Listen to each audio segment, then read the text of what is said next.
Hey everybody, welcome back to Engaging the Phenomenon, whether you're listening on the podcast or you're watching here on YouTube. And today we have a very special guest. I'm very honored to have him to take his time to join us, and that's Jim Semivan. Welcome, Jim. Hey, thank you. Nice to be here, James. Yeah, again, I really appreciate your time. But for people listening, they'll probably be familiar with you from your involvement with To the Stars. But just for people listening, can you explain kind of your background? You're a former CIA officer, and then you joined up with To the Stars. So can you give people a little background about yourself? At least let's start with your work with CIA. Yeah, I joined CIA in 1982. I went in and I worked for the director of science and technology for a couple years, 2 or 3 years. And then I switched over. I was asked to switch over to the directorate of operations. Went through all the training, became an ops officer, worked overseas, also in the United States, various places in the US, a lot of TDYs overseas. I rose through the ranks, became a senior manager at CIA, and then retired in 2007. Took a little time off and then went back and worked with them part-time for the next 12 years. And it was during that time that I met some people from the Pentagon who were running it was Lou's group that was running the ATIP program. And through John Alexander, actually, I ran into John Alexander at a conference, and Alexander heard my story and my wife's story, and he came to visit us, and then he took the data back to a lab, and this is some stuff that came out of my wife's face. And anyway, long story, that started the connection. Jacques Vallée came out to see me. He was the first one, and then some other people came out to see me, and then I got briefed on 2 or 3 times, and then I met Lou, who I knew of, but I didn't know his last name. I knew it was this Louis, and I didn't know anything else. But anyway, I went down and went into his conference room in the inner corridors of the Pentagon, and I will tell you, anybody who says that Lou didn't work on this program, they're full of shit. I was there. I met everybody. I met all the people that work for him and with him, and on numerous occasions. And so he's the real deal. And then that started that. And then I went out to San Diego to talk to Tom DeLonge, who I did not know, but he had written with AJ Hartley a book called Secret Machines. And that book had some very interesting data in it that we didn't know whether or not there was a leak of classified information that Tom was getting from his quote unquote advisors. We knew he did have advisors, and they were absolutely real. So I went out, and some other people went out with me, but I met Tom one-on-one. Met him at a hotel. We had a lovely dinner together, and within the first hour, realized right then and there that no, there was no leak of anything. And Tom just put 2 and 2 together. His advisors were very sharp about what they told him and what they couldn't tell him, but he put a lot of the story together, and he absolutely impressed the hell out of me. I was, what the hell do you expect out of a rock star, right? But he was an extremely smart guy, very savvy. And then the next day we met for lunch again with me, Tom, Hal, and there were 2 other people there who I will not name because I don't think they want to be named. But everybody knows who they are. I mean, if I said their names, you would know them.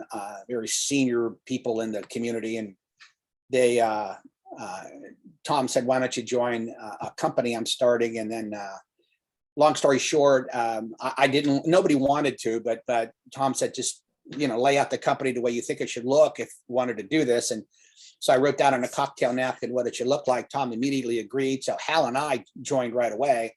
with Tom, and then that's how basically TTS started. And then within a week or two, I mean, we get Steve Justice from the Skunk Works, Lockheed Martin Skunk Works came on board, and then Lou. I remember talking to Lou, and when at the Pentagon, and of course Tom didn't know who Lou was, and I couldn't tell him who Lou was, but Lou decided he was going to, resign, and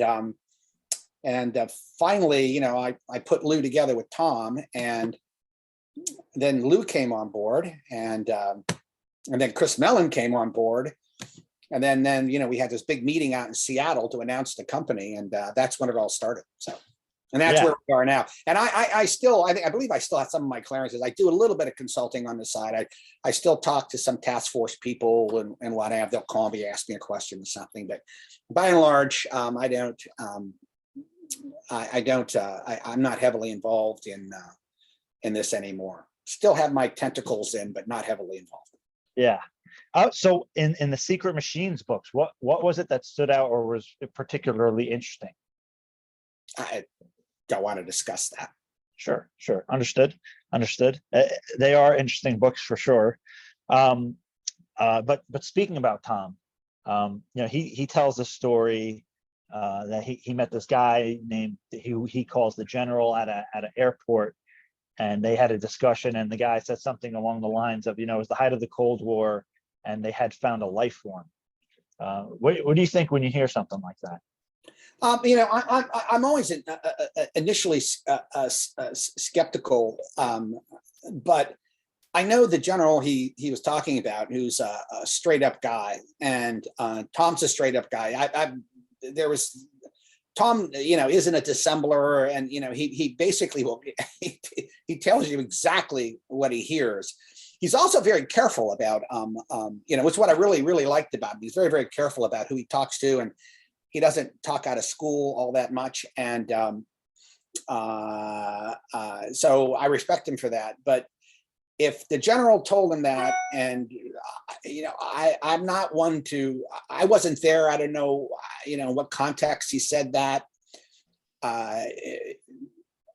There was certainly a possibility, that they discovered a life form after World War II. But again, this goes back to legacy programs, the Air Force, CIA, I'm sure they did have, and I'm sure is still going on today. Yeah, the Air Force comes up a lot when we hear about these legacy programs, and I guess the CIA as well. I did want to get into the legacy programs with you, actually, because Lou has mentioned the legacy programs, and that they were kind of like the deep programs and even older programs that were unacknowledged regarding UFOs. What's so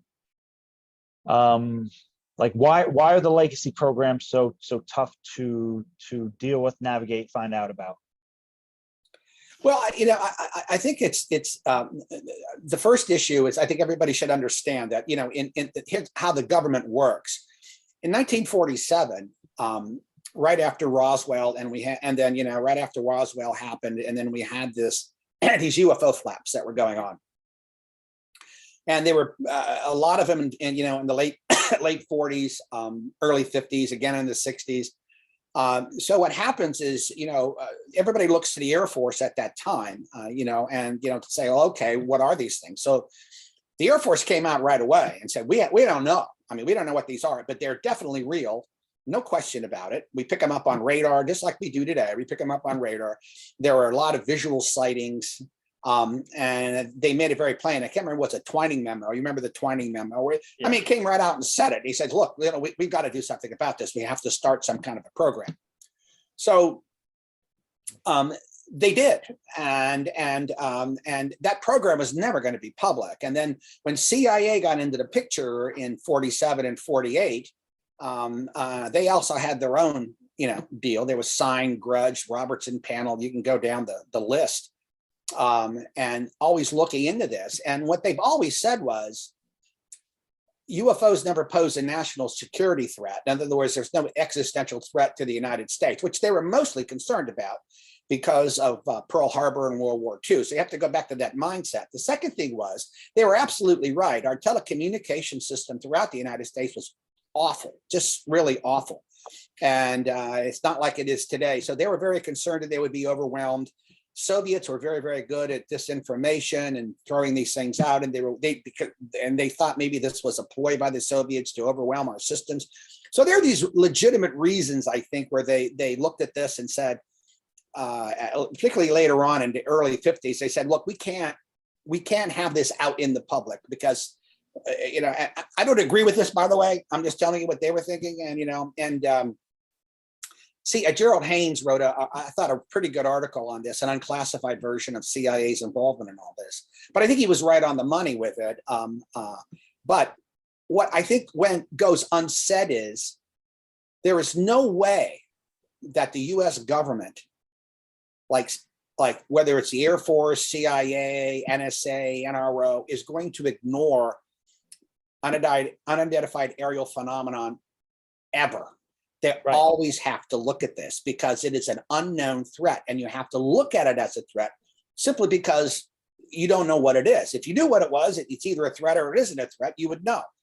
So even though they were saying it doesn't seem to pose a threat to the United States, we still have to do that. I think that was the beginning of the legacy programs. And I think also they knew at the time they wanted to divorce themselves, CIA and Air Force at that time. They wanted to divorce themselves from any publicity surrounding this. They didn't want the public to know that they were involved in this because all that did was create more chatter, right, about CIA and the Air Force being involved in CIA. They just wanted to get off the topic, but they still, I think, continued to investigate it on their own. I think that's when the Black program started. I think they continue. I think they continue to this day. Now, as opposed to what they know and what they have, I really don't feel comfortable commenting on that because I don't know for sure.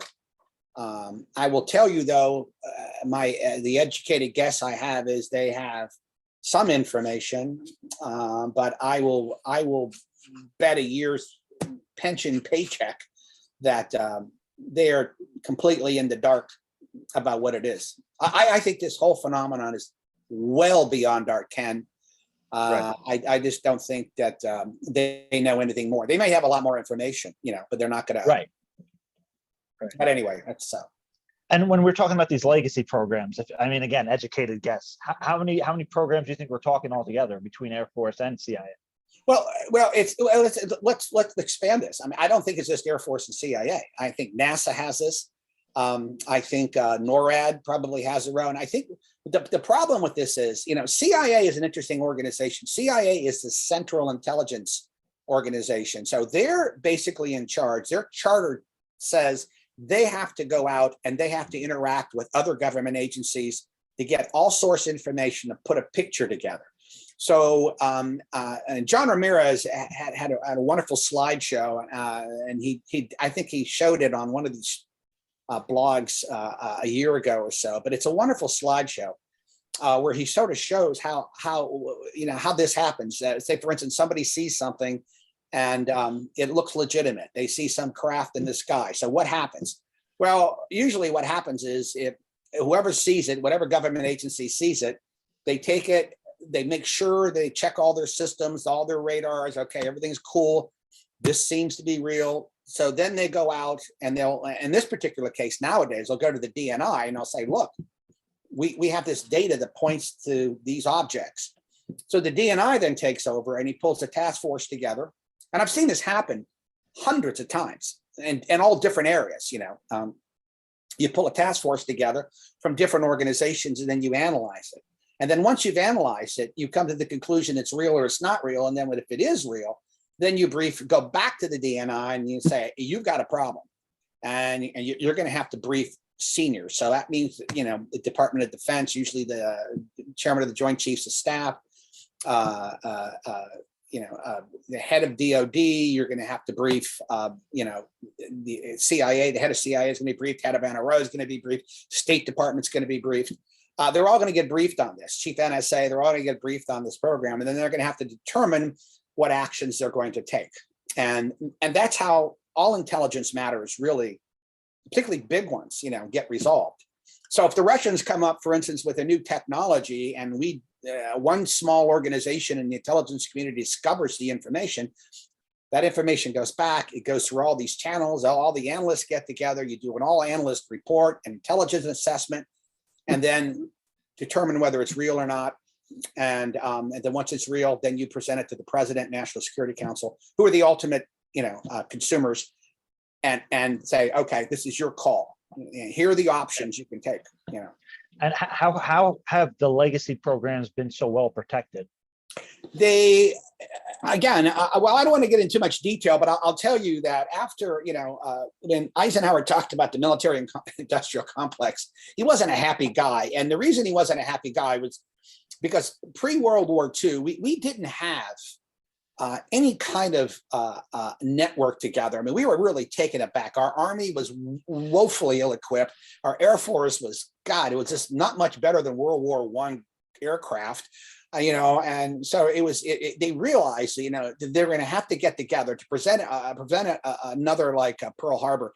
They really were going to have to get together and figure out a way to you know, strengthen our armed forces and become more modernized. The only way to do that was to bring in private industry and defense contractors, and the only way to keep defense contractors is by promising them enough money that, you know, and for a longer period of time, so like 5 or 10 years, and say, look, you know, we want you to do R&D. We don't want just, you know, propeller aircraft. We would like you to do, because we knew about sort of jets, you know, maybe in the beginning of World War II.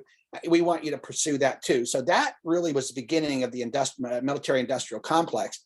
Now then after the war, I mean, when the threat became very, very large and we started bringing over paperclip scientists, I think we brought over like 1,600. It became very apparent that the Germans were working on some incredibly advanced designs, particularly aircraft designs and some other stuff. And then the Russians also were. So what do? I mean, you know, you go right to the defense contractors and say, because there wasn't any place else to do it. We didn't have the you know, we had Army R&D and Air Force R&D, but woefully too small. And you also needed to get rid of a lot of the bureaucracy to get this done quickly. Reason why the Skunk Works was created for Lockheed Martin. They needed a place, they needed a spy plane. CIA went to them and said, create the spy plane, but we need it now. We need it, you know. So Lockheed Martin said, okay, took a separate chunk out, took all the bureaucratic nonsense out of it and said, design it however the hell you want to design it. And they created the U-2 and, you know, Blackbird and things along those lines. So yeah, I mean, it was a good thing, but let me turn back. So and get back to this military industrial complex. So let's say you have something you want to keep quiet, and you know you have the FOIA, and you know you have Congress can look at this stuff, or they can call people up and say, you know, in the military and say, I need to know more about this particular program. But if you classify it and turn it into a special access program or special compartmented information, or you have a bigot list, you know, you can only like 10 people are on it or something like that, and or 100 people are on it, and then you put it there. Those are usually safeguarded from most members of Congress and the Senate. Now, the Gang of Eight, you know, these senators and congressmen, yeah, they pretty much have access to that, and so does Sissy and Hipsy.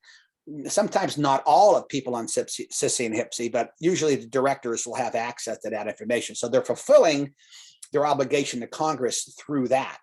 So this new legislation that's coming out saying like, oh, we're going to get more information. Well, yeah, they're going to get more from peripheral agencies, I think, for like from NORAD and maybe NASA. Because NASA is not only a civilian agency, it's a defense agency also. I mean, people don't know that, but it's actually, you know, a defense agency. So it has a military component to it.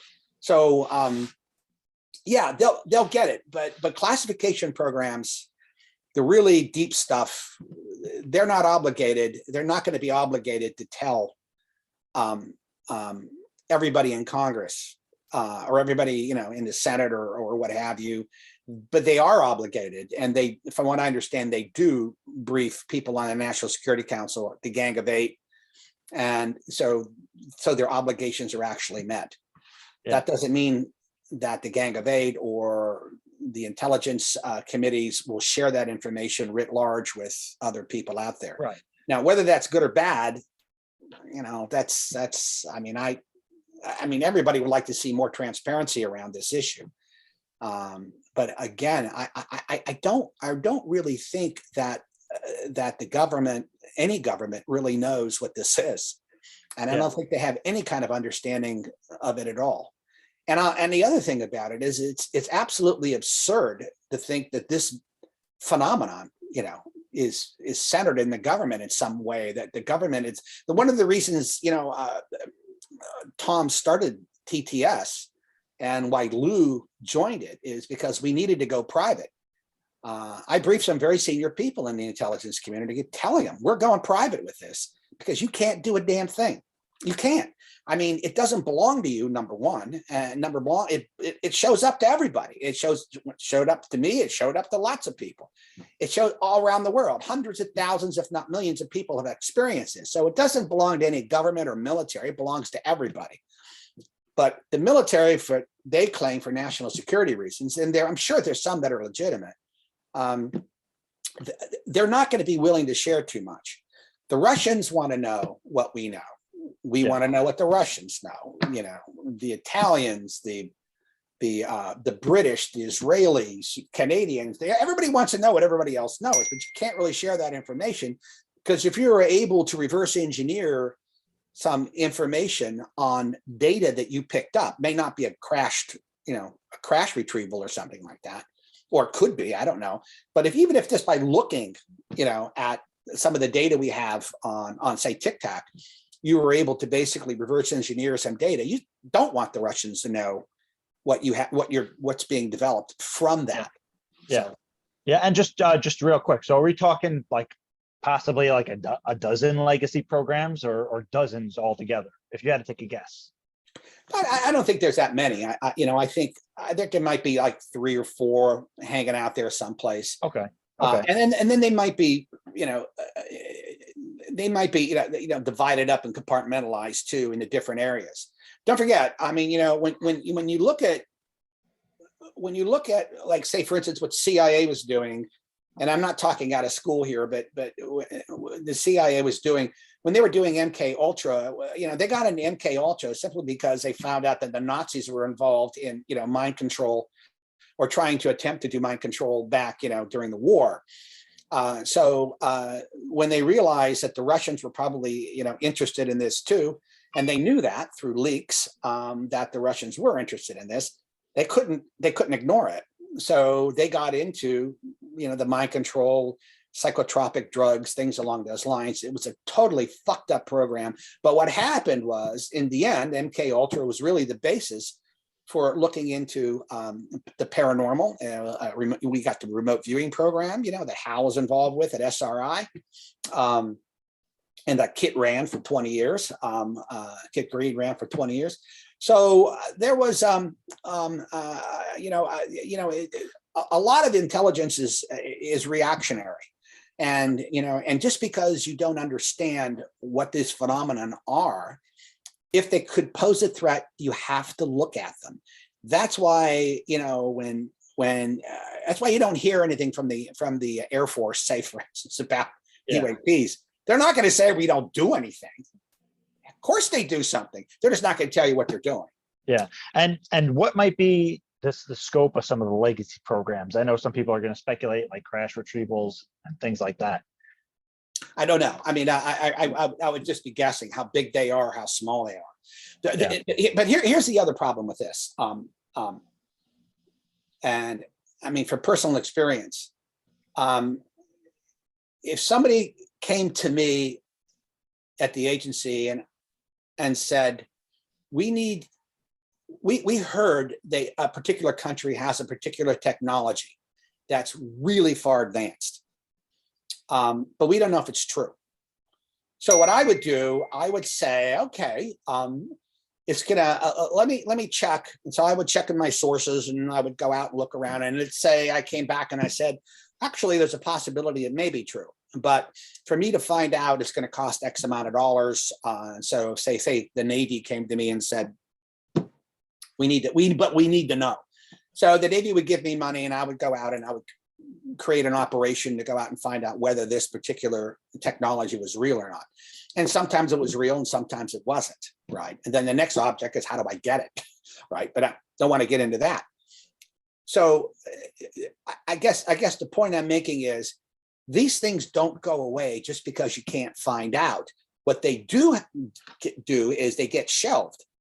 Because if you run across a problem, like say the UAP problem, and you're looking at data, like some of the Tic Tac data. I mean, you're looking at it and you're going, how the hell do they do 40,000 Gs, the equivalent of 40,000 Gs? You know, this is nothing we have, you know, in our toolbox that could even approach that. And there's so many questions involved in that. There's this precognitive questions. I mean, how did the Tic Tacs know to go to the cap point, you know, which is highly classified, and it's, you know, it's delivered, you know, verbally to these pilots, top secret, but they knew exactly where these pilots were supposed to meet, you know, right after their missions to protect the fleet. That's very disquieting to an admiral or to a captain. Right, how they knew this. So there's all these other elements involved, and the biological elements. You know, the Gillibrand Amendment talked a lot about that too. You know, it wasn't just nuts and bolts; it's so many other things. So if you're in the government and you're in the Air Force, CIA, NASA, wherever it is, and you're looking at this stuff, I mean, you realize right away, you know, probably within weeks, if not sooner, that wow, this is a lot bigger than physics. And it's a lot bigger than mathematics. It's a lot bigger than engineering. You're really talking about consciousness. You're talking about some elements of quantum mechanics. You're talking about religion. You're talking about a lot of different things, psychology, you know. And go ahead. I'm sorry. No, just finish that thought and then I'll ask my next question. Yeah. And what science does not have, and science has done wonderful things and it continues to do wonderful things. But what we don't have, and William James, I don't know if you're familiar with him, the father of modern psychology. Yeah. And he talked about this. He said, because he was investigating psychic phenomena back, you know, around the turn of the century. 1900s, Yeah, and you know, and he said, you know, what we really need is a radical empiricism, a radical science, is a way to take these anomalous behaviors or these anomalies that you see, these 40 and, you know, bunch of data that comes up, and we need to study them, and we need to study them and find out what they actually are. But since there's no predictability or reliability associated with them, you can't experiment with them. So what you end up, well, what we should be doing is what Jacques Vallée is doing right now, a lot of field-centric studies, because, you know, how do you study chimpanzees? Well, you can put them in a cage, you know, and look at them that way. But if you want to know how they live in their environment, you have to go to their environment. So what Jacques is basically saying is, if we're going to study UFOs or UAPs, we have to go to the environment where they show up, and then, you know, and really do deep dives on these things. So I think, you know, that's sort of where we are. And I'm sorry, I'm just very discursive here. I get excited when I start talking about this, and I'm sort of rambling. I apologize. But no, it's great. It's great. I greatly appreciate your thoughts on the subjects. And, you know, everybody's excited about the new language and the new office, the all domain anomaly resolution office. Do you think that that approach, and again with the Gillibrand Amendment, you think any of that is going to kind of pierce the shell of the legacy programs? Yeah. I mean, I really do. But you know, I'm going to qualify that.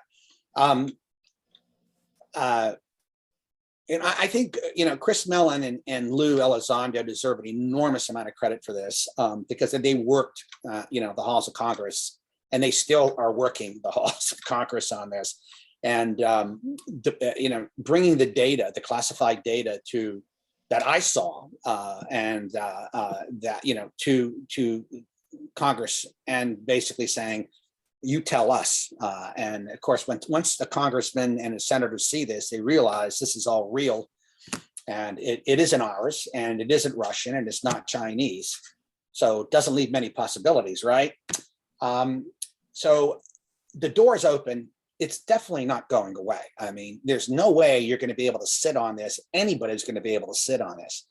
That said, the new, when you read the legislation that's coming out, there's always these little codicils in there or little paragraphs saying, yeah, but we're going to protect the national security data and what have you. A lot of information could fall under that. Right. A lot of information can fall under that. So, well, let me give you an example. I mean, if you had a defense contract that was working on, say, something associated with UAPs, and whatever it might be, something nuts and bolts, something psychological or what have you. The mere fact that a private organization is working on that with private citizens, working on that, even though it's a military contract or an agency contract or something, you can't make that public. You can't expose that company to and say, well, yeah, I mean, here's a defense contractor who's working on this aspect. We can't tell you what it is, but this is a defense contractor that's working on it. And they can't do that. You can't do that because that opens the defense contractor up to, commercial espionage, foreign espionage. It could alter their stock price, right. If some people thought it was all crazy. So there's all kinds of, private confidentiality things you have to take into effect. Also, the idea that if you did that enough times, a good intelligence analyst can look at that and actually start putting pieces together and come up with, this is how the intelligence community works. And you get these little individual pieces of information, humant, masoned, geoint, and you put them all together and you go, so that's what they're doing. And you start connecting the dots, and then you come up with a pretty good idea of what they have in their program. And I think that's one of the problems associated with this. So I don't think it's because these programs deliberately want to hide. I mean, where you have a nefarious cabal in there saying, no, we're never going to tell the American people, they don't deserve to know. I think it all comes down to tell your friends, tell your enemies. So I think they're trying to find a way, I think, to go get around that in some way. And maybe they can. I hope they can. Yeah. Yeah. I mean, do you think that even people within those kind of programs would maybe even want to cooperate with something like that? No, individually, you can't do that. I mean, individually, right. You can't make up your mind to say you're working for a program and you're working for a defense contractor and you said, yeah, I think people should know about this. I'm going to be a whistleblower and I'm going to go out. You can't do that. You sign it. Right. You sign an agreement. You have top secret clearances or sign an NDAs. And, you owe that. I mean, and because here's what the problem is. You get guys like Snowden and this other clown Schulte from CIA who came out and dropped all this information. They think they did the world a big favor. And what they did was cost the government billions of dollars in research and R&D because they decided, at their level, at their 2,000 foot level, that they were going to, correct the wrong, for instance. But yet they're not at that 30,000 foot level looking below and saying, well, reason why we're doing this is because X, Y, and Z. And yes, it has been briefed by Congress. And we can't tell the American people because if we tell the American people, we're going to be telling all our friends, all our enemies what we're doing. So you got to be really, really careful with all this kind of stuff. And it's not perfect. It really isn't perfect. And there are some things, I'm glad the Pentagon Papers came out, for instance, but some of this other stuff, I don't know. What if you had information, say, for instance, one of these agencies had information that was really shattering psychologically, or could be considered psychologically shattering. Yeah. And let's just say guys like you and me who sort of had experience with this. All right, we'll take it. Yeah, okay. And it might be disturbing, very disquieting information, but because our background and we're used to it, we're accommodating ourselves to it, our psychological profile is such that we're accepting of it. But most people aren't like that. Yeah. And when we started TTSA back in the day, we had discussions about this all the time. Yeah. Are we sure we want to bring this out? Are we going to scare 8-year-olds? I've had friends of mine who, my daughter wants to know all about UFOs. Can she talk to you about it? And I would say, no, yeah. I'm not talking to you about this. What am I going to tell her or him? These little kids, 10, 11 years old. yeah, that there's a force that exists out there that can control our environment, that can put thoughts in your head, that can lie to you, trick you, deceive you, and that you're not in control of your life. Say that to a 12-year-old. I mean, we're already saying it to a certain extent, but right now with Hollywood and everything else and TV, they got that ET version of it. Ouch, these funny little things bopping around, but I don't think that's always the case. Yeah, and the last question about the legacy programs is just would it be possible they had like a legacy program that involved either contact or UAPs and psychic phenomenon? Yeah, it'd be Okay. possible. Yeah. I would be surprised if they did. Right. For sure. So just getting more, because I could sit here all day and talk with you about every subject under the sun about UAP. But regarding like say the crash retrieval idea, Philip Corso came out with his testimony, I believe in the late 80s, early 90s, talking about crash retrievals acquired and technology and technology transfer. So besides what's suggested in Colonel Corso's book, do you think that there have been technologies that could have been leaked into the public?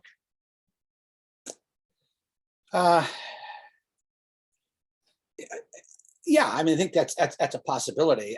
The problem with Corso's book is I have no problem believing Corso at all, none. Right. The problem with it is I don't think he was responsible for writing the book the way he probably wanted it to be written. I Because think of Bill Burns. Yeah. Yeah, and I think there was a lot of material that was added in there that made no sense to me when I was reading it. Yeah. I think the core story is true. I can't imagine why anybody like that would lie like that. I mean, people do lie, but Corso's psychological profile, and for what I know of him, and he was a well-known character, and people knew him. He was a straight-up guy. So I look at that and I sort of believe his story. Now, is everything in the book true? I don't think so. I think a lot of it was exaggerated. Right. But I think the core story is actually there. So Yeah, yeah, so- I mean, it's a possibility. Yeah. Yeah, the possibility of leaked technologies into the public.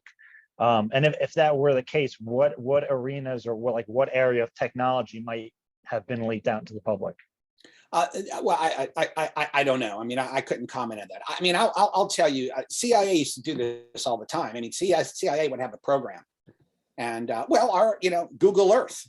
Google Earth, as John Ramirez likes to point out, was a CIA program.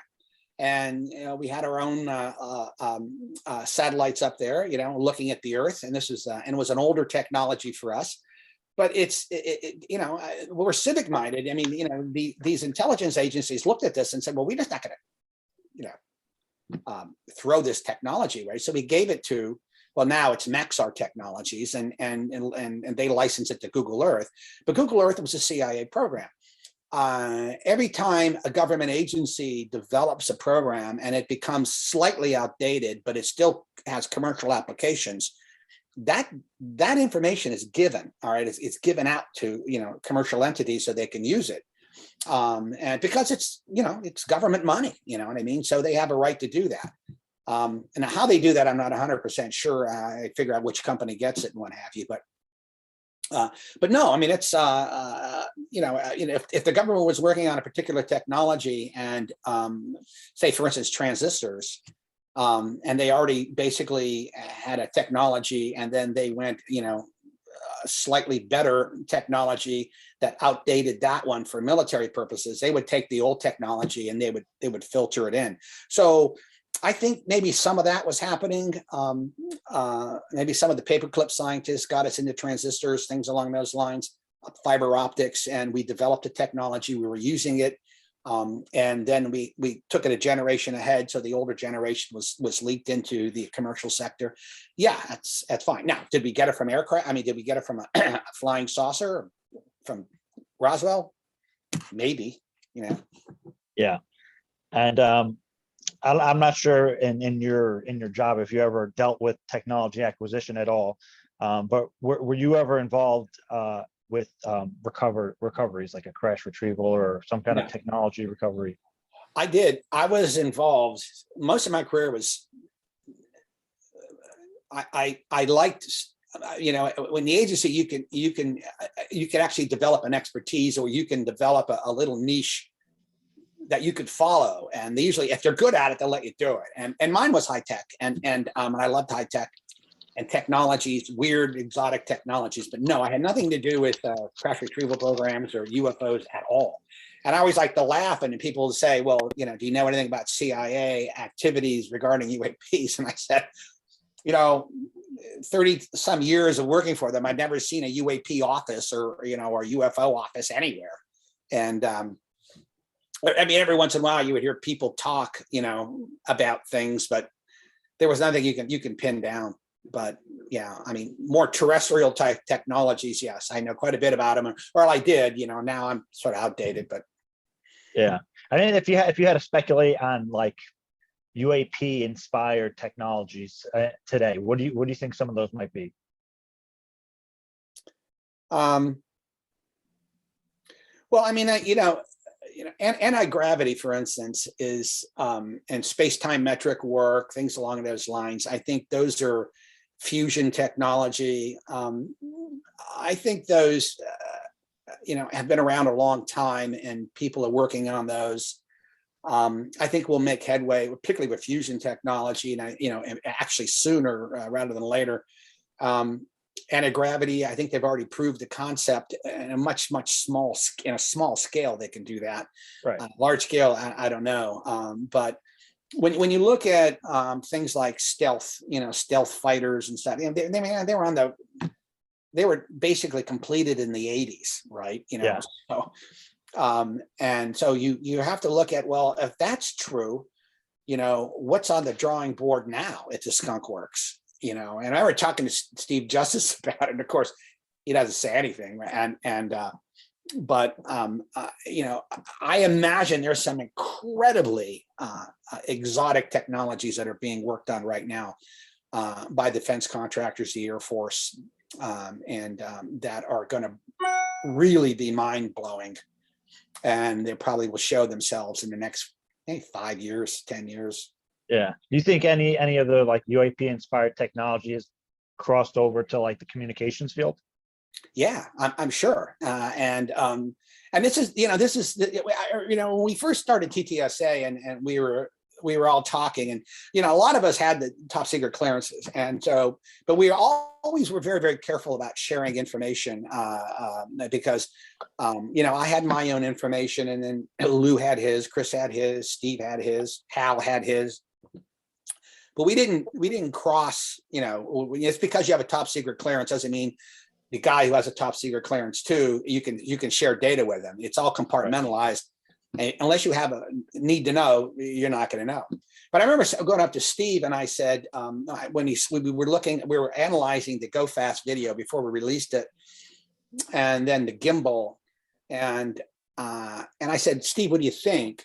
And he looked at it and he goes, I want to build that, and he's one of the best designers, we have, right? Aeronautical engineers and designers that we have. And he sketched out this really cool looking craft on how he would design it.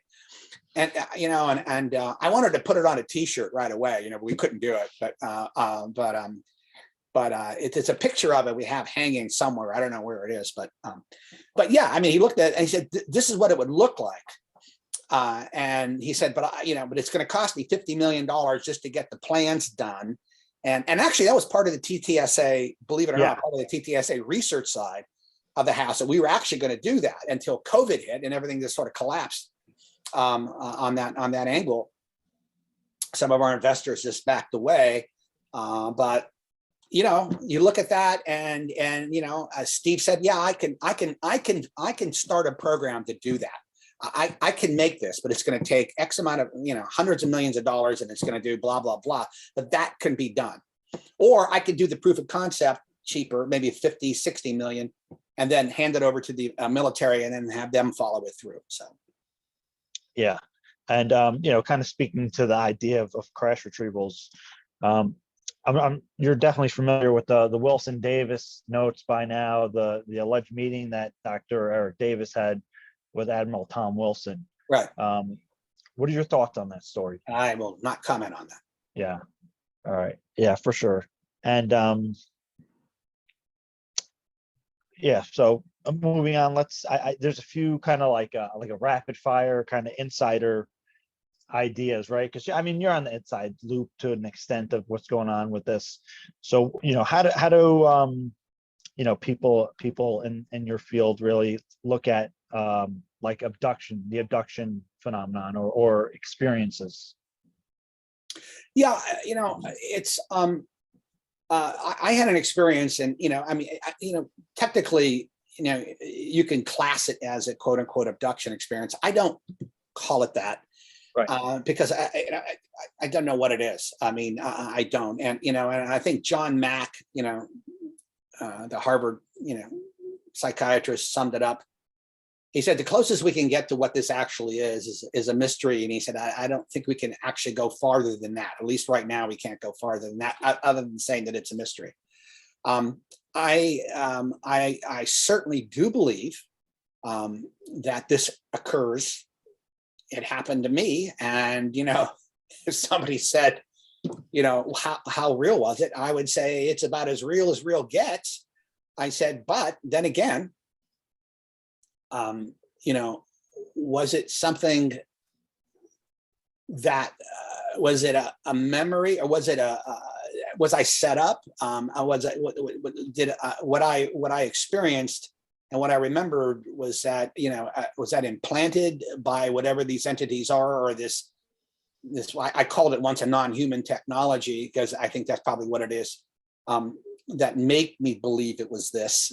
How the entities looked, and how some of the physical manifestations that occurred. Yeah, I don't know. I have friends of mine that we look at Chris Bledsoe's experience, probably one of the most dramatic. If you hear him tell the story, it's just absolutely incredible. And if you know the man, this is a guy who's about as straight up, honest, decent human being as you could possibly imagine. I mean, this is just a wonderful, wonderful man. His children, his wife, you can't get any better than this. They're the all-American family. They're just wonderfully good people. And I always look at kids, you know what I mean? It's like if I meet the parents, and I look at the kids, and kids are crapshoot. I don't know if you have any, but I don't have any, but kids are just a crapshoot. Great parents, lousy kids, vice versa. Or sometimes when you have parents that are really, really good, and you look at the kids, and the kids are just, just great. They love each other. They love their parents, think they get along real well. I mean, you look at that and you go, okay, that's a family. Yeah, every family has its functions and what have you, but I just think they're a great all-American family. But when what Chris went through, and I believe every word he tells me, and about this, and not only do I believe every word he tells me, he attracted the attention of a lot of people: DIA, NASA, CIA, other agencies. Everybody wanted to get close to him. Everybody wanted to know as much as information as they possibly can, because his experience it took in not only the classic abduction scenario, because he had missing time, right, where he had no idea what was going on, right, but he also met the entities themselves, and he also met the lady. Yeah, and not many people meet the lady. And I think, and the lady is an element in all of this that really hasn't been explored very much. I will tell you that in some circles it's taken very, very seriously, but it hasn't been explored. The Catholic Church looked at it, because a lot of the sightings, Medjugorje, Fatima, Lourdes, they were all the lady appeared. none of the children that saw any of this ever claimed it was the Virgin Mary. It was just the lady. It was just a lady who showed up. Right. Yeah. And I doubt the Virgin Mary had blonde hair and blue eyes. She was Semitic. So, and of course, the lady would lie, and the lady, would scare the living hell out of them, and fire and brimstone sometimes lovely messages. A typical abduction scenario where these beings come to people and they tell them stories. They have the line about the the environment and things along those lines, but they're generally there's a trickster element to it. There is a physical, not very nice physical element to it. There's a very strong sexual element to it. It's not, sexual is homoerotic in some cases. And I don't know what the hell you make of that. I have no idea. But these are all strong leitmotifs that run through these abduction scenarios. So I think we have to be very, very careful when we talk about them. And then you have the military abductions. I was just going to ask about that. My labs, military abduction. Yeah, I have a friend of mine who I respect very highly, Melinda Leslie, who was had a very dramatic experience with this. And which, if you hear her story, you can tell, this is, I believe everything she says. I just don't know what the hell to do with it. And the problem with it is you don't know. You don't know. There's no context. There's no place to put it. It's like abduction scenarios. Where the hell do you put that? What branch of science or philosophy or psychology do you put that? It doesn't neatly fit into anything. Right. Well, and so two things about that is one, which I found really interesting, because somebody that was talking a lot about my labs, again, maybe I'm sorry about that. Yes, within their own framing of talking about the subject, which might be correct or incorrect, with Stephen Greer was talking a lot about my labs and his kind of version of what that is. But then what I found extremely interesting was, because we knew Dr. Stephen Greer had inside sources, maybe some good, maybe some bad. But then again, here comes Tom in the Secret Machines books with his own advisors, and the same kind of, story about my labs is coming out. So, when you have both kind of ends of the spectrum talking about it, it's very interesting. Well, let's look at it this way. Once again, there is you have to be very, very careful, and that's why I don't like to make any kind of determination one way or the other on what's real here. We have a consensus reality we all agree on, right? Because that's how we live our lives. We know, for instance, that our visual spectrum, our hearing spectrum, auditory spectrum, is very limited, right, on the scale. We know that our brain acts as a filter because even though we're all conscious, all the conscious elements that constitute our being here, our breathing, how the brain synapses work to the way we move our hands and things along. When we drive a car, there must be 1,000 different things going on, but we can't really focus on all 1,000 of them, can we? We go crazy. So the brain has a way of filtering all that stuff out and knocking it all down to the basic stuff. So I think when you look at this and you go through, you're looking at it through an anthropocentric view, this human view of, and you're extrapolating it. What could it possibly be? This is religion, right? All these weird things happen, and what do you do? Well, the only thing you know how is just like, oh, okay, it's been my experience that blah blah blah. So it must be this. So you make up all this stuff and you codify it and you make canon law and this all that kind of nonsense. And well, you really don't know the essence of it, right? So here you are with, the MILAB stuff. And the problem with MILAB stuff that sticks with me is what you have to assume if MILABs are true is just a bridge too far for me. I believe that the experience is accurate. Don't get me wrong. I just don't think that it is, quote unquote, our military doing this. The logistics behind these MILAB abductions would entail military units, tons of money, people changing. I mean, people that work there, I mean, they can't work there forever. You know, you can't like just be this 19-year-old kid, get indoctrinated into this quote unquote MILAB thing, and then you work the thing and go. It doesn't make any sense. There are generals, I mean, you know, colonels, all these captains, infrastructure that would have to be there, military bases, technology that would allow you to do different things. People, you know, were supposedly taken to military installations and things along those lines, people in uniforms, and nobody says anything. I mean, there's no, I mean, where would you do? And it also assumes that there is a extremely corrupt, highly illegal cabal out there doing these things, and for what purpose? In other words, you're being used by our own government for what nefarious purpose?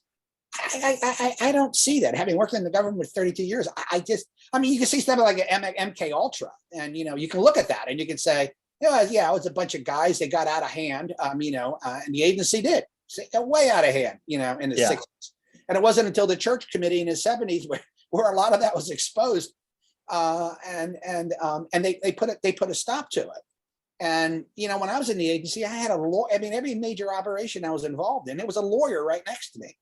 And these guys were no nonsense. I mean, you know, you could not break the laws, you know. Now, overseas, you were doing espionage, you could break a lot of laws. But essentially, you're not killing anybody. You're not going to try to kill anybody. You don't want anybody to get hurt. You're definitely not putting a U.S. citizen in any kind of danger, right? You can't use U.S. citizens like that. And that is throughout the government. So it would be an enormously risky enterprise. It would have to be extraordinarily well hidden. I mean, with an aura of security and over a magnitude greater than the Manhattan Project. And for what purpose? I mean, for what purpose? I mean, you could get volunteers to do sometimes what they do to these, you know, people in these MILAB, or, you know, supposedly MILAB experiments. So what I think we have to be careful and look at this and say what might be going on is classic abduction experiences with an overlay of military intelligence or something on top of that is basically structured by this, you know, entity or by this phenomenon to mislead and misguide. Now, I could be wrong too, so I'm not, you know, but for me to believe that the U.S. military is somehow involved, there's just too much. There's too many associations. It would be just, to me, physically impossible for them to do that. Yeah, fair enough. I mean, that's always like a really heated debate, I guess, or, you know, it's not so much in the public conversation as much now, but it comes and goes, and it's interesting. You know, some people speculated, oh, well, you know, they were trying to gather intelligence from people who were having abductions and experiences, and that's why they were kind of trying to do it, to extract data, information. But again, I guess that was a speculation behind it. Yeah. Is it possible that a foreign intelligence could pull something like that off on an American citizen on homeland? Well, yeah. I mean, you know, the technology used, and let's say the Havana syndrome, that technology has been around a while. Yeah, you can create voices inside people's heads. Electronics. Now, as far as creating scenarios, false memories, that would probably mean that the technology has advanced considerably since the 70s, when it was first being, you know, experimented with. But the technology used, you can buy it, you can buy the equipment, you know, yourself and do it yourself. It's not that complicated. And essentially what you're doing is, you know, you're putting these, well, it depends. I don't want to get into the wave patterns and stuff, but, you know, you're trying to read, you know, clear text, you know, inside something. You're trying to listen in, essentially, what it amounts to. And you could do that for all kinds of reasons. So, is there a corporate entity that is doing it? You know, is it a part of corporate espionage? Is it a non-state intelligence network, which Mike Pompeo alluded to during a speech at the State Department a couple of years ago? I don't know. You know, I don't know. I have a pretty good idea who's behind it, but I'm not going to comment on that. Yeah. Right. And now just to kind of, I want to shift the conversation a little bit to the experiencer end. So people have probably heard that you were an experiencer. You mentioned it here. Can you talk a little bit about your experience? No, I don't. I mean, I can talk a little bit about it. I don't get into the details. That's for another time. I promised two people that I wouldn't, that I respect very highly, that I wouldn't get into it. That's one reason, and the second reason is it's still being looked at, and it has some elements to it that are sort of classic, but it also has some elements to it that aren't, and that look like it could be more sinister than we initially thought. But I will tell you, that what I did, my wife and I, we lived in a house that had poltergeist activity, what I would call very tame poltergeist activity. Footsteps. The minute you went to bed, footsteps in the hall. The attic, people in the footsteps in the attic, footsteps outside. Articles, of clothing or shoes being left in weird places, things along those lines.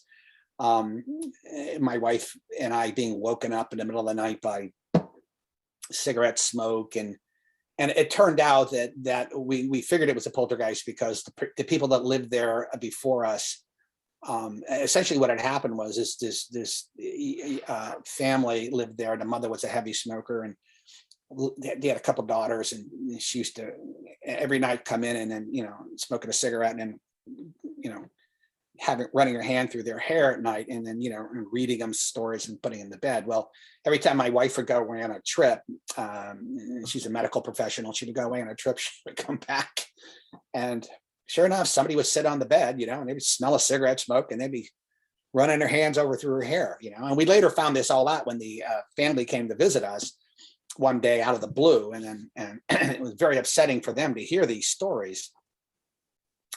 And we also lived it was an old Civil War encampment, and before that, Native American encampment. So, I don't know, but the poltergeist activity was tame compared to some of the stuff that you would see. So I'm sure there was an element of that there, but what was disquieting about our experience was the physical manifestations afterwards. And I had nowhere to go with this. And it wasn't until it was a few days later, I didn't know what to make of it. It was just the most amazing thing I've ever experienced. My wife doesn't remember anything. And although she was affected, very seriously affected by it. But the next day later or 2 days later, I was at work, and I was in a CIA outbuilding, and I had maybe about a dozen people working for me at the time, and I was chasing them home. I remember on a Friday night, and get out of the office, you guys are, and then I explained what had happened to me to one of my guys there, and he was a deep cover guy. He had just come back from the Middle East, and a very smart guy. I knew he had a PhD, and I know he'd written books, and but I didn't know his real name. I had his real name locked in my safe, but I never looked at him, and because I didn't want to know. And I explained this to him because he told me he was going to a UFO conference in Virginia, down to Southern Virginia, and he told me what he thought it was, and I was completely taken aback because I had studied esoterica and the occult my whole life since I was a kid, 17, 18. My older brother was a huge influence on me in that remark. I mean, my older brother was a very devout Catholic, but he was also a very highly developed spiritually, and so he would turn me on to a lot of things. So I was in the Greek mystery schools, Roman mystery schools, Eleusinian mysteries, Western mysticism, Eastern mysticism, things along those lines, German Romanticism, which has a lot of mysticism involved in it. So this concept, of high strangeness wasn't new to me, but when he explained to me what it was, and he wrote down a list of all the books I should read, and they were almost mostly Jacques Vallée, right? So that's what I did. Early 90s, maybe 91, 92, when this happened. And then it wasn't until much later, 2014 maybe, when our full story came out, and it came out to the military, and that's how one thing led to another. And yeah, and not to pry too much, but was there like an entity that you guys saw during the my wife experience? didn't see anything. I did.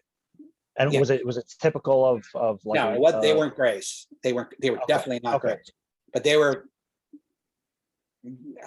there. Yeah. Yeah. Right. And, I mean, it's funny. Yeah, I don't even like talking about it because it's. And I remember when Jacques came to my house, and he spent the whole day with us, and he was just a lovely, lovely man. And I said, look, I said, I don't know. I don't know.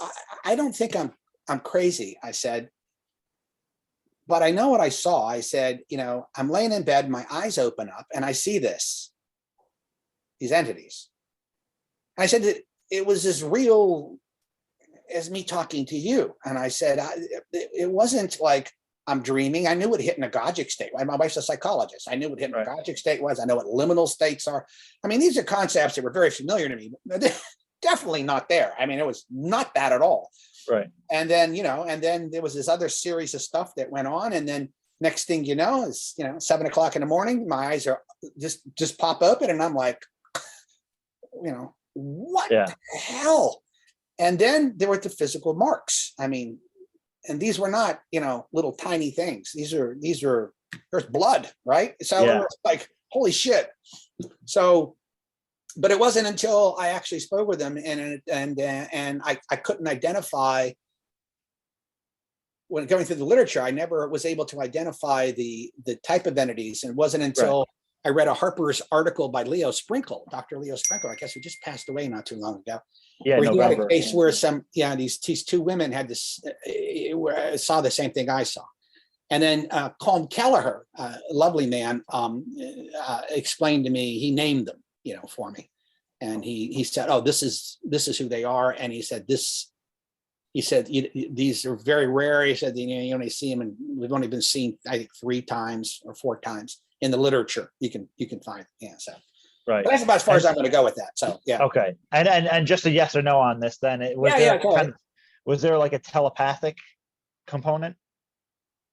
Yeah, it's interesting you say that. The only was no fear at all, but I was unable to move. Yeah. And then there was one element of it where I was standing with my wife, and I felt very strongly something behind me, an entity behind me. Yeah. With sort of a, guardian type kind of thing going on. But, in these kind of experiences, and for a lot of your listeners out there who've had these,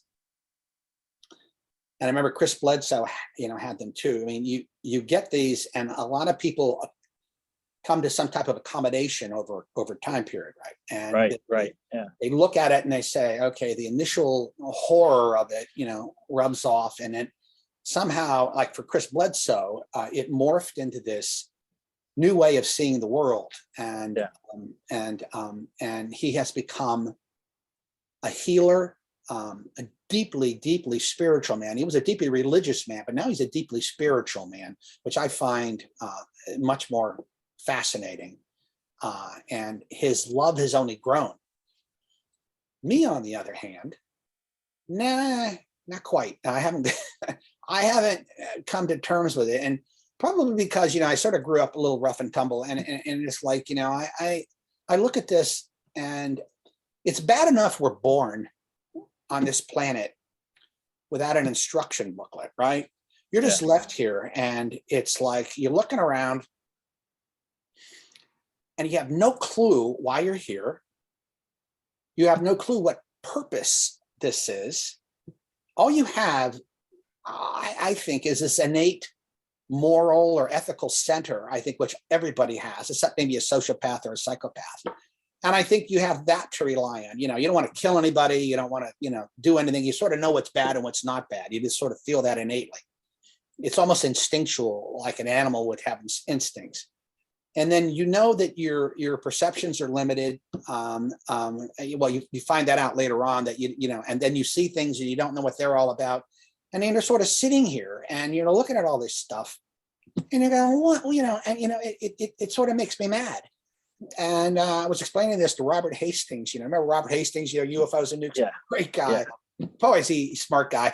I always tell people, if you want to read one seminal book, you know, I mean, read UFOs and nukes. And he has another book out, Confessions, which is just wonderful too. But yeah, he's an experiencer. Yeah.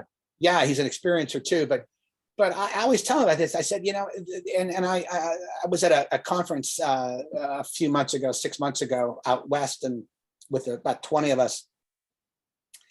And it was a quiet little place with, you know, scholars and everything. When we're talking about this, and I said it's extremely problematic for me that this phenomenon doesn't introduce itself. It will come to you, it will tease you, cajole you, screw around with your head, tell you wonderful things, lie to you, tell you, you know, that you have a special purpose. And I said, but it doesn't introduce itself to your parents, metaphorically speaking. It doesn't come out. It just doesn't say this is who we are or who it is. And so where does that really leave you? What can you say about it? Now you can, you know, again, anthropomorphically speaking, you can make up all this kind of stuff. You can say, like people do about God, you know, about 20 million, Russians died during World War II, 6 million Jews.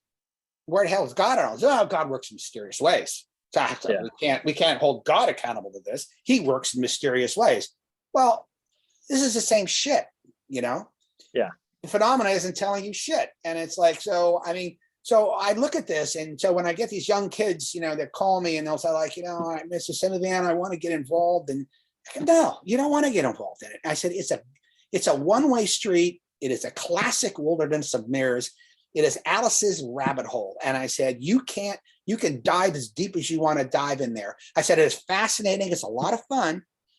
I said, but you're not going to get anywhere. I said, get a job, save your money, you know? Yeah. Well, and I think too, I mean, play with it, right? If you're somebody who is an experiencer or has an experience, you're pretty much on the ride, man. I mean, you're in for keeps pretty much. It's, you know, kind of hard to turn back afterwards. Well, yeah, it is. And I'm not saying, like, you know, you can tell by the books behind me. I'll just show you around. I mean, it's wall to wall. I read them all. And, you know, it's not that I don't pay attention to it. I can't walk away from it. And most people who have these experiences cannot walk away from it. Right. All I'm saying is don't expect anything. And don't, and particularly from the government. And, you know, the reason we started TTS is because we wanted to figure this out privately, because it is your problem, and it's my problem, and it's everybody else's problem that had these experiences, and we have to do that. I don't want to rely on the government to tell me. And I've told this to very senior government people. I said, you're never going to come out with this because you don't know what it is and you can't explain it. And this goes back to the sovereignty principle, right? There was this wonderful article that was written by Alexander Wendt, and I can't remember the other gentleman's name, from Ohio State, and basically saying, do you really expect the president of the United States to come out and say, well, you know, we discovered that there's an entity out there, or there's some kind of a technology out here. We don't think it's human, but yet it has the ability to control our lives. It knows everything about us. It can lie to us. It can, you know, change our reality at will. He's supposed to, his job is to protect us, right? Right. The military's job is to protect us. Well, if he's telling you that, everything's wide open. Religious scholars don't want to get, religious people, I should say, don't want to go there either, because where's God in all this? You know, I talk about the great chain of being, that old medieval concept that they had, where there was God, the angels, man, and then they would go down the list, you know, chimpanzees, blah, blah, blah, blah, blah, all the way down to the smallest organism. Well, you know, and even though that's been proven to be sort of a very simplistic concept, it was something that it was a tradition. I mean, people believe it to this very day that there is this, taxonomy, where you have this. But if that's the case, well, the phenomena has got to fit in there somewhere, and it sure as hell above us. Yeah. And it might be part of something angelic or demonic. I don't really know, or daimonic, as Patrick Harper would say. We don't know where it fits in. Right. And just actually speaking to that, because I think that's a very relevant conversation. And again, could we even ourselves or as a society define what an angel or demon is? We have the ideas of what is the interpretation of that is, but on a literal level, right?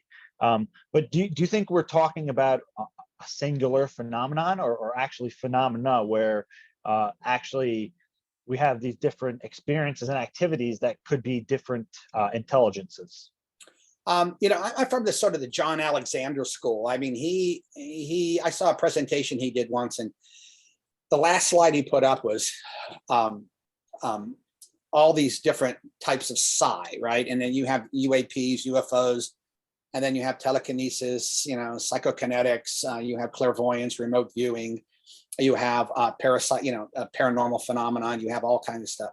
And he had them all sort of grouped there. And his thing is they're probably all related. And I agree. I mean, they all are probably all related. They're all part of something, whether it's extra dimensional, whether it's actually as like Jeff Kripal, the religious scholar, Jeff Kripal and Whitley Strieber wrote a wonderful book called Supernatural about this. And there's probably dozens of quotes in there, which I absolutely love, but they talk about this, and they talk about the idea of this actually being not supernatural, but actually a part of our environment, and that we're just not capable of. Our brains aren't capable of experiencing right now. We may be able to, maybe when our brains evolve a little bit more. And maybe we're seeing people like you, who are slightly maybe more attuned or more developed, that you're picking up on this. People like Melinda, that have a way to see this, but they can't really make sense of it yet.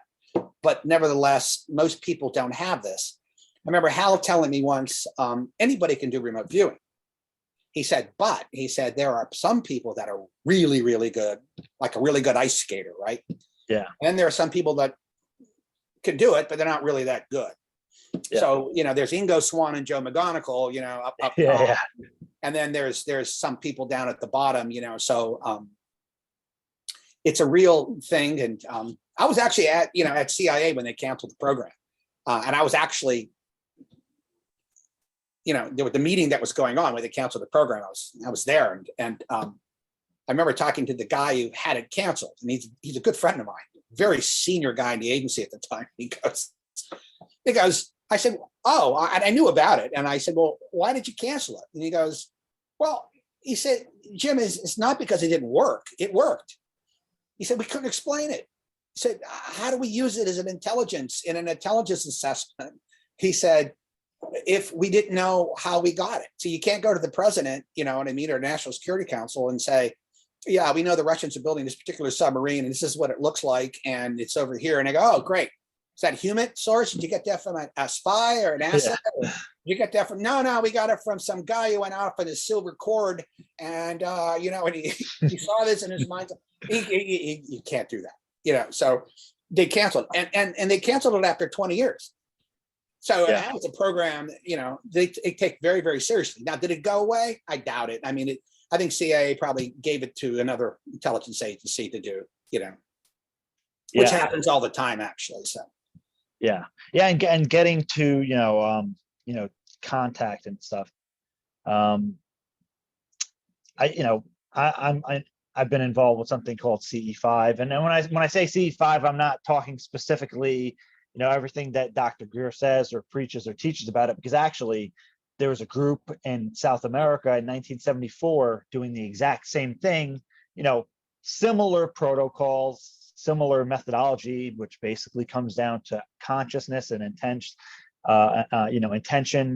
maybe concentration, and whether alone or especially with groups of people coming together to do that kind of work, similar to what was done recently, actually, at the Monroe Institute.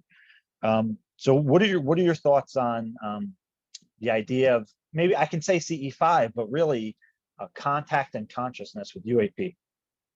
Yeah, that's a really good question. And I'm of a mixed emotions about it, mixed mind about it.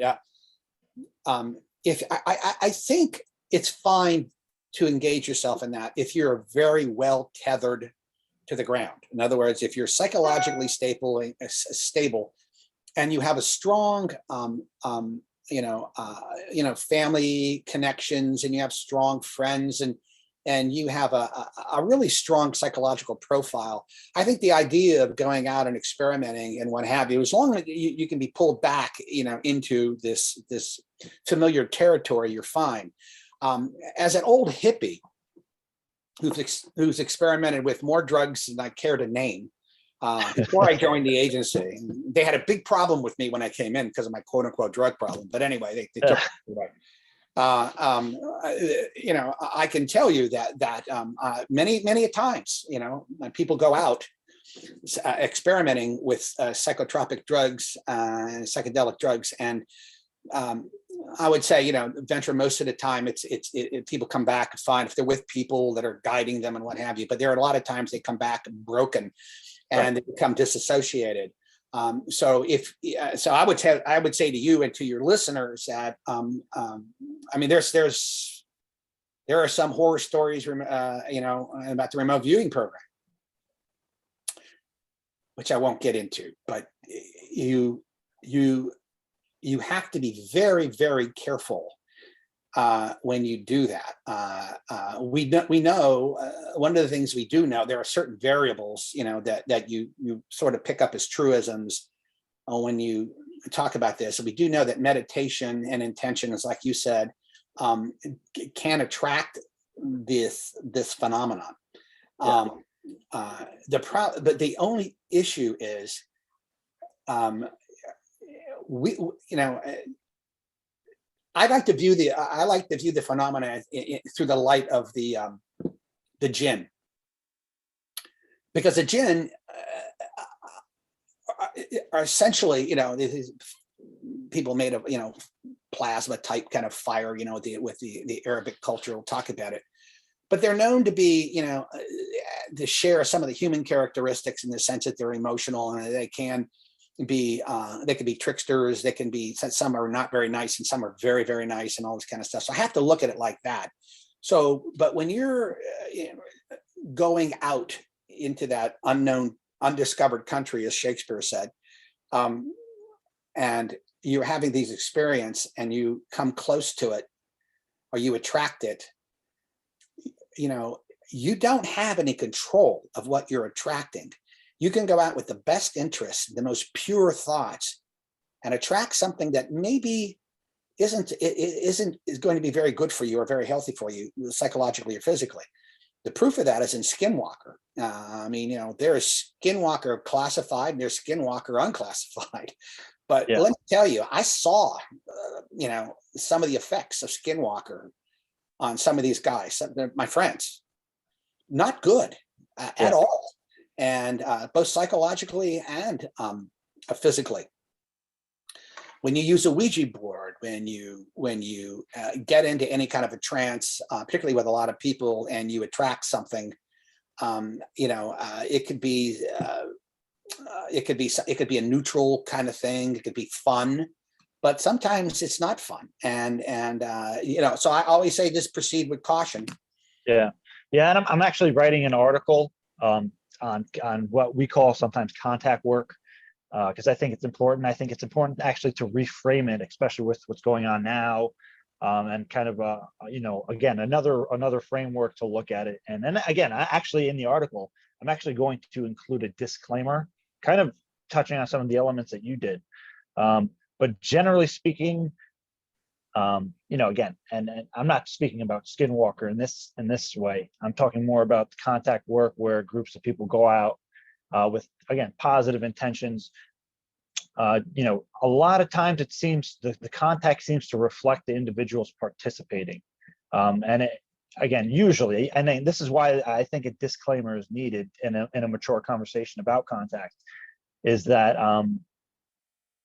if generally when people get together that are, of a sound mind and go out with positive intentions, they usually have a, like, what can be considered a positive contact experience. Whether they're ready for it or not, right? And how that's going to affect them. That's another part of the conversation story. But I will say that generally speaking, the contact seems to be at least benign or positive when your intention is kind of clear and again, if we can use the word pure, it seems to be reflective in that way. Actually, there's a body of thought that talks about that is indeed reflective, and that good attracts good, evil attracts evil, and what have you. My point in all this is, though, it's, as a CIA officer, when I would do an operation, and the operation involved dangerous activity, and I consider contact dangerous activity because you don't know what you're walking into. You just don't. You have no idea what this is. And though, to me, it's always like the 80% factor. If I can say to my boss, I have an 80% chance of success that I am going to, accomplish my mission and come back, without anybody getting killed or hurt or anything like that, and nobody knowing we did what we did, I'm willing to give that a shot. Yeah. But I think in this particular case, in these cases, it could be 50-50. Sometimes it's 60-40. I don't know. But I just said, I always say proceed with caution. And let me tell you something else. I mean, I some of the serious researchers that I've spoken to at a classified level are very wary of contact. And like I said, you hear some horror stories, and so for amateurs that are out there that are, again, not tethered to the ground very well and are trying to do this on their own, I always say, just proceed with caution. And and the other thing is, what do you expect to get out of this? I mean, if you know anything about mysticism or Christian mysticism or Eastern mysticism, these monks and priests and nuns would devote their lives to achieving a place where they were able to touch what they would consider the divine momentarily. None of it was ever like constant, right? I mean, there have been some gurus that supposedly who live in a sense of enlightenment, but where they're in touch with the divine, or they understand the divine and the divine comes into them. But they really don't know what that is. All they know it's about love, right? And they know it's out there. It's about love. But if you can expect, if that's what you're expecting, and you want to try that, I think it's a noble cause. But if you go in there not knowing, what you want, and inviting something, something to come into you, there's quite a bit of, I'm not, like I said, I'm not a religious person, but there's this wonderful book that was written called Hostage to the Devil. And it was written by Father Malachi Martin. You may or not heard of him. He passed away a long time ago, but he was a Jesuit, a couple of PhDs, and rumor had it that he was in charge of the Vatican's intel service, and what they would call their intel service. But he had the Pope allowed him to, they take vows of chastity, poverty, and obedience, and the Pope allowed him to sort of less resign, but he had to keep chastity and poverty.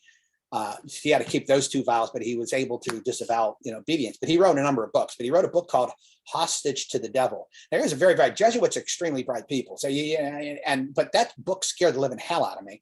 I mean, I could read a chapter at a time, and I would go back to it once a month. It was so scary.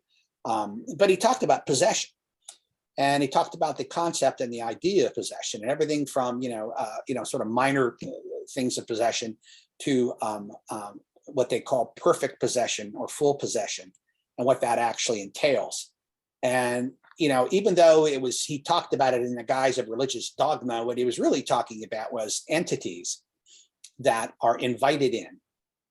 And once they're invited in, sometimes it takes a hell of a lot to get rid of them. And sometimes if you accept what they offer, you're not going to get rid of it. They actually take over. So, do I believe that? Yeah, to a certain extent, but I believe it enough not to try it. Let's put it that way. Yeah. Yeah. No, but and just for clarity too, the contact work is less about inviting entities in, but more for an interaction. But again, right, I understand the caution and kind of you're not sure what you're gonna get, right? But I actually forgot to ask you before. You had alluded to an experiencer study that you may have been a part of. Is there anything you can say about that? No, it's a study. A study started a while back before I was involved in it. My wife and I were involved in it. It's grown a little bit. It was smaller. It involves it's a good deal of it is medical, psychological, and biological. DNA is being studied. Physical characteristics. By the end, I mean medical issues associated with it. The people that are involved are initially it was former CIA, DIA, JSOC, and I think some FBI officers, usually at a senior level, who ran into this or had experiences like this. And then, so they're studying, the commonalities, different commonalities. The problem with it is it sounds fascinating, but it's sort of sad. We've lost some people. And this is why I offer caution, many through suicide. The whole concept of contagion. I know that Skinwalker, Colin Kelleher talks about it. Hitchhiker effect. And George Knapp, who's this wonderful guy, talk about it. It sounds interesting, but it's not. It's frightening to a lot of people.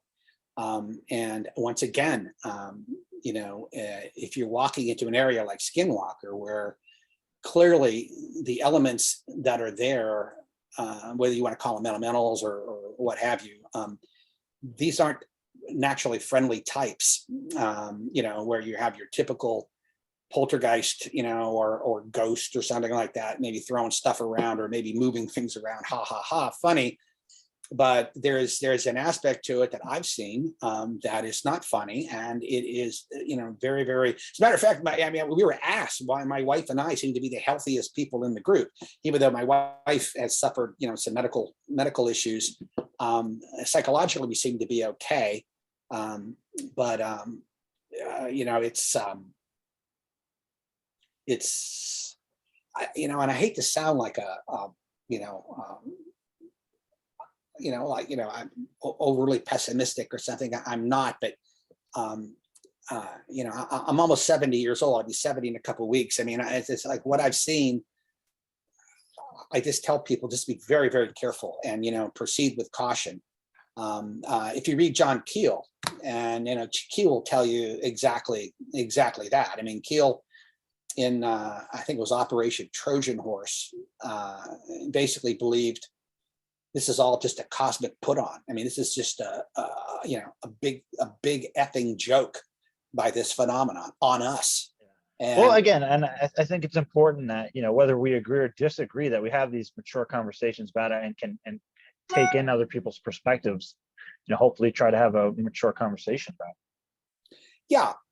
I agree. But at the same time, you got, like I say, you look at a guy like Chris Bledsoe. To him, this is all about love.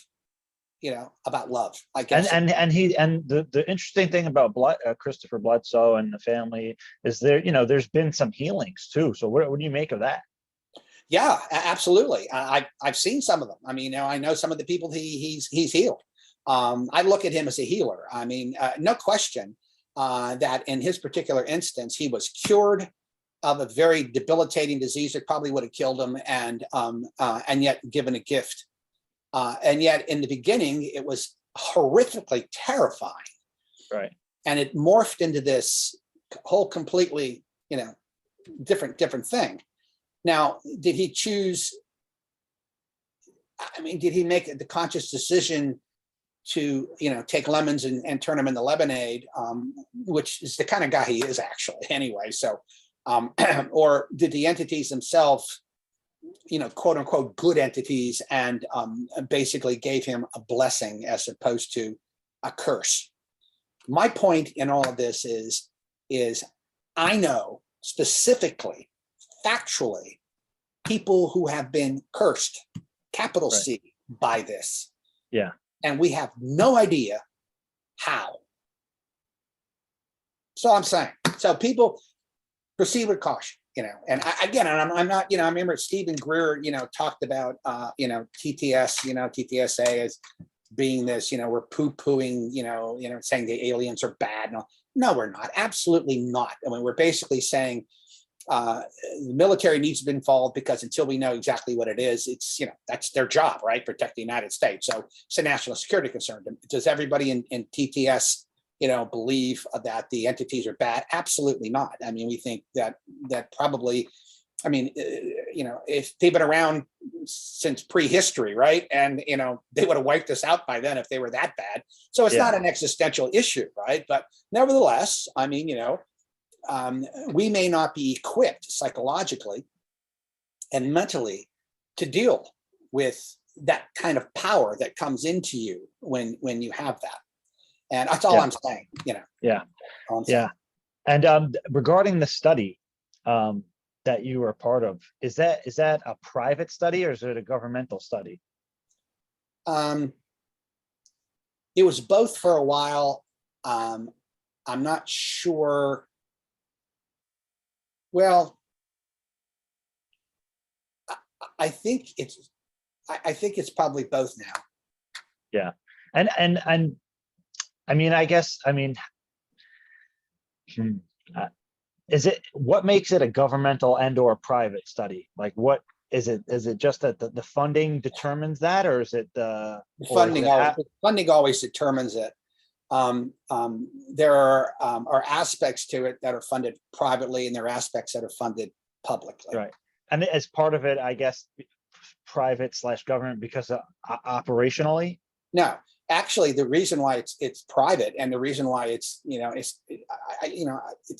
it's not classified so much as it's HIPAA restricted. Correct. So I mean, there are papers being written on it now. I mean, that will become public. I'm sure, and but they're not. But the authors may be public, but you'll never know who the people that were involved. Right. Or because of HIPAA, And is that something just that you and other people are working on, or is To the Stars actually involved with that? No, To the Stars isn't involved with that at all. Okay. And I'm not involved in it at all, except as it's being a very peripheral member of it, and what have you. But no, our only involvement with the government and TTS is with the Army Futures Command. We have a credo with them, and we have a piece of a purported UFO material from a crash. I can tell you that the military visited us twice, came to our offices, and both times were pretty impressed with what it was. They're studying it now. They're studying it now in concert with a defense contractor, trying to mimic some of the characteristics of it, as sort of like what Jacques Vallée and Gary Nolan are doing with their materials that they found, with Diana,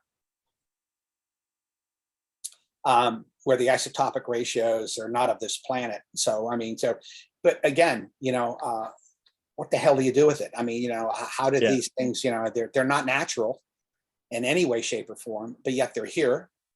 Our piece is definitely manufactured, no question at all. And is it is it known publicly where that piece came from? What crash? What No, alleged? the problem, here again, and I think this is deliberate on the phenomenon side. You got these pieces, and the provenance is very hard. I mean, we know where it came from. We know it came from a guy who picked it up, gave it to his son, who gave it to his son, who basically gave it to Long John Nebel, who gave it to Art Bell, who gave it to Linda Moulton Howe, who sold it to us. So you can look at that and you can say, yeah, but as far as like taking it into a court of law, the chain of acquisition there is. It's nothing. It's not the least bit scientific. It would be thrown out in a court. So to us, we wholeheartedly admit that in the end, you don't know where the hell the thing came from, but we definitely know it's manufactured, and we definitely know it's been looked at by national labs, and every one of them said it would take an enormous amount of money, and we don't even think we'd have the time. In other words, we don't think there's enough time. 100 years, maybe get to this capacity. I mean, to get to this point where we can make it. Oh yeah, it is really, really odd piece. And this is the layered bismuth. Magnesium, bismuth, magnesium. 83 separate layers, and there's some elements we don't like to talk about how it functions. It functions as a waveguide at the micro level. It reportedly have the ability to lose mass once you put energy into it, certain amounts of energy into it. But if you're looking at it, and there's the military is looking at it so many different ways. They're looking at it for their own benefit, right? So if they come back and say, look, and what I think is going to happen is they're going to come back and say, we don't know what the hell to do with this. We just don't. Yeah. So we're going to put it on a table. We're going to come back and revisit it once our technology gets better, and then we can come back and look at it. And by the way, this is what happens in these programs, these legacy programs. You get something and you look at it, and maybe say you have a downcraft, or maybe you have a piece of something, and you work for 5 years and you spend $50 million, $100 million trying to figure out what it is, and you make zero headway. What do? Budget comes around, and your budgets are very tight. And Congress comes up, and maybe the Gang of Eight or somebody comes back and says, "What progress have you made?" Haven't made any. It's been 10 years. What do you mean you haven't made any? Well, I haven't made any. Well, we're not going to give you $100 million this year. We're going to give you maybe 10 to keep the program going, but you can't make headway. So what these people do is they keep the program going. It's like ATIP. ATIP was a continuation of OSAP. Yeah. They had very little money to continue it. They had enough money to continue it, but people were working on this part-time and lose off jobs. Yeah. And they kept it going on a very, very small budget. And now the budget's gotten much bigger, but I don't know how big that budget is now. I mean, the new organization. And I don't know, I don't know how much, how many people they're putting into this. And, if they're putting all scientists with no background in this, it's going to be a waste of time. Yeah. And the interesting thing about that is, it's very reminiscent of the Wilson Davis notes, and even surprisingly, even though Eric Davis is not a supporter much of Lazar, the Lazar story, both accounts talking about how they look at the technology, they work on it for a few years, there's no progress, they get nowhere with it, and they shelve it for a few years. And every 5 to 8 years or whatever, they try to look at it again when there's been some developments in technology and physics and understanding. Yeah, and I think that's exactly what's going on. And I got my head chewed off when I made a comment that I believed Lazar's story, and I believe his story for a couple of reasons. But nevertheless, some people who know much more than I do told me, it's not. That's not accurate. But so I don't know. I guess I'll take the hit on that one if that's the case. But Yeah, and I know Eric is not a huge fan of Lazar at all, but it is funny that there's that similarity, and the time frame as well is very similar. But I did kind of want to ask you kind of an aside question. Your former, I guess, colleague or ex-CIA officer John Ramirez, I guess you can say controversially brought into the conversation the idea of DNA and the DNA possibly from Roswell and hybrids. What do you think of that that idea? Yeah, well, I know that I mean, this study's looking into it. So, I mean, it's like, it's not, an odd idea, a strange idea. The thing about John is, I didn't know John in the agency. John told me we had met once. He came to my office once. They were doing a program and they needed something and they came to my office and I met him, and I don't remember that, but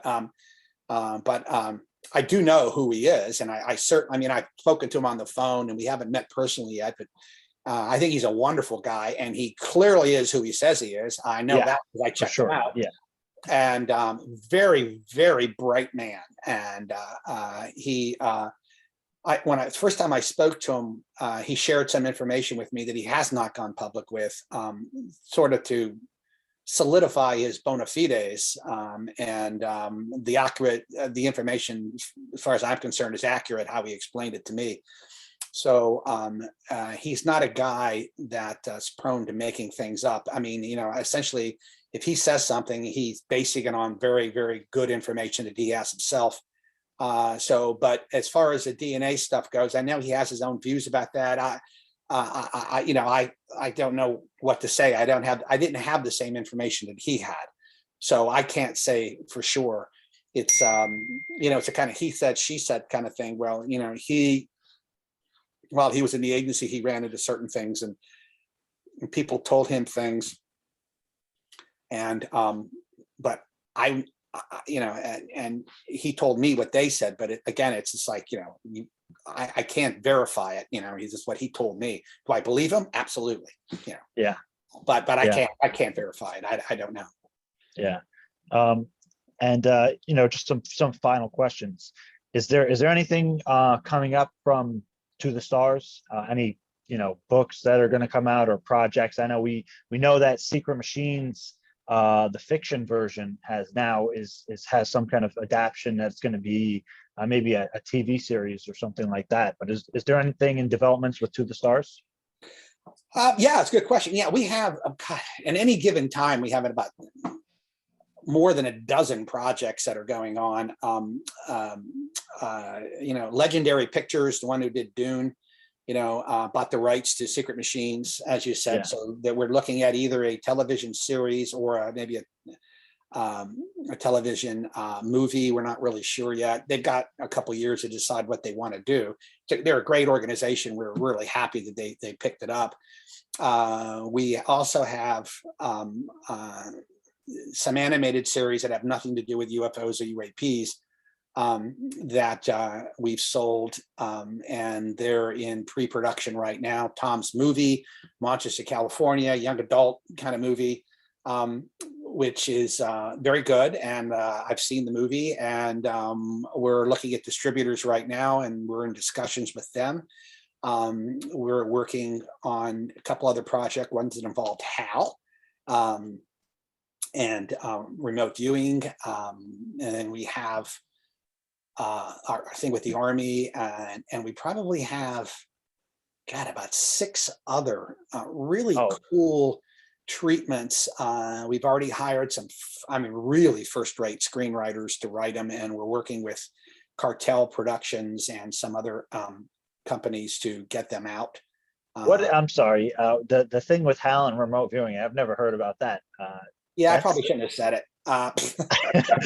Is it going to be in the public? But it's really cool, and a script was written by a really talented guy who's done some major Hollywood work, and he's very excited about it. We're very excited about it, and we're working on the funding for it now, so getting that out. But the main goal right now of TTS, we had to switch over to become an entertainment company, because when the pandemic hit, everything went to crap. All of these, we had a pretty good shot at some really good investment money coming in. And our goal was, we were always doing entertainment, but we wanted to do the research side of it also. But the research side was so money intensive, and the money, some of the investors, who walked away during the pandemic, that was where the money was going to go. So we're left with what the Army has. Now we still have that, like we have Scout and Vault. Those are completely done. I mean, those are set up. They're going to come out into the public? Well, they're ready to roll, but the problem is, they're all developed, and we have some really sophisticated, AI software that is really behind all this stuff. But when we were working with Microsoft and Amazon about running the cloud structure for it, because it was going to be interactive. And we're going to take stuff in from people. He's like, here, send me your video, and we'll run it through our database, and we can tell you with pretty high degree of certainty whether it's real or not real, right? Right. And then we were going to have another interactive database too, looking at that, and we were going to throw in all kind of stuff from MUFON. We were working with MUFON, but the problem was the amount of money it costs to actually run these databases is in the millions of dollars a year. Yeah. And so we need we need that kind of funding, and the only way we figured out we were going to get that kind of funding is if and get our shareholders. We have a lot of shareholders, like 4,000 shareholders. We owe them, first and foremost, we owe them, the return on their dollar. That's the first thing. And the second thing we owe them, and I think just as importantly, is some progress on UAP, right? Yeah. And because that's like, to me, that's the deal. And the only way to do that, the only way to get all these projects going is by making money. And we figured the best way to make money is through entertainment. So that's the quickest return. So we're doing as much as we can to pull money in, and hopefully more investors. Once more investors comes in, and if we get on maybe one of the exchanges like NASDAQ, then the shares become fungible, they become worth something, and then they become traded, and then there's more investors who become interested. And we're hoping that will push everything forward, and we can move forward. Now, in the meantime, we still are talking with other government. We have our hands in, and there's been some opportunities, but we turned down. This wasn't our deal, but I'm very, very excited for the future. I mean, I really am, and we still want to be, the place, the central focus for this topic. We think we have a chance of being that, and not to denigrate MUFON or some of these other organizations, which are fantastic, but we would work in concert with them. I mean, that's the goal, is working together as a team, each one individually going out and doing what they need to be doing, but maybe having TTS focus almost as a central focusing group for this, and running this thing through our databases, our platforms, which are very sophisticated. But we need a lot of money to run these things out, and it's a place where people can come and it's almost like the Black Vault. Jonathan, I can't remember his last name, Greenwald or something like that. Yeah, John Greenwald. An incredible thing that he's done. And how do you take all this data and put it together? This is what Bass was trying to do, what Bigelow was trying to do. This is now what the UAP task force is trying to do. How do you take all this data? Now, Jacques Vallée actually built the data programs, the data processing. Yeah, and of course he's one of the best. So he's one of the world's best at this, and that's what their goal is. But of course, hopefully they'll have the money to do this if they get a contract. I'm not sure if they have or not, but I know some places have gotten contracts already from the task force, and I'm sure that's what they're going to be doing, because the only way you're going to get to this is find some type of pattern, within the noise, and then, because right now there's a bunch of dots, and people say, well, we have to figure out how to connect them. Well, I'm like, we don't even know what the hell the dots are. I mean, we think they're the dots, but we don't know if that's really what we should be looking at. I mean, let alone connecting them. I mean, all we got are these big areas like psychokinesis, but we don't even know what the hell psychokinesis is. We can tell you what it does, but we don't know how it works. So that's sort of what the problem is. There's no there. There's no ontology that we have. Yeah. And do you think once there are possibly some developments and kind of refining the perspective on that it will become public as it's happening? I think, yeah. Well, let me put it this way. Don't hold your breath on the government. Right. coming out with anything beyond more videos, maybe. I think it's unfair to put it on the government, like, Lou's program and James Lakowski's program. He was the guy who ran OSAP. Incredibly nice guy. I've never personally met him, but I had an email conversation with him once. They were the ones who really got the ball rolling. They knew it wasn't nuts and bolts. It was a lot more than nuts and bolts. You got to look at Bob Bigelow and his group, Calm, and all these guys. These are the guys that really, George Knapp, they made it happen. They really sort of started this whole thing. Lou walks in. Lou, did God's work as far as I was concerned, keeping it all together and then pushing that out there. He's a hero in my book. And so I think the cat's out of the bag. It's not going anywhere.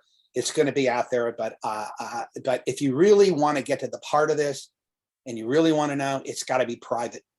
It's got to come from the private. And then I was at a conference and they had asked me what so I wrote up a little thing. This is what it's got to look like. You can't have this, quarterly, reviews, which, is we getting anything for our money? You can't do that. You just have to throw money at it, and you have to keep throwing money at it. It might be for 10, 15, 20 years until you can get something that you can work with. And it has to be something where everybody's involved, where other governments are involved, where religious scholars are involved, social science teachers, philosophers, scientists, researchers like yourself, experiencers who are all involved and all participating in this and trying to work together. That all sounds kumbaya, but honest to God, it can be done. I've done this before myself inside the government at a classified level on big programs. So I know it can be done. It's just a lot of hard work, but it can be done. Yeah. Yeah. And actually, I know that Peter Levenda, and Tom have the other book coming out, War, out of the God's Man. Yeah. I read the unfinished manuscript. Great. Levenda is he's just a smart man. He and Tom, would get together and they were talking. For this third book, I talked with Peter a lot too about where it was going. And I know AJ is working on the third installment of Secret Machines. And we had talked a little bit about where, it was going to go. So we're really, really looking forward to those things coming out, and hopefully they'll be coming out soon. So. Yeah, and I encourage everybody to go listen to the To the Stars podcast, because your talks with Peter Levenda are incredible. They're some of my favorite talks in I'm glad you enjoyed it. Yeah. And I'm hoping I can get Peter Levenda on here. I'll talk to him again. I'll talk to him. No problem. Yeah, a great thinker, and I always appreciate his perspective. And again, as I said, his sourcing. You look at a Peter Levenda book, and you have research for the next few months. It could be years if you look at all the sources in his books and go back to the sources and look at them. They're immaculate. He's a bona fide historian and religious scholar, and he is an academic, and he takes these things very, very seriously. And this is one of some of the problems with the UFO community, is why a lot of people don't get heavily involved. Like some of the people I hang out with don't get heavily involved in it, is because they'll write books. And they'll just say things, but there's no sourcing for any of it. And the reason why there's no sourcing for any of it is there isn't any. And, I was listening to a podcast the other day of this. I won't say who she was, but I was just absolutely stunned by the, audacity of this person just making up this stuff out of whole cloth, pulling together different things. It reminded me of, what's his name? The guy who started EST. Werner Erhard, back in the 70s and 80s. You're too young for this guy, but he pulled together, Buddhism and philosophy and everything, made this whole seminar together, and it was just absolute nonsense. But you have to be careful with stuff like that. Yeah, and Jim, it's been a pleasure having you on. I really appreciate your time. It's a great discussion. I could just keep at this all day, so I don't want to keep you too much longer. But would you have any kind of parting words for the audience on anything regarding the phenomenon and UAP and transparency, or kind of anything for them? Yeah, I do actually, and I like to say this to people. I remember I was on Whitley Strieber's broadcast, and he asked me the same question, and what I always say to the listeners, and I say, your fellow travelers, you're listening for a reason. You're interested in this for a reason, and I'm not sure what that reason is, for instance, but I will tell you for 100% fact, UAPs are real. The phenomenon is real. It's been around for a long time. If you're fascinated with this, you're on a journey, probably the most fascinating journey you can ever be on. Politics, things along those lines. I mean, that's for second tier. The first tier is this. This is the unknown. This is the undiscovered country. This is the story of the millennium. So keep it up. Keep your interest up, and keep the faith. We may never get to it, and maybe in my lifetime, but hopefully in your lifetime, we'll figure out a lot more about this down the road. And good luck. Yeah, that's greatly appreciated. Thank you so much for coming on, Jim. Sure thing, James. We'll be in touch. Definitely. Take care. Bye-bye.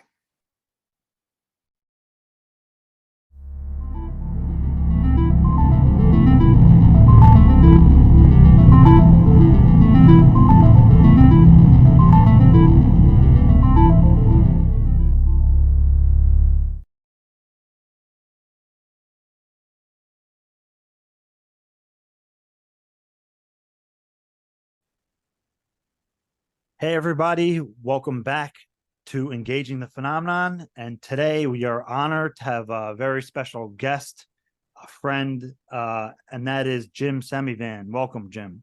Hey, thank you. Thanks for having me on, James. I appreciate it. Yeah, it's great having you on. And yeah, most people are going to be familiar with you here, but for people who are not familiar who Jim is, here's a little bit of background on him. Jim retired in 2007 after a 25-year career in the Central Intelligence Agency's National Clandestine Service. At the time of his retirement, he was a member of the CIA's Senior Intelligence Service. Jim served multiple overseas and domestic tours along with senior management positions in CIA headquarters. He is a recipient of the agency's Career Intelligence Medal.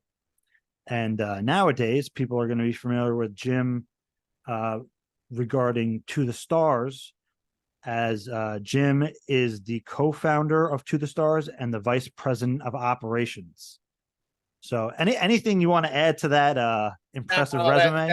That describes me pretty much. I don't know.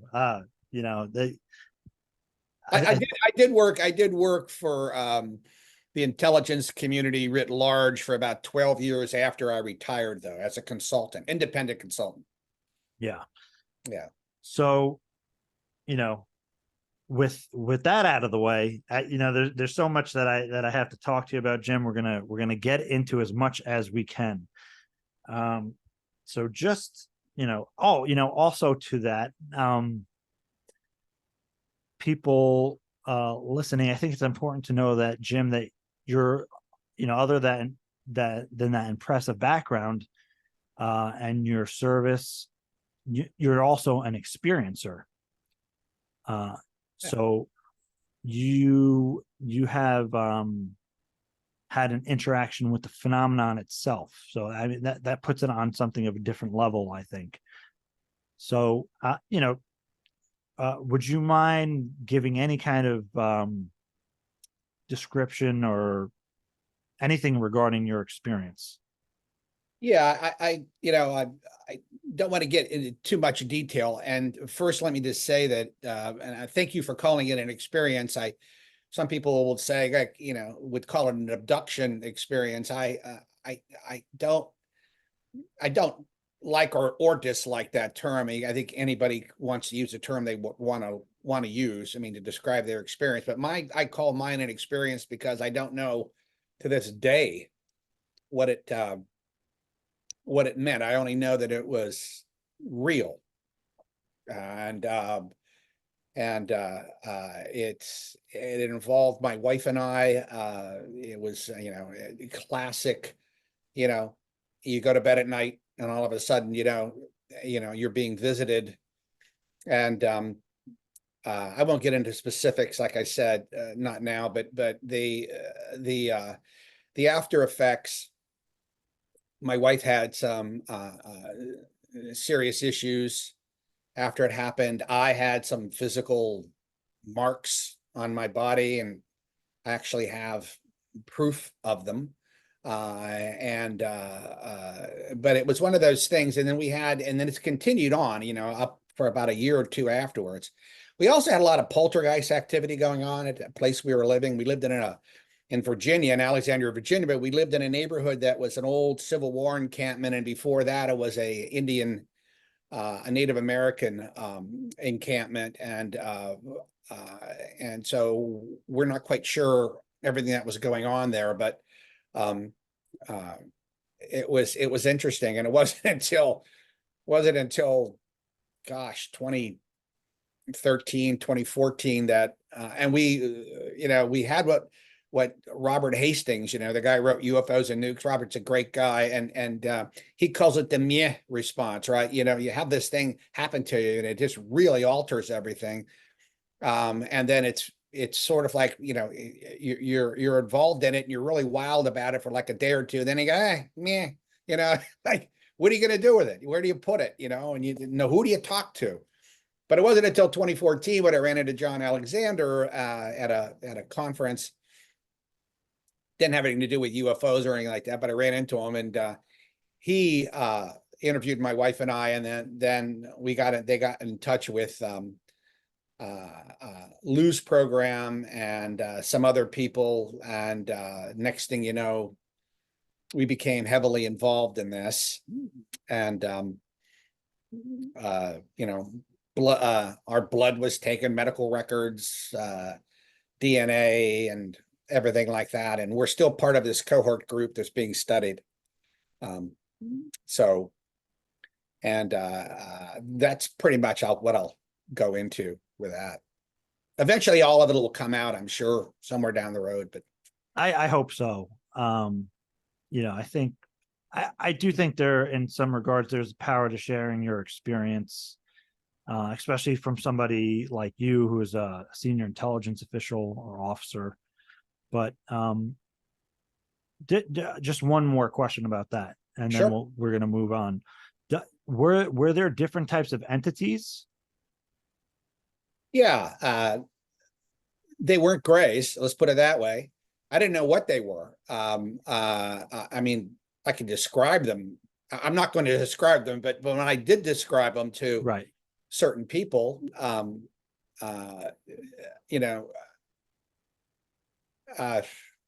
better not name them because they may not want to be named, but okay, yeah. It was at CIA headquarters, and I was asked to, get a conference room for about, around 6-7 hours.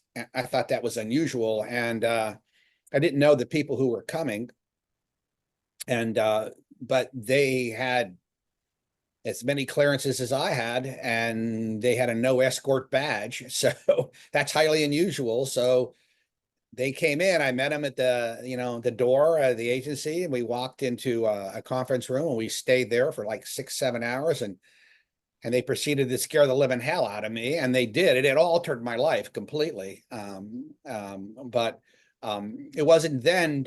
It was then, I described to them in much more detail, and then one of them basically said, "Oh, you ran into the," and then he gave me the name, and I had never heard of that before.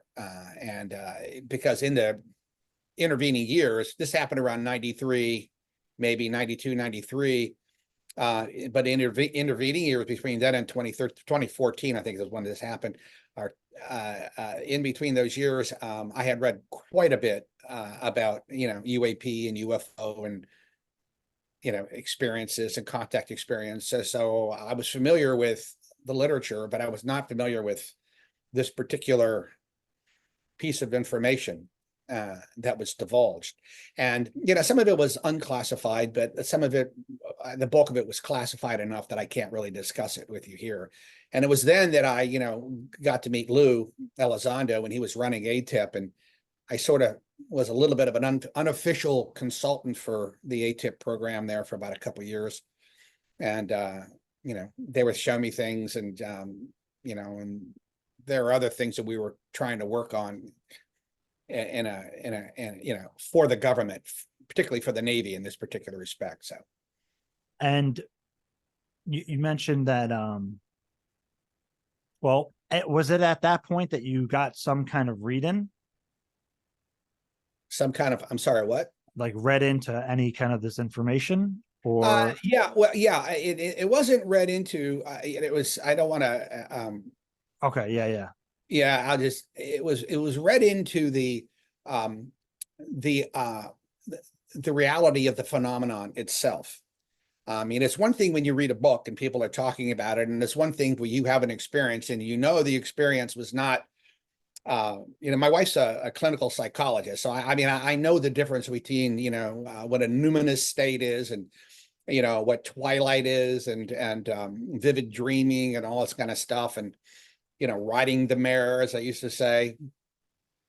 This wasn't that. It was totally different. And if you speak to people that have had this experience, they'll tell you the same thing.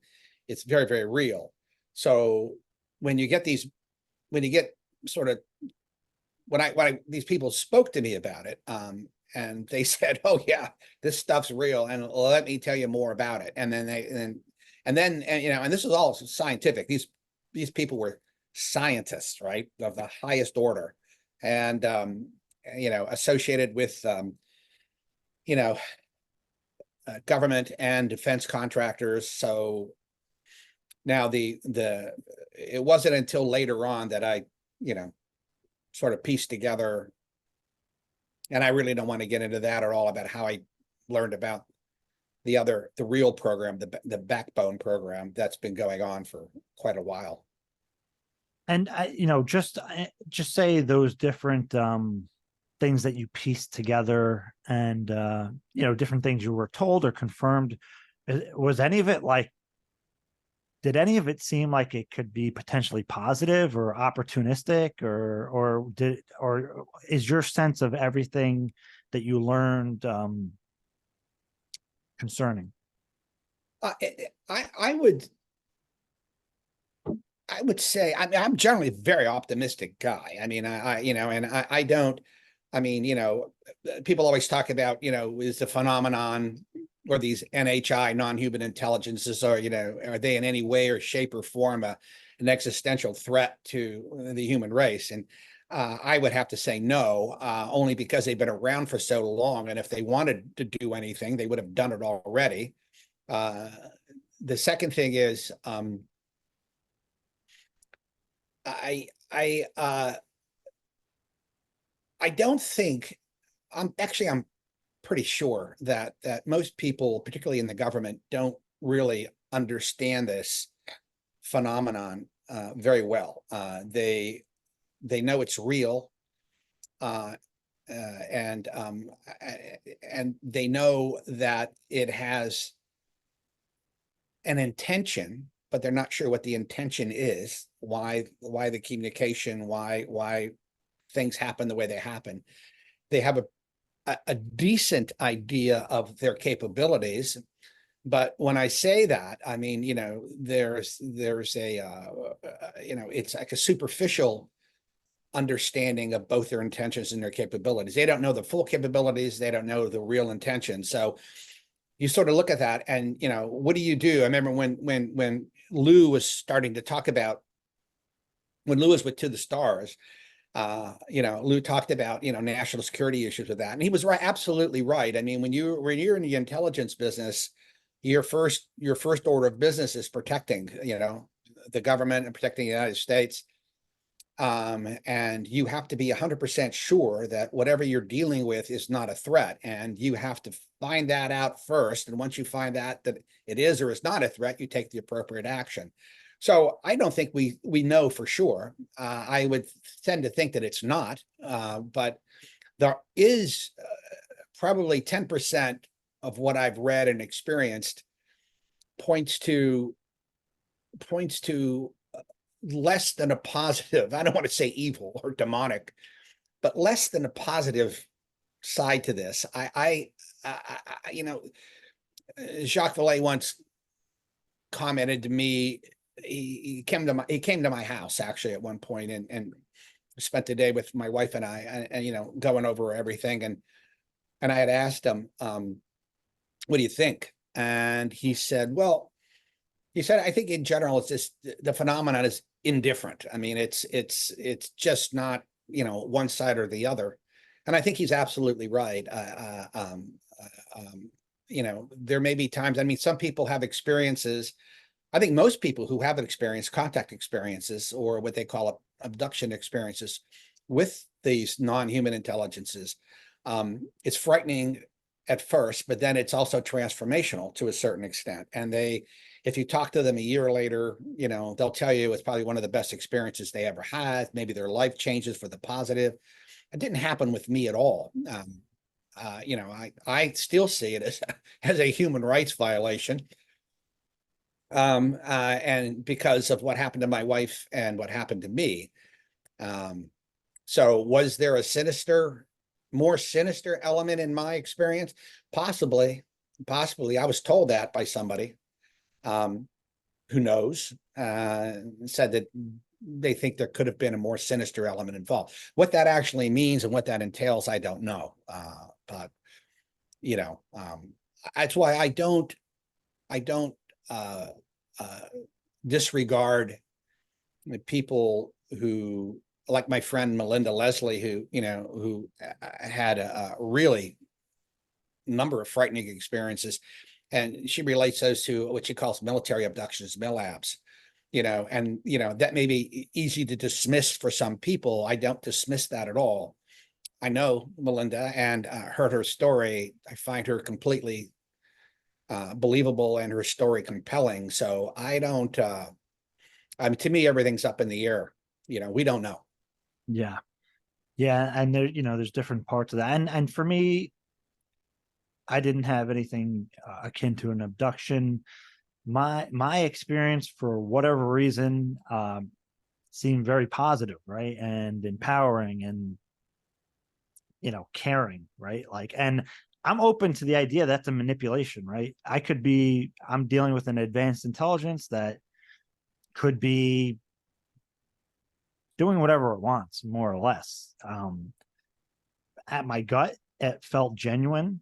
It felt like that these entities or non-human intelligence cared about us. And, you know, I got these kind of downloaded messages, but I understand that I can't take that necessarily at face value, you know, and that's why I like to speak to people like you and other people who have different experiences, because that's the only way we're going to be able to piece things together and begin to try to make sense of it.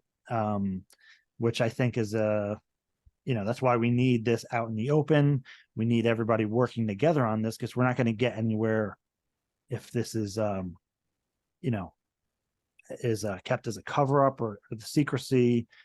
The only way we're going to move forward on this is if everybody is working together, you know, doing their best. Yeah, I agree. I think you're absolutely right. And I think there's an arrogance involved, people who've had these experiences, and, you know, and they talk about how life transforming they are, which is wonderful. I mean, you know, I think that's great. But to say that you understand it, I think is going a bit far. Yeah. But Jim, I just I'm sorry to interject. Yeah. But I completely understand why those people do that, right? Because it's so real to you and it happened to you. And like, there's this inclination, and it's almost subconscious, to assume that you know the truth just because you had the experience. I get that. Yeah. Like, well, I mean, no, I believe, you know, if people have experiences, you know, I believe them. I absolutely believe, and I think they're true, that they actually did indeed happen.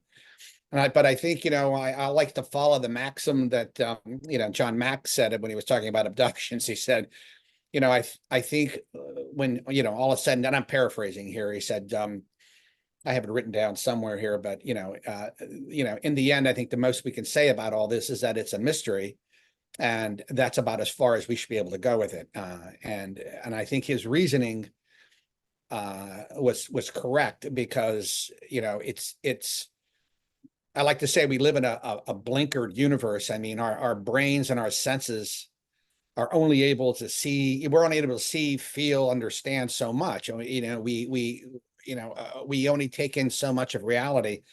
Our brains are structured in a way where we can't absorb everything that's happening in our own environment, right? You go outside, you know, and there's so much data coming at you. You know, there's trees and animals and bugs and other people and sky and ground, and it's teeming with life, right? And teeming with energy. But you don't think about that. You can't absorb it all. I mean, you know, it just superficially you can, but you can't make sense of it. You can't get behind the essence of it all, because it would just be so overwhelming to you. So you have to sort of know that, you know, when you're looking at it from a humanistic or human point of view, or anthropomorphic is probably a better word, that it's limited and that we're stuck in this limited way, and you end up with what Whitley Strieber likes to call, you know, you walking through a forest of hypotheses.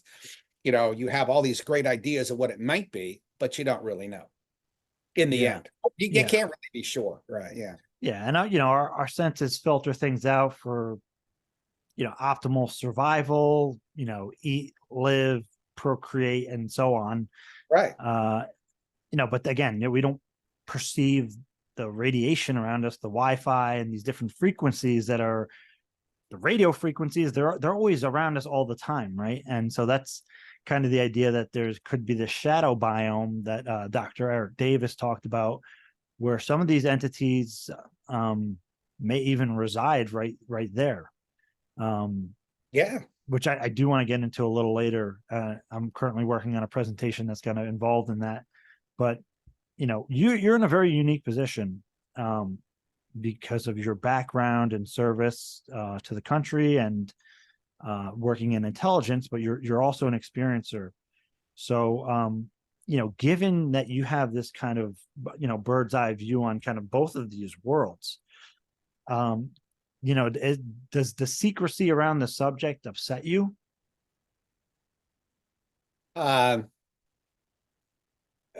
You know that, yeah, I'm torn with that question. It's a question of, I've had discussions, you know, with other people, you know, Lou and Chris Mellon, myself, and Steve Justice. He used to work for the Skunk Works. You know, when To the Stars was first formed, all of us sort of agreed that we were going to work on the basis of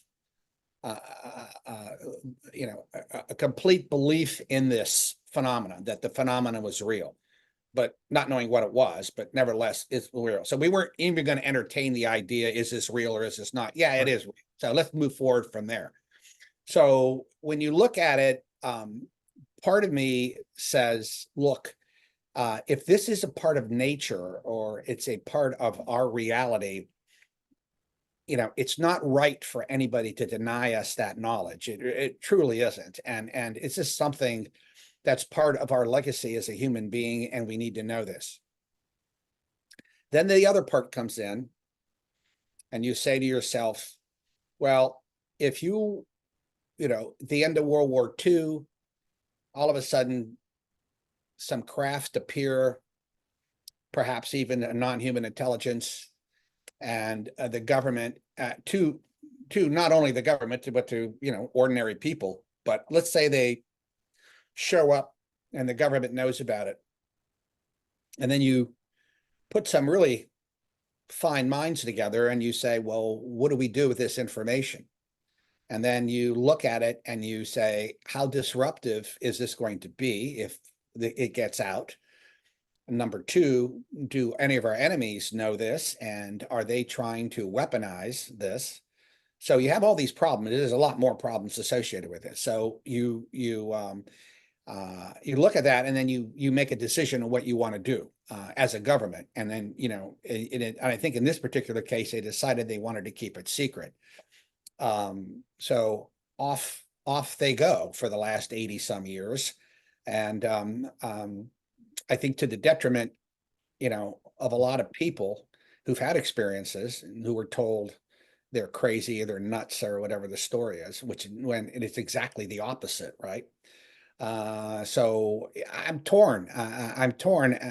I've had people who I know are in the know, and I've mentioned this before, and one of them told me the truth is indigestible. It's not something that that we would be able to fully grasp or entertain, and that it's like, it would be like telling somebody something that they can't do anything about, and they don't know what the repercussions of that would be. It's so great. It's so world changing and transformational, and maybe not in a good way, so. I mean, what could be so jarring? What could be so disruptive? I mean, bless you. Thank Like you. like the idea that we're being visited by another advanced intelligence that's more advanced than us. I mean, do you think, or is it something else? I think it's much deeper than that. I think, if you talk to the ordinary American, I mean, it's so funny. We're talking about this. The listeners that are out there, we're part of a group, right? A very, very small group internationally, and that care about this topic and care about this subject, but we're really, really a niche, a group, and we're fellow travelers, but we're very, very small. And this phenomenon doesn't impinge on most people's personal lives. Maybe it impinged on yours, James, and on mine, and maybe some of the listeners out there. And it's very real to us, and we want to find out what it's all about, and that's understandable. And I'm all for that. But if you're Lou once mentioned to me, we were chatting about this, and I asked Lou one day what he thought, and he drew a Venn diagram, on a board, and and in the middle of the Venn, was, well, one side was consciousness and the other side was quantum theory. And the shaded part in the middle, he said, that's probably where this is. And when you think about that, what are the two things we really don't know all that much about, or that, could be extraordinarily scary? And consciousness, is it local or is it, non-local?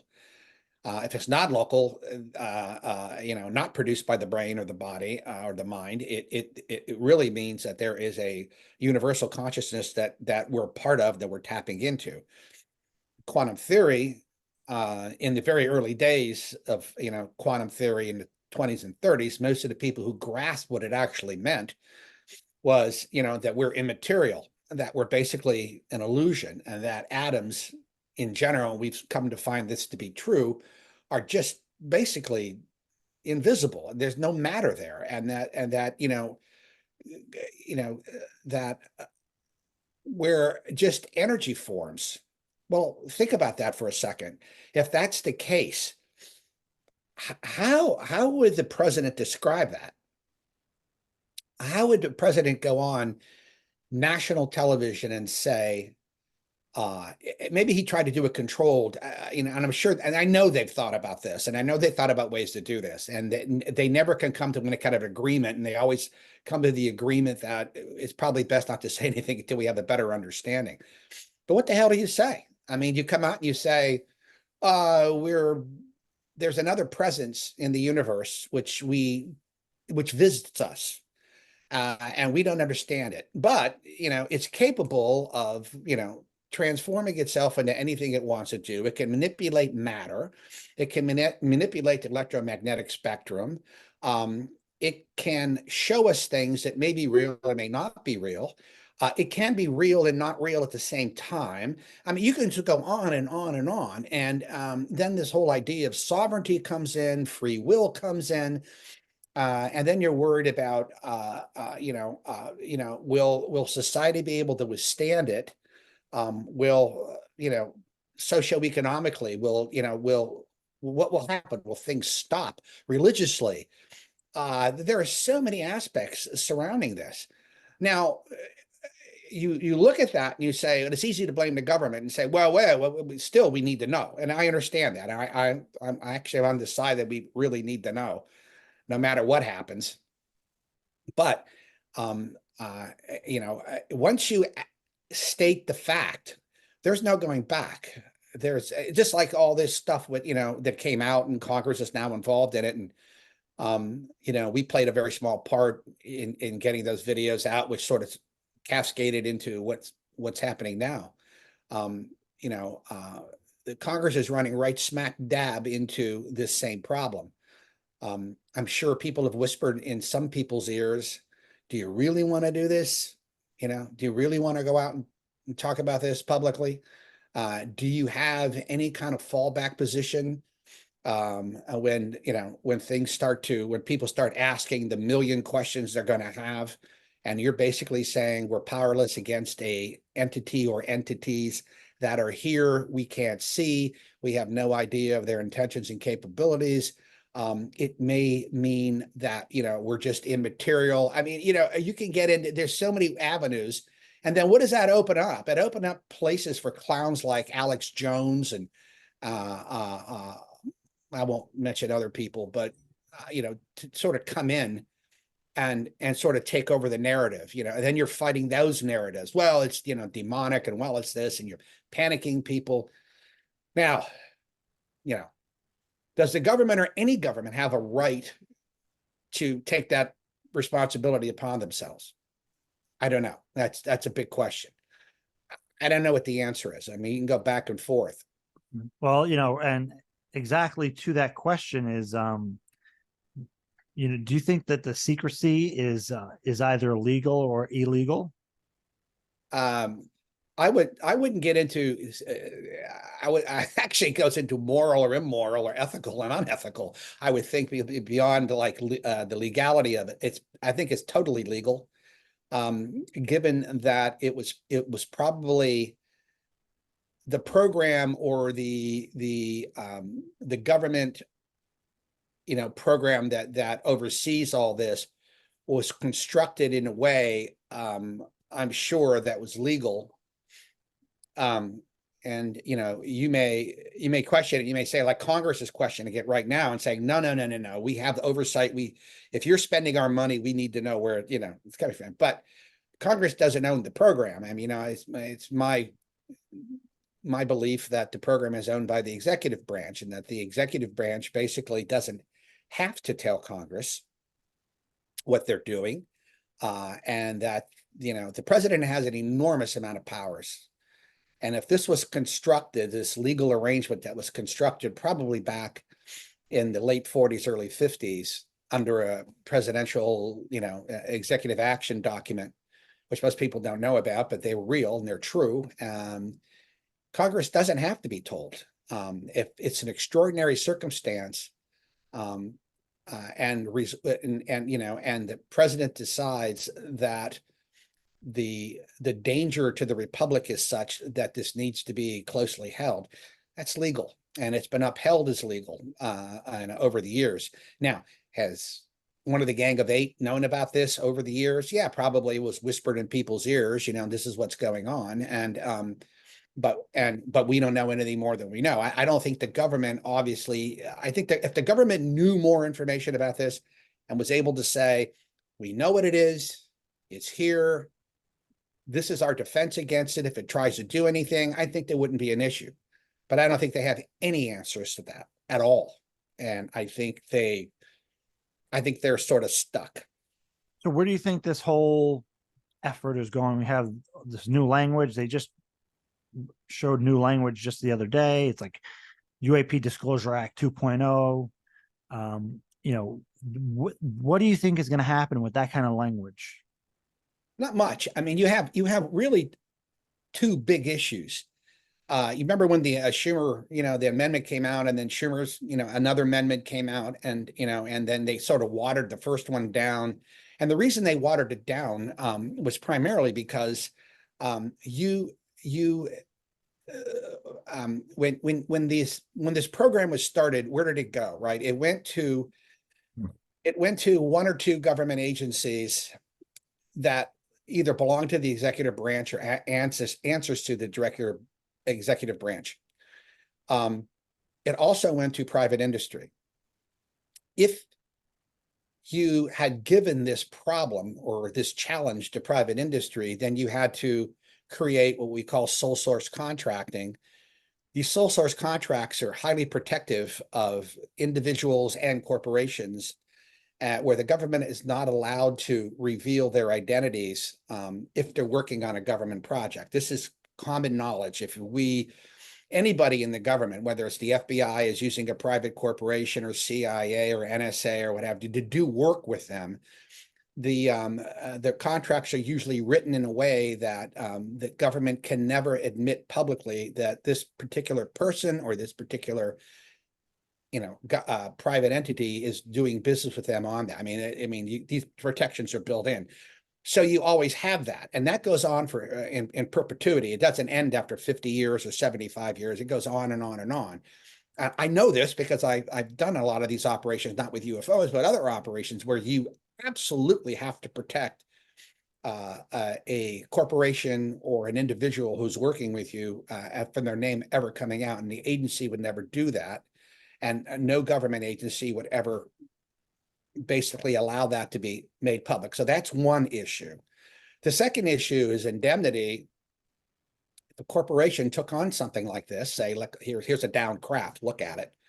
And the corporation said, okay, and, is there any money available? And, the president would say, yeah, we can get you some money, but, the fact that you're working on this, if you pick up any information, it's going to be yours. I mean, we can't hide it from you. You're actually working on it, right? So the company probably putting its own money into it along with the government money. So that gets all mixed up like this. And that makes it even more complicated. So when Congress is now saying, we want to know, where it is, who are the companies, who are the government agencies that are running it, where the program is, you're running into a host of legal problems. And, and I think that's going to be a monumental battle if it indeed, takes place. When Dave Grush talked to Congress, I mean, I'm sure he told them where some of this can be found, who is working behind it, but you notice it hasn't come out. None of that's come out. And the reason why none of it's come out is because it's all TSSCI-TK, right? Top secret, special compartmented information, talent keyhole, which means that, some satellite information was involved in it too. That stuff isn't, most people in Congress aren't read into that level. I mean, most people in Congress are read into the secret level. If you're on the House, Permanent Select Committee on Intelligence, or SISI's, Senate Select Committee on Intelligence, yeah, you're going to have top secret clearances. You may even have a Q, which is, nuclear, but that doesn't mean you have a need to know, everything that's going on, right? And all the particulars.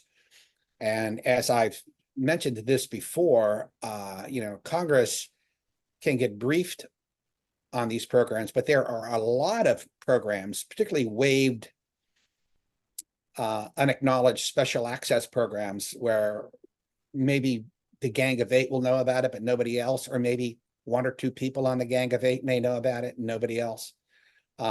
That's at the discretion of the president and the National Security Council and or the particular agency that's doing it, because the topic may be so sensitive that they can't let that information out. So it's complicated. It's much, much more complicated than Congress is coming out and demanding something. There's a lot more to it than that. So I'm hoping it'll help, but yeah. Yeah, I mean, just briefly on this, say the language is perfect. Does that mean that there's going to be progress? Yeah, I think there will be progress, but again, let's go back to the dilemma, right? So what's Congress going to do? So let's say, for instance, Senator Rubio, gets called into an office and they sit him down and they say, well, okay, you want to know what's going on? I'll tell you what's going on. And they make him sign an agreement, and by the way, a lot of these agreements, Congress cannot, particularly if they come from the executive branch, Congress can't debate them. Congress can't do anything. I mean, they can't discuss them publicly or anything. But let's say they're given permission and they're told, okay, what do you want to do? So they're told the story, right? As much as the story can be told. I mean, the whole story. But the story is resoundingly incomplete, right? Because nobody knows, the intentions, the capabilities, the complete story. Because the phenomenon or these NHI haven't really told us either. And so you get that, and they say, and here are the reasons for talking about it publicly, and here are the reasons for not talking about it publicly. What do you think you're going to do? Well, Senator Rubio might look at it and make the decision that we can't talk about it publicly. Or Senator Rubio can say, I think we ought to talk about it publicly, but it's not my place to talk about it. It would have to come from the president. And I think that's what's going to happen. It's going to be a legal battle somewhere down the road. I don't know whether or not the Supreme Court will get involved in it. But there are a lot of elements that aren't being discussed. It's what I'm saying is it's much more than congressional legislation. You're going to need a little bit more than that. Without getting into the weeds of that, could you just bullet list like some of the things that are not being discussed that are important to the conversation? You don't have to explain why. You can just say this. Well, it's a conversation that's been going on now recently, with the power of the presidency and, where that lies, what the president can do, what the president can't do. I remember, back when President Trump first became president, he was at a news conference and he was talking about, you wouldn't believe the powers I have. And he kept going on about it and the powers I have, well, what I can do. And I think he was absolutely bowled over by what he has the power to do outside of Congress and the judicial branch. In other words, there's this unitary executive theory that's out there, about what the role the president has, particularly in extraordinary circumstances. I don't think anything is more extraordinary and more potentially dangerous than the knowledge that there is a non-human intelligence or intelligences out there that have the capability to read your mind, come into your house, threaten the idea of sovereignty, free will. I mean, you've had an experience, you know what that's like. And you don't even know, it's like me, it's real. Yeah, I know, I believe it's real, but was it real? Don't know. We're in this sort of, it's a funny position to be in, and this is why sometimes I get so upset with this whole issue that, I just back away from it. I can't get involved in it anymore. And I don't know morally and ethically what the right answer is. I mean, I think I do, 1 month, and then I flip over the next month and say, no, maybe we can't do this. I mean, if 2/3 of Americans can't point to Miami on a map. I mean, we can go on and on about this, right? Most Americans, 50% of Americans read at a 6th grade level. I mean, you can go, and this is just Americans. This is worldwide population.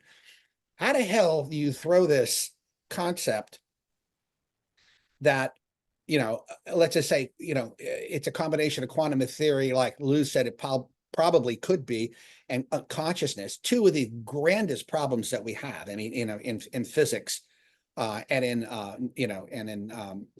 neuroscience, and we can't wrap our arms around it.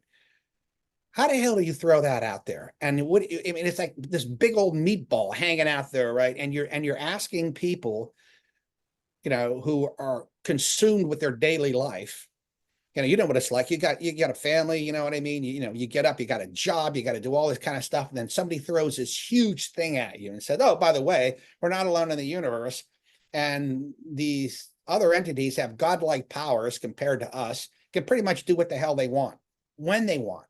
And we have no idea what the hell they're doing and why they're doing it. And they tell us stories. They tell us what? 2 stories. They always tell us it's the environment and it's the nuclear problem, right? Those are the only 2 stories we hear. We don't hear about where humans came from. We don't hear about where they came from. They always say to people, well, you wouldn't understand, right? You wouldn't understand. So we can't get into that. Is that real? Is that not real? Are they 100 years more advanced than we are? Are they, possibly 3 or 4 million years more advanced than we are? Are they, an ultra terrestrial race that, lives on the planet with us, but maybe in another time dimension, that maybe they're vibrating a little bit faster than we are, so we can't really see them. I don't know. I mean, people say that a tree, like a redwood, experiences time much differently than we experience time, because the tree's there for 1,000 years or 2,000 years, right? And it just sees things at a much, much slower pace. Its growth rate's much slower, where we're extraordinarily fast. And the history of humans on this planet is a blip in time,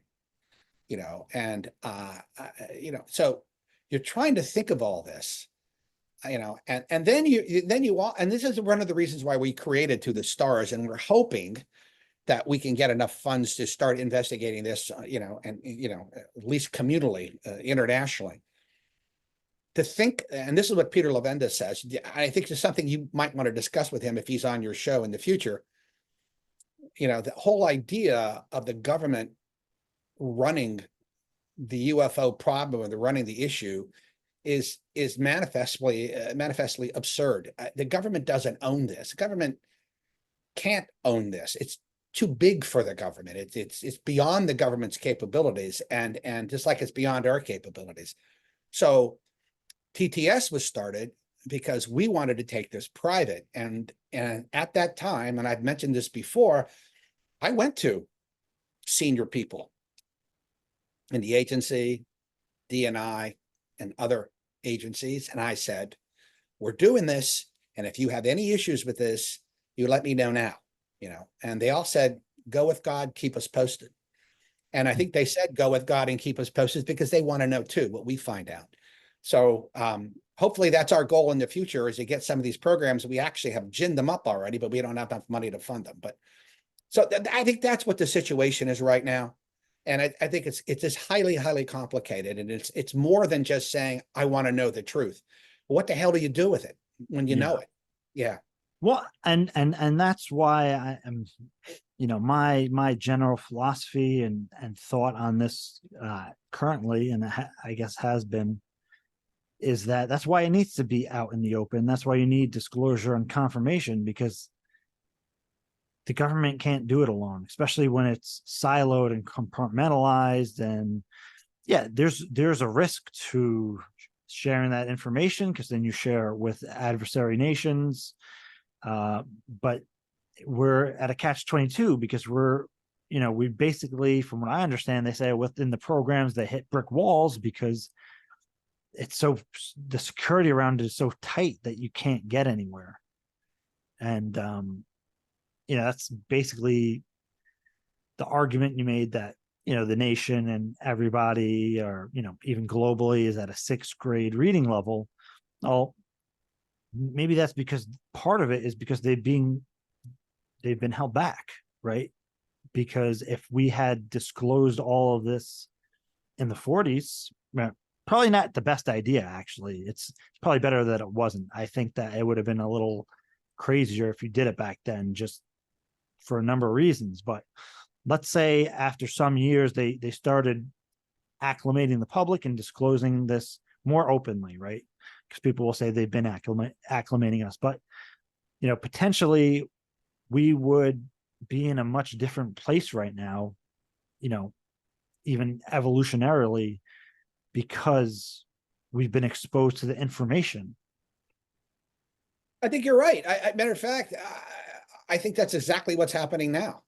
I mean, some people accused, Lou, me, Chris, Tom, of being government agents, like pulling a fast one on the government.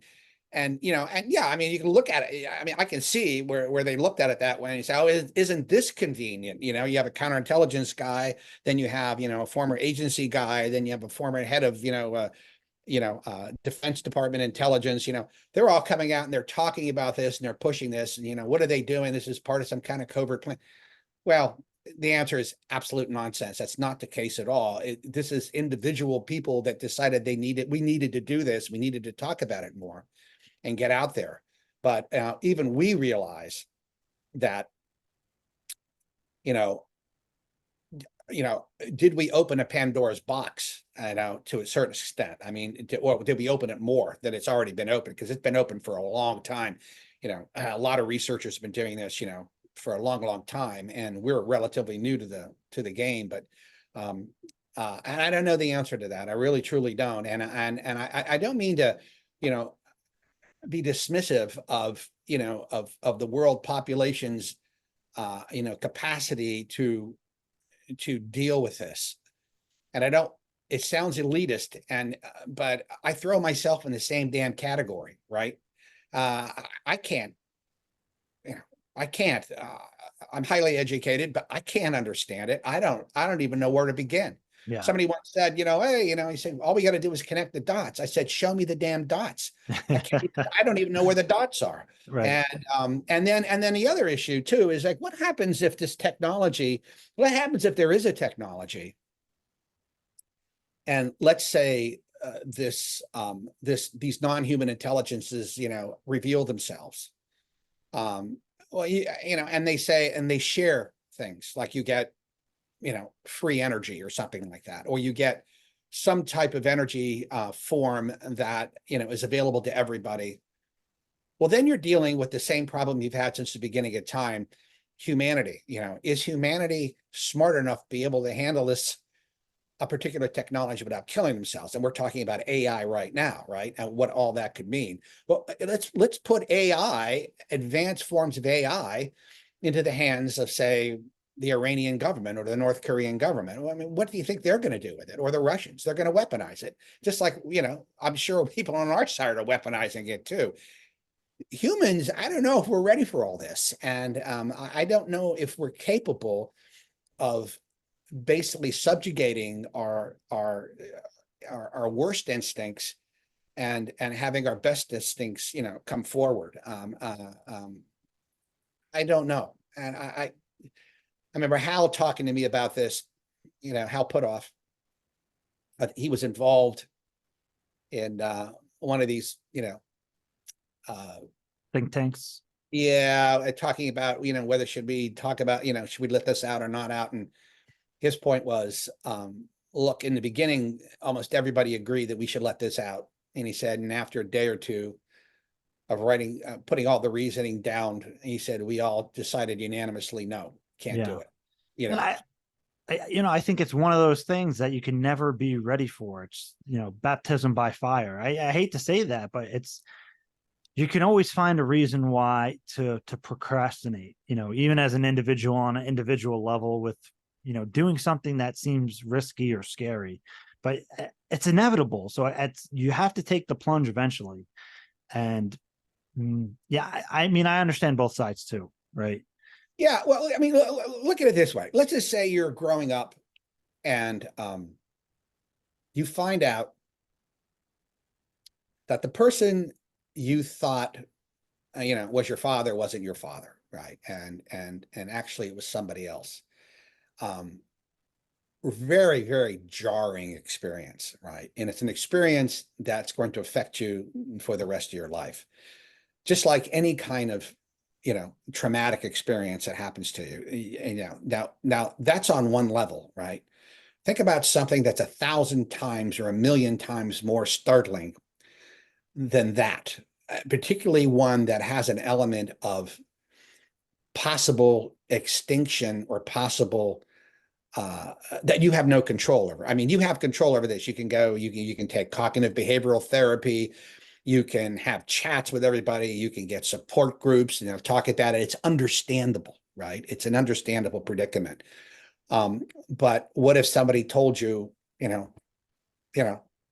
that, forget about your dad, who's your real dad? Meet Xenon and, Pericles over here from another dimension, and let them tell you about, who you really are. And oh, by the way, you don't really exist because you're all just intentional pieces of consciousness. And, seriously, when you get down to that, how do people grasp that? I couldn't grasp are you making the analogy that, the potential of the idea of God created us versus non-human intelligences have designed us or influenced Yeah, our you can make evolution? that one too. I mean, do you throw religion out the window? I mean, I always get a big kick out of the Catholic Church. I was born and raised Catholic. I'm not Catholic anymore. But when they ask the Catholic Church, do you believe? And some also Protestant denominations have said the same thing. Do you believe in non-human intelligences and aliens and all that kind of? And they said, well, if it's true, we'll convert them. This is just more people to keep, that bring into our religion. And you sort of have to laugh at that. And you say, well, you better be damn sure. I mean, if you go up to a gray and say, do you believe in Jesus? And the gray looks just like from another planet, and said, what the hell are you talking about? The answer is no. And here's the reason why. And they explain that to you. And then that foundation is taken away from you, right? Because your whole life is built on foundations. It's built on the trust you have that the sun is going to rise every day, that your life is predictable and ordered. Who was it? T.S. Eliot, and the poet in the Four Quartets, said, mankind cannot bear too much reality. And this is exactly what this is about. How real do you want to get? I mean, your experience, you've thought about this quite a bit, just like my experience.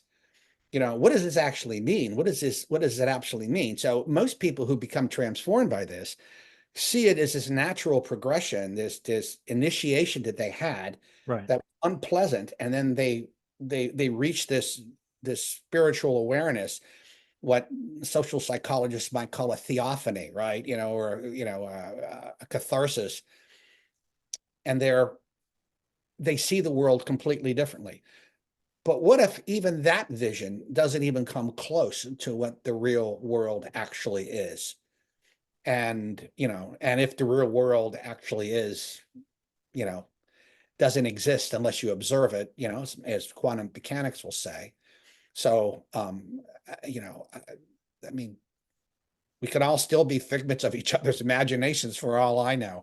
Yeah. But the problem is, do you unleash that possibility? As that person told me, the knowledge of this is indigestible. In other words, people cannot digest it.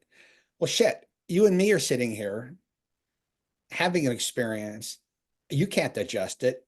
You don't know what it is. If you knew what it was, you wouldn't be having a conversation with me. You'd be shouting it from the rooftops. You'd be saying, oh, this is it, the personal transformation, blah, blah, blah, blah, blah.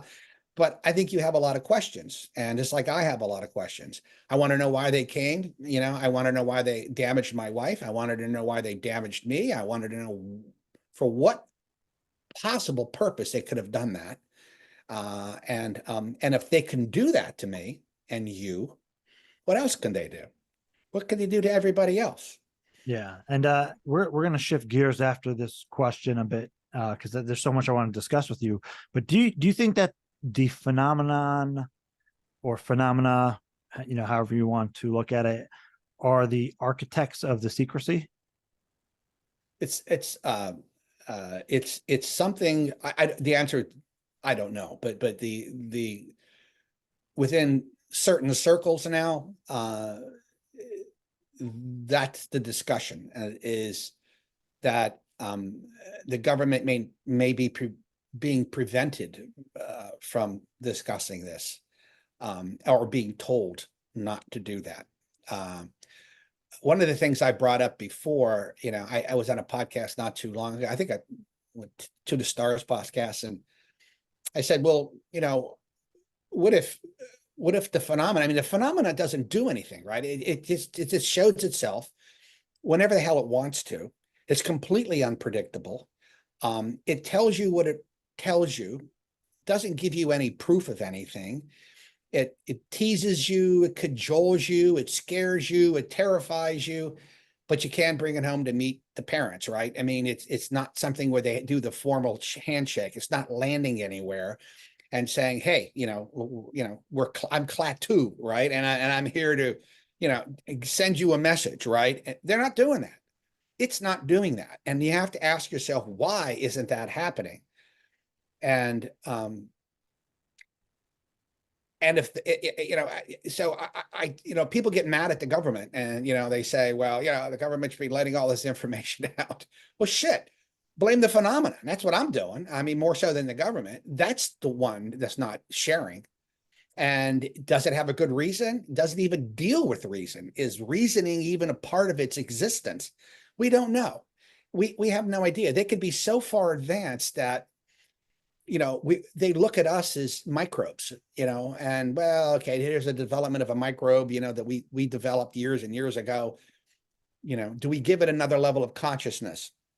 Do we go from having a basic consciousness like an animal to self-consciousness, which we have now? Do we bring it into a form of cosmic consciousness, like William Buck talked about around the turn of the last century?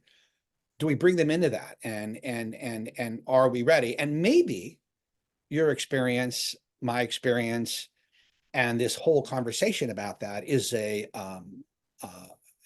preliminary, for that to be happening down the road. Maybe it's an introduction to the age of Aquarius, or how the astrologers would talk about it. It's fascinating. The answer is I don't know.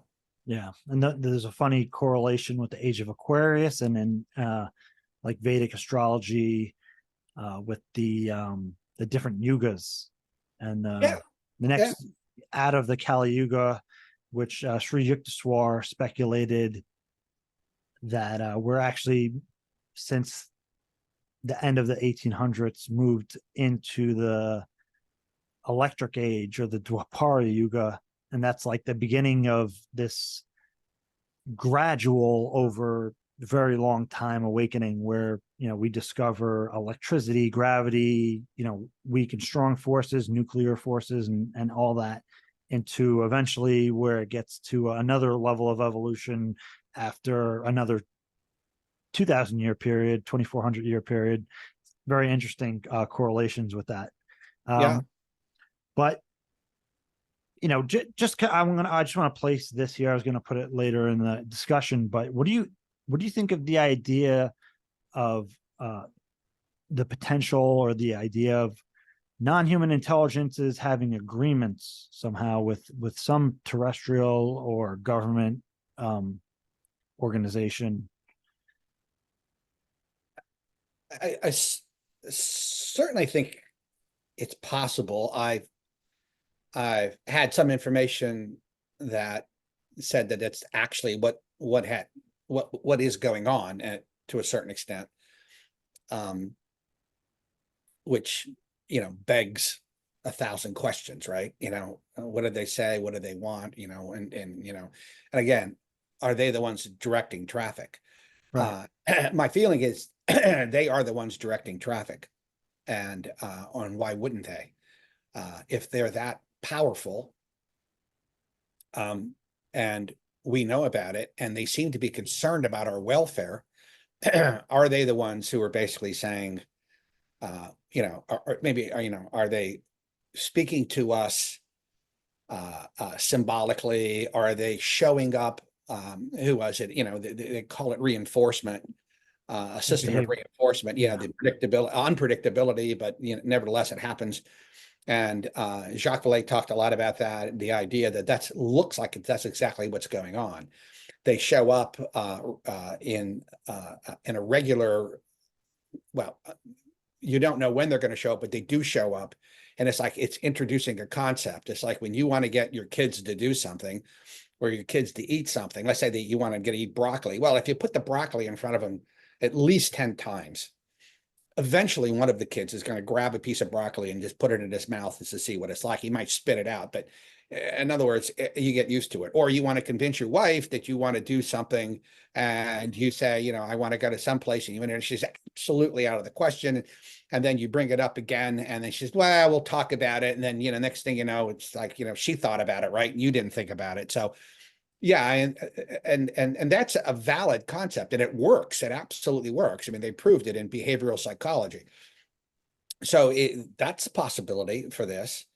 But I if you ask me in all sincerity, I think the whole situation is, is so complicated that it's not as simple. It's just not simple. And it's, I call it a wicked problem. And I've spoke about this before, this whole idea of a problem, take a problem like, world poverty, right? How do you solve world poverty? So you prevent children and people from starving.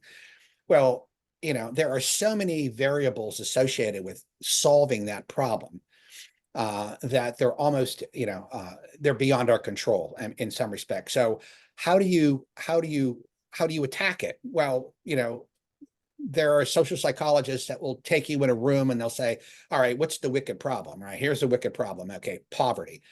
And you'll have 5 or 10 people in the room. You have a facilitator, and the facilitator will say, okay, we're gonna try to solve poverty, but we're gonna need to break it down, world poverty.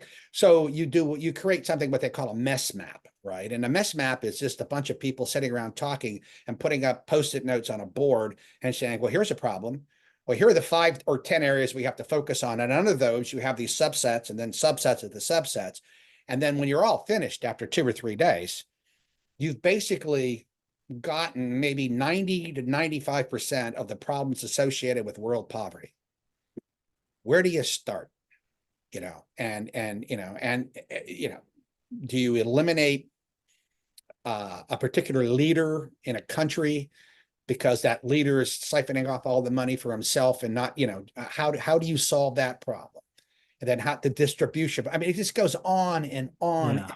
On and some of them are almost insoluble anyway, because what if you're dealing with religious differences or tribal differences where people won't talk to other people? It's just it's too much, and it's why a lot of progress hasn't been made.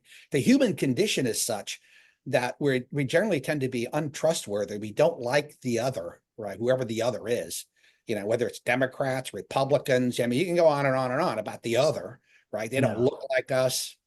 I mean, look at the problems, the Black population have had, and, there's no such thing as racism. I mean, racism basically, there is racism, but in general, there is no such thing as race.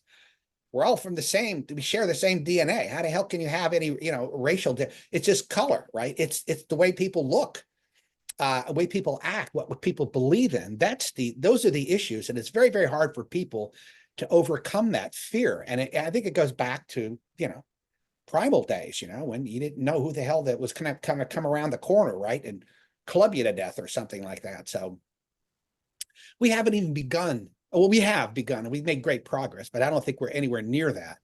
And I think a lot of that has to be resolved before this phenomenon can be digestible for most people, and people could accept it in a way as a human community together, Now, some people say, well, if you let this out, maybe that will bring us closer together.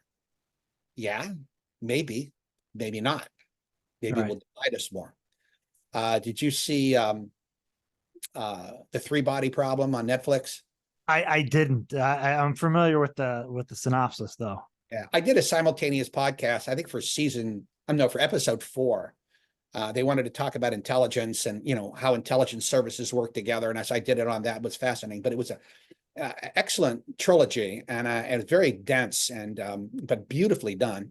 And, but, is what happened, when the others are coming to visit us, right? There are some people in the world that basically formed groups that were anti-human for all intents and purposes. And they wanted the world wiped out. Because they thought, like some radical environmentalists say, get rid of the human race and blah, blah, blah, blah, blah. So I'm sorry, I'm probably. No, that's fine. So I did want to shift gears a bit, different parts of the conversation. So, again, you were in CIA. Did you ever work in the Science and Technology Directorate? As a contractor, I did, yes. Yeah. Very familiar with it. A great, great organization. I mean, I always call it the real CIA because you would not believe what these people are capable of. There it is, incredible. Yeah, people say it's like magic. It's just beyond the pale. I mean, some of it is just you'd be very, very proud. I think, I think the American public, if they saw the inner workings of not just CIA but other other agencies like the FBI and NSA and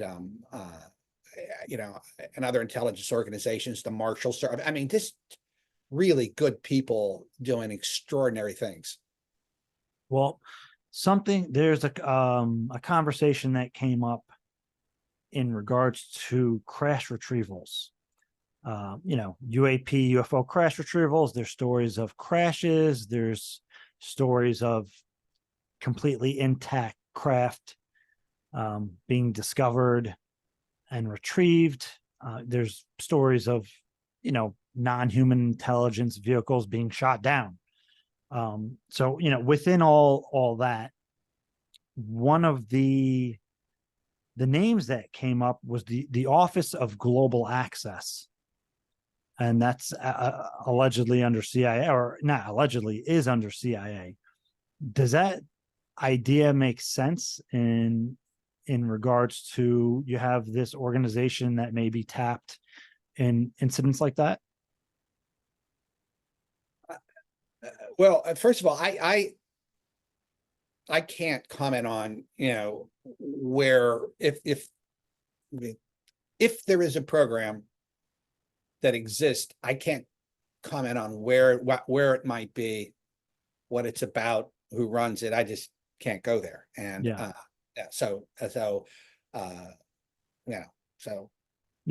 Understood. Understood. And I'm not saying it's there. I'm just saying I just correct. no matter where it was, I couldn't comment on it. Yeah.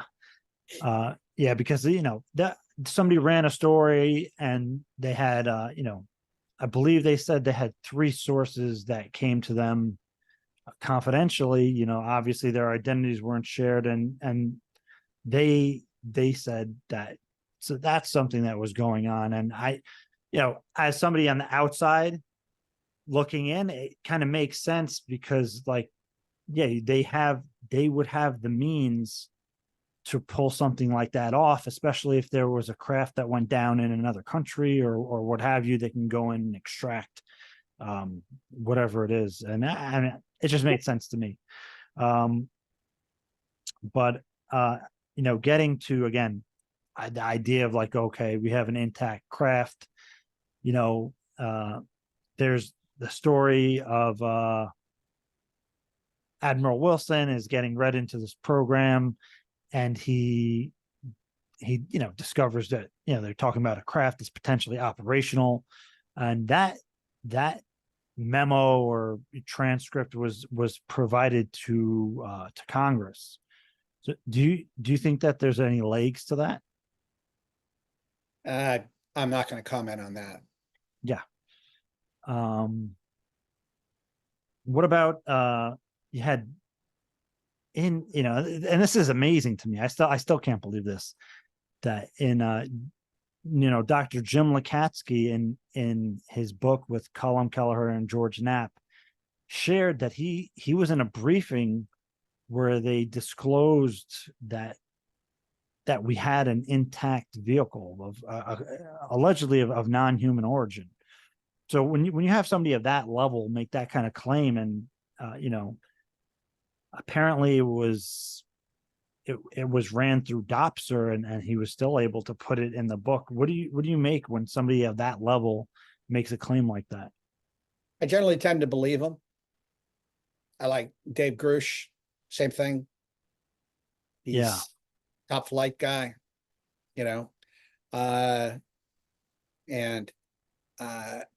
I think the problem, here's what the problem with all of this stuff is. I mean, when whistleblowers come out, whistleblowers are saying, like, Congress says you can't be prosecuted for coming out and talking about it, right?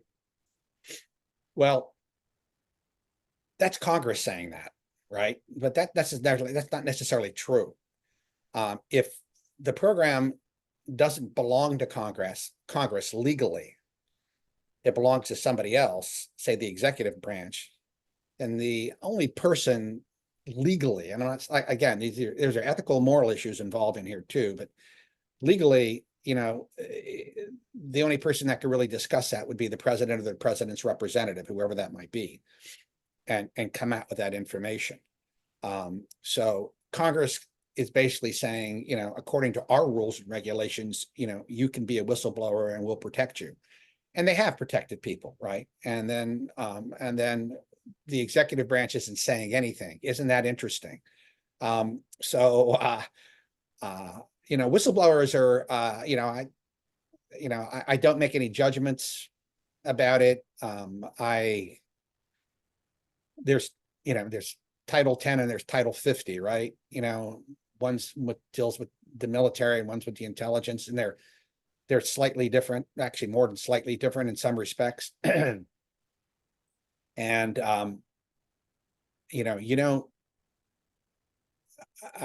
well, I don't want to talk about it too much more, but it's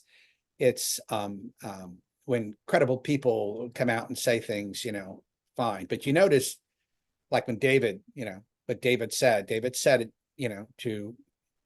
he followed the rules. He said it to the inspector general, and it was all TS, top secret stuff, code worded and everything like that. So he kept it that way. And you notice Dave isn't on television, or he isn't on thing, saying, oh, it's here, it's there, and this, and he knows. I mean, this is where everything is. He told Congress, but he didn't, I'm sure he didn't even tell Congress everything, because he knows the system and how it works. So, And as far as downcraft and everything like that, if you ask me, do I believe that? Absolutely. what do you make of the claims that David Grush made, saying that, people have potentially died to keep this secret, that there's been retaliation against individuals who spoke out of terms in regard to the program? I mean, would and can, the program do such things if they, Yes and no. Yes, in the sense that if the program was, and I believe it was, I mean, I said, if it was done under a presidential executive action document, the president then says to an agency or entity in government, you run this. And by the way, you're running it through these rules. And these are the guidelines. And that entity is then given extraordinary powers by the president to prevent this thing being leaked. For instance, somebody once asked somebody, flat out, does this program exist? And the person just said, absolutely not. Well, as it stands, under certain restrictions, particularly regarding unacknowledged, waived unacknowledged special access programs, that's the response you're supposed to give. No, doesn't even exist. You don't say no comment. right? You say doesn't exist, and you're allowed to lie to anybody about it. I mean, this is part of the government, that functions. It's not a big part of the government. It's a very, very small part of the government, actually. But nevertheless, I'm sure this happened during, the Manhattan Project. So did people, were they retaliated against? I'm sure, absolutely. They were retaliated against in some form or fashion. Dave was, I mean, it was against Dave. Dave might have been more of an institutional retaliation. I don't know. I mean, I don't know all the full details about that, but it's not, I mean, once you go against that's why I'm very careful. It's like, I'm retired and everything like that, but but you have to be respectful also of the rules and the regulations to a certain extent. So, in David's case, I think there were extenuating circumstances, and he chose the path he chose, and I think he definitely moved the ball forward, no question about it. But you notice, what he says and what he doesn't say. He's an extremely bright guy. I mean, really bright guy, and he knows he knows the territory, and he knows essentially what to say and what not to say. Yeah. And I think David alluded to a few instances that weren't institutional in the sense where some people had entered his home on 2 different occasions or something. I don't know of course, I don't know the details of that, but I think he made reference to that. So that seems. Oh yeah, I don't, I wouldn't, absolutely, that, I'm sure that would be part of that. If you are a government employee with a top secret clearance, particularly a top secret clearance, and David had all the damn clearances. Right. I mean, Yeah. and you start talking out of school, the first thing they're going to want to know is, do you have any documents at home, on your computer or anything like that? And they're going to start, and they will, there's no hesitation, going into your house, monitoring your phones, what have you. Interestingly, and this happens all the time, and it's not even, it may not even have been the US government. It could have been another foreign intelligence agency doing this. When TTS was first started and we started talking about this, our computers got compromised. And and we sort of have an idea who compromised them, and it wasn't the US. Yeah. And so yeah, I mean, have my phones been tapped? I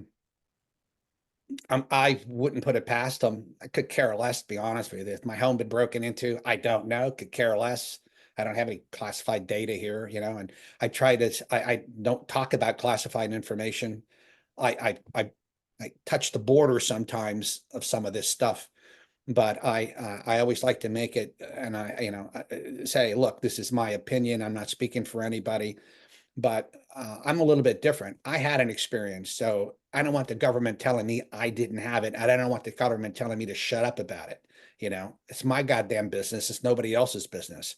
And if I want to talk about it, I'll talk about it. And if I want to talk about what I've read and what I know, I'm going to do it. But I'm not going to let classified information out. I don't have the right to do that. I Right. signed an agreement, and that won't happen. Yeah. And what do you, let me say it like this.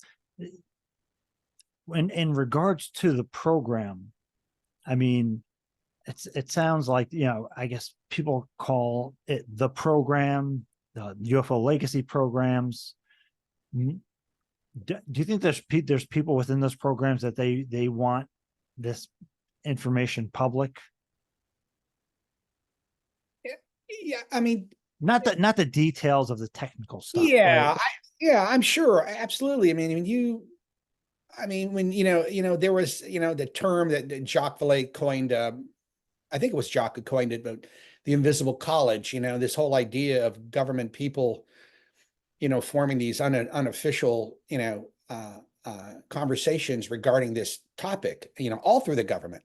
As a matter of fact, for a while, the intelligence community had a whole string. Had a string, one particular string devoted to this particular topic that you can talk to other people in the government about it. I don't know if that still exists or not. And it was a classified string, but nobody discussed classified information, but they discussed the topic in general. So yeah, I mean, there's a lot of people. The problem is, with people is like, if you have a 3,000-foot view of the issue, you might find it, you might be convinced that this needs to be out.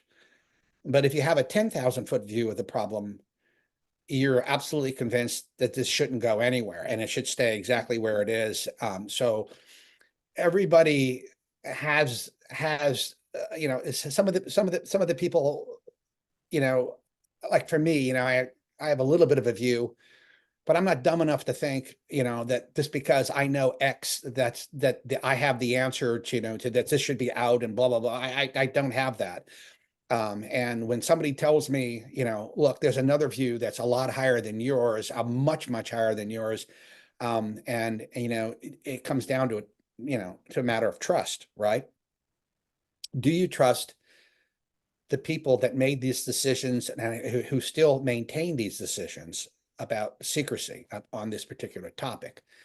So you look at it, and I know some people say these are unelected people, and I mean, we didn't elect these people to the government, and they're controlling the knowledge on that. Well, yeah, yes and no. I mean, you have elected the president, or you have elected other people, and the president and Congress has confirmed people to run these particular agencies, and there is always a matter of trust there. I mean, you have to trust that person to do the best thing. So let's say this program began in the late 40s, early 50s. Here you got these, military and newly formed intelligence officials sitting around. And we know the agency was involved, CIA was involved in this in the early, this has been written about publicly in the 50s and the 60s and what have you. But, you have to assume that they're doing everything in the best interest of the government. And then you get MK Ultra. Then you go, holy shit. There are people that are not doing the best things in the interest of the government. I mean, CIA was opening mail, CIA was doing all kinds of things. And it wasn't until 1975 that they dropped the ladder on them. And they said, okay, none of this stuff's just going to go anymore. We're going to do oversight, which was a great thing. And now they have that. And now we got lawyers literally everywhere. And any operation that you undertake has to go through a legal review, which I think is a great idea. And so I think, in for instance, my time with the agency, I've never run into a problem. I mean, I ran into some stupid ass, things they were thinking of doing. It wasn't necessarily them, but other people, that they wanted to do that. And they wanted the agency to, go along with it. And the agency sometimes would fight it and sometimes would go along with it. But you would look at that and you go, well, those are decisions, that somebody's going to have to make, and there's no clear answers that you're going to try it. And I think that's what happened with Snowden. And I'm not going to get into too much on Snowden, but Snowden looked at one thing that was going on. And I sort of agreed with him on that. I sort of said, yeah, I don't think that was a good idea. But what Snowden did, instead of taking that one little piece and going to Congress with it or going to the Inspector General with it and saying, I don't agree with that, and he did go to some of his management, but I think they told him, well, it's not, you're a GS 12 or 13. It's not your call, it's the call of somebody else to do that. But he decided on his own he was going to make this public. But not only that, he downloaded hundreds of thousands of documents and he gave them to the Chinese and the Russians. He's a traitor as far as I'm concerned. And, but if he had any balls, he should have just basically gone public with it. The most that would have happened to him, he's might have got 18 months in jail, but he would have been a hero to some people and a martyr to some. But no, he didn't do that. And the same with these whistleblowers, they don't want to come out. And, when a whistleblower goes to somebody and tells you a story, how are you to believe it? You don't have any documents. Nobody comes up with any documents, right? They just tell you this story. Well, I'm an insider and I'll tell you this story. It becomes another narrative and it muddies the waters. But you get a guy like Dave Grush, total different kind of whistleblower. I mean, here's a guy who comes out and says, hey, it's me. I'm telling you this and it's the truth. And he puts himself out there. You got to admire that to a certain extent. I mean, you really do have to admire that. And he put a name, to it. And you don't see very many of those. Most of the whistleblowers are, they've shown themselves to Congress, but their names haven't come out, or they didn't want their names to come out, which is fine. I don't have any issue with that. I mean, everybody chooses their own poison, but when you get a guy like David, who comes out and he's pretty much unimpeachable as far as I'm concerned. Yeah. And, I have a number of questions I wanted to get to. Some are of a speculative nature.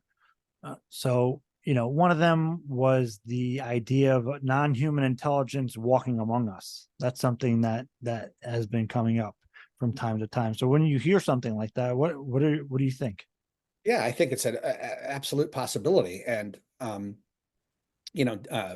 Dave Jacobs, formerly from Temple University, he's written numerous books on this topic, and about the idea that they are among us and they're trying to transform the human race. I mean, you look at that and, on the face of it, it sounds like, sci-fi, fiction novel or something like that. But given the capabilities of what we know right now about non-human intelligence, I think it's reasonable to assume that that might be the case.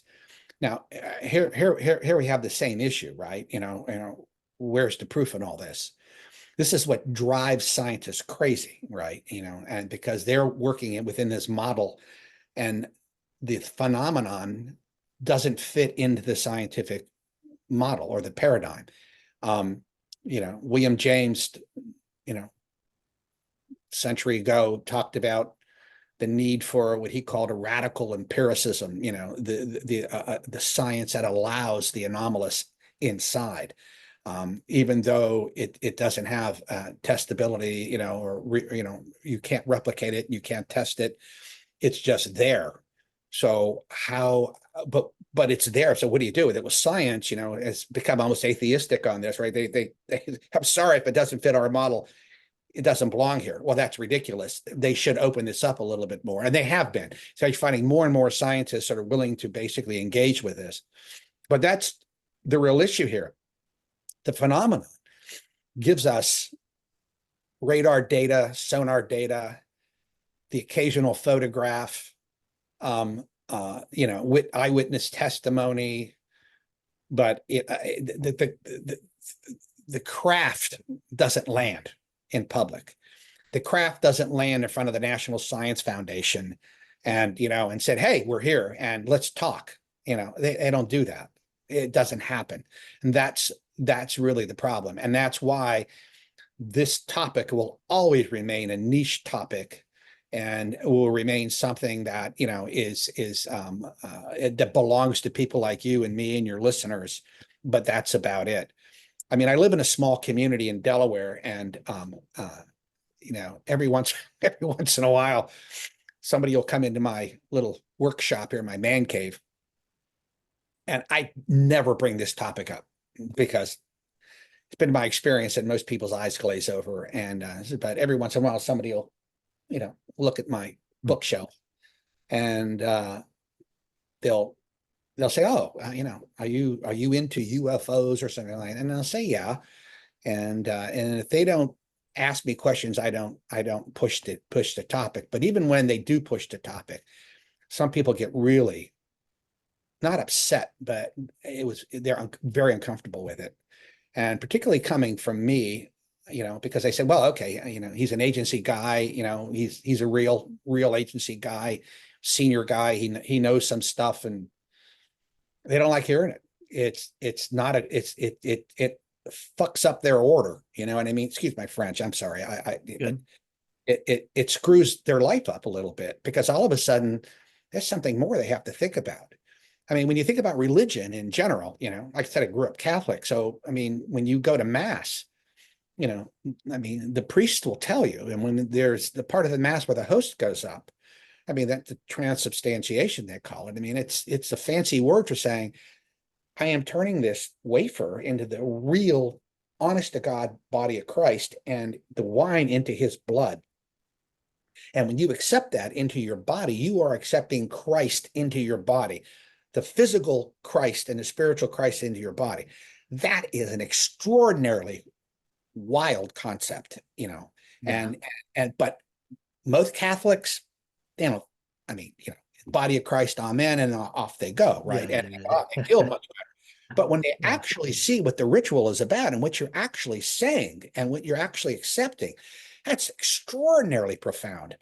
And not only profound, I mean, how odd, how weird, how supernatural, how strange is that? The idea of the resurrection, which most with Christianity is based on, you wouldn't have Christianity if Christ didn't rise from the dead, right? And he would just be a prophet or something like that. But it's based on that. But the idea of his body going up in a spiritual form, people accept that as truth. Christians will accept that as truth. Most Christians accept that as truth.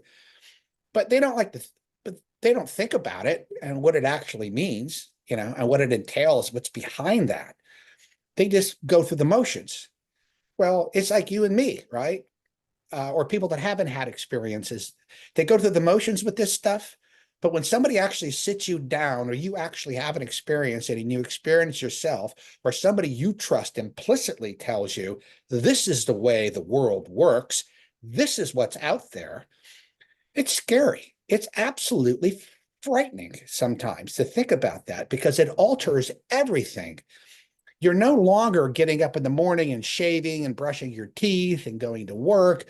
You have this whole other thing to think about.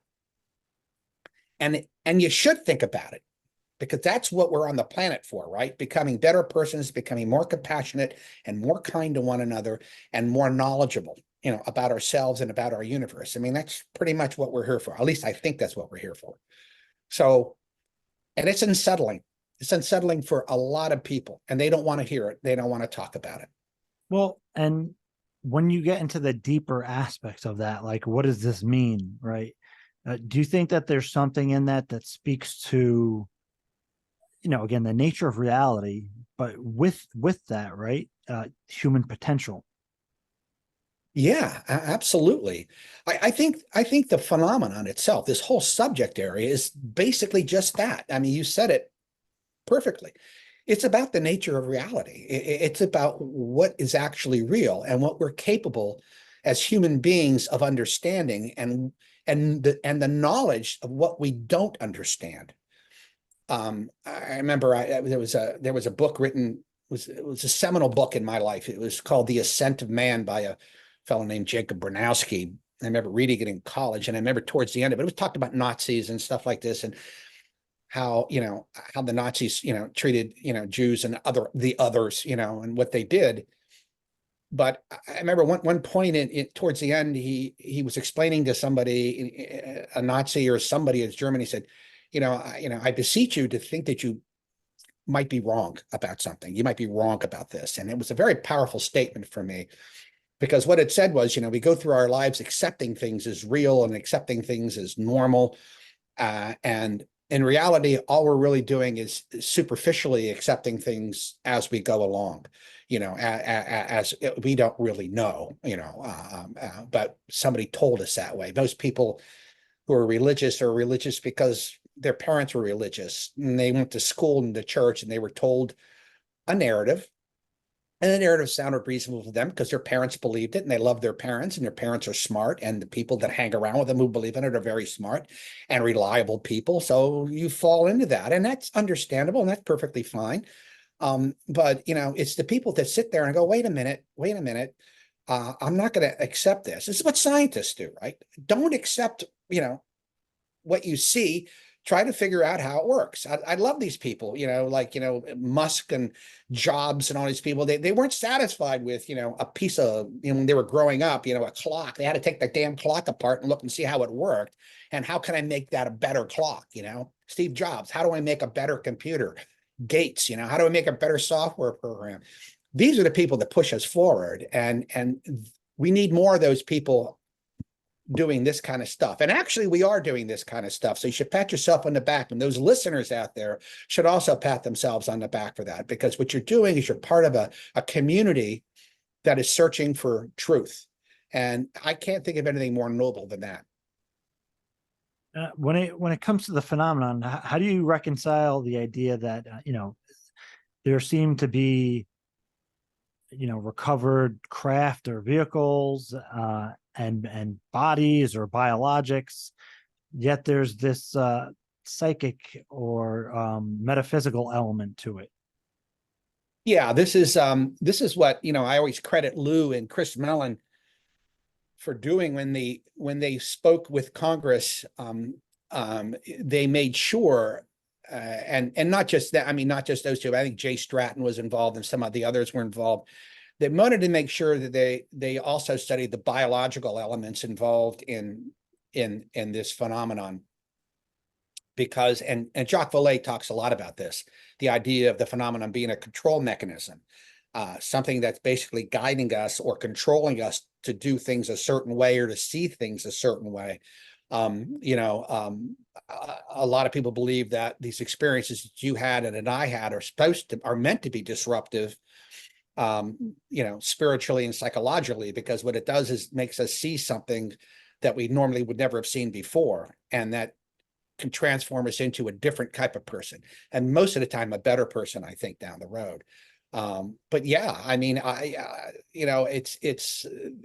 there has never been, in my knowledge, a contact experience or a abduction experience that didn't have a biological and a psychological effect, or even a spiritual effect to it. That part and parcel goes with the experience itself.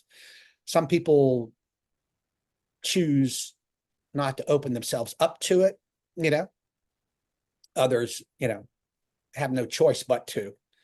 Others is, terribly, unsettling for them, and they never recover from it. I Right. know Yeah. 2 or I've 3 seen people that.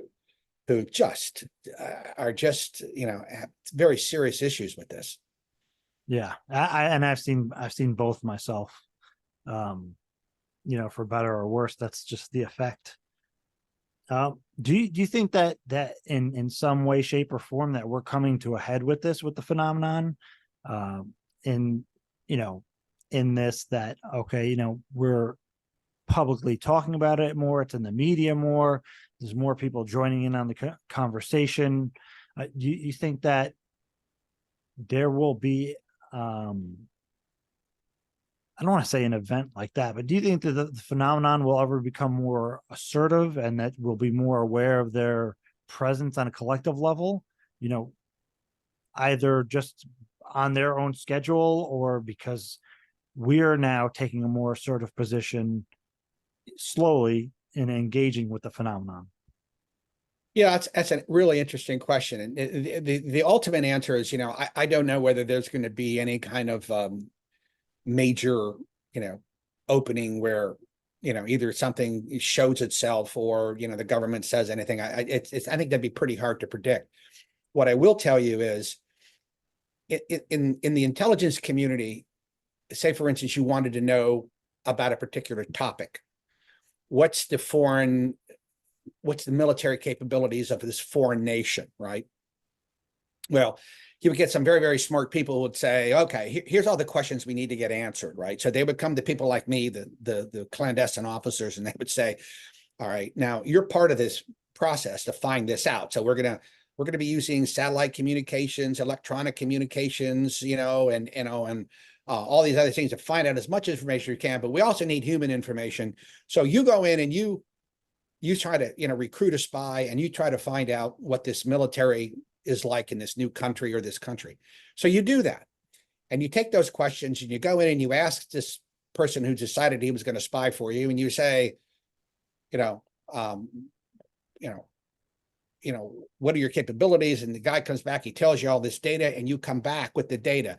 More information is then generated, and it's a snowball effect. And what happens is you now have a wealth of data sometimes after only a period of like 6 months, and you combine it with the other data, and you get this bigger picture. And this is what is definitely happening now. What's happening now is you're getting more and more people involved in this who have more and more information.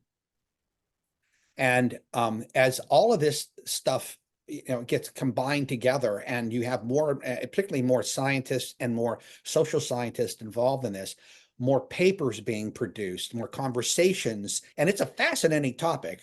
No question about it, right? It is just fascinating. It draws people's attention.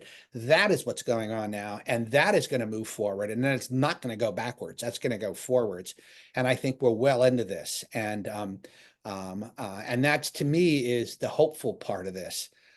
It's up to the phenomenon to determine whether it reveals itself, but we're creating the capability to look at this more. And I think you're going to find, hopefully in the future, what we were hoping when we started To the Stars, that we would create this international community that, we would be able to fund certain projects. We would go to, a university in in Tokyo, and say, hey, work on this one particular problem. Here's $100,000, right? And then another university in Prague, and maybe one in Germany, and then, University of Arizona or Harvard. And you sort of direct the money that way, and you would have a group of people sort of running it, and then you're trying to find out more and more information about this particular topic. That's sort of what's going on now. The problem with what's happening now, it's too disparate. It's all over the place. You have so many good foundations, like the Soul Foundation, which Gary and Keith Basterfield started, wonderful, wonderful organization. You got Free that's out there. It's a little bit smaller. You got MUFON, and there's a lot more that exists. Oh, you got SCU, another great organization, but they're all sort of doing different things, and they're not really, they know one another because it's a small community, but there needs to be a greater focus, and a more of a communal effort. And that's extremely difficult to do because of personalities and funding and money. And, if we had the money that SETI had, for instance, I think it would be a different ballgame. Yeah, for sure. And I wanted to know, because this is something that has come up a few times. Is there any connection between Havana syndrome and UAP? Wow, it's a possibility, but I think it's much, much smaller. I think, well, I know what's behind Havana syndrome to a certain extent. And I've mentioned this. I mean, I've spoken at classified level of this with people that were meant to know. And I think that's totally a terrestrial thing. But maybe the question could be, is it just Havana syndrome that some of the cohorts were mixed in with each other and then they had to be separated? Is one aspect of it, and the other is the Havana syndrome technology something that was inspired by UAP technology? It wasn't inspired. I know where it was inspired. I know where it Okay. came from. And no, it's been around for a long time. It's probably been around since the 70s. And matter of fact, you could probably, develop it yourself, which off the shelf technology. It's extraordinarily dangerous to use. I won't get into some of the details about, how it's used and what you can do and can't do. But there is a possibility. I mean, one of the most interesting comments I heard on it was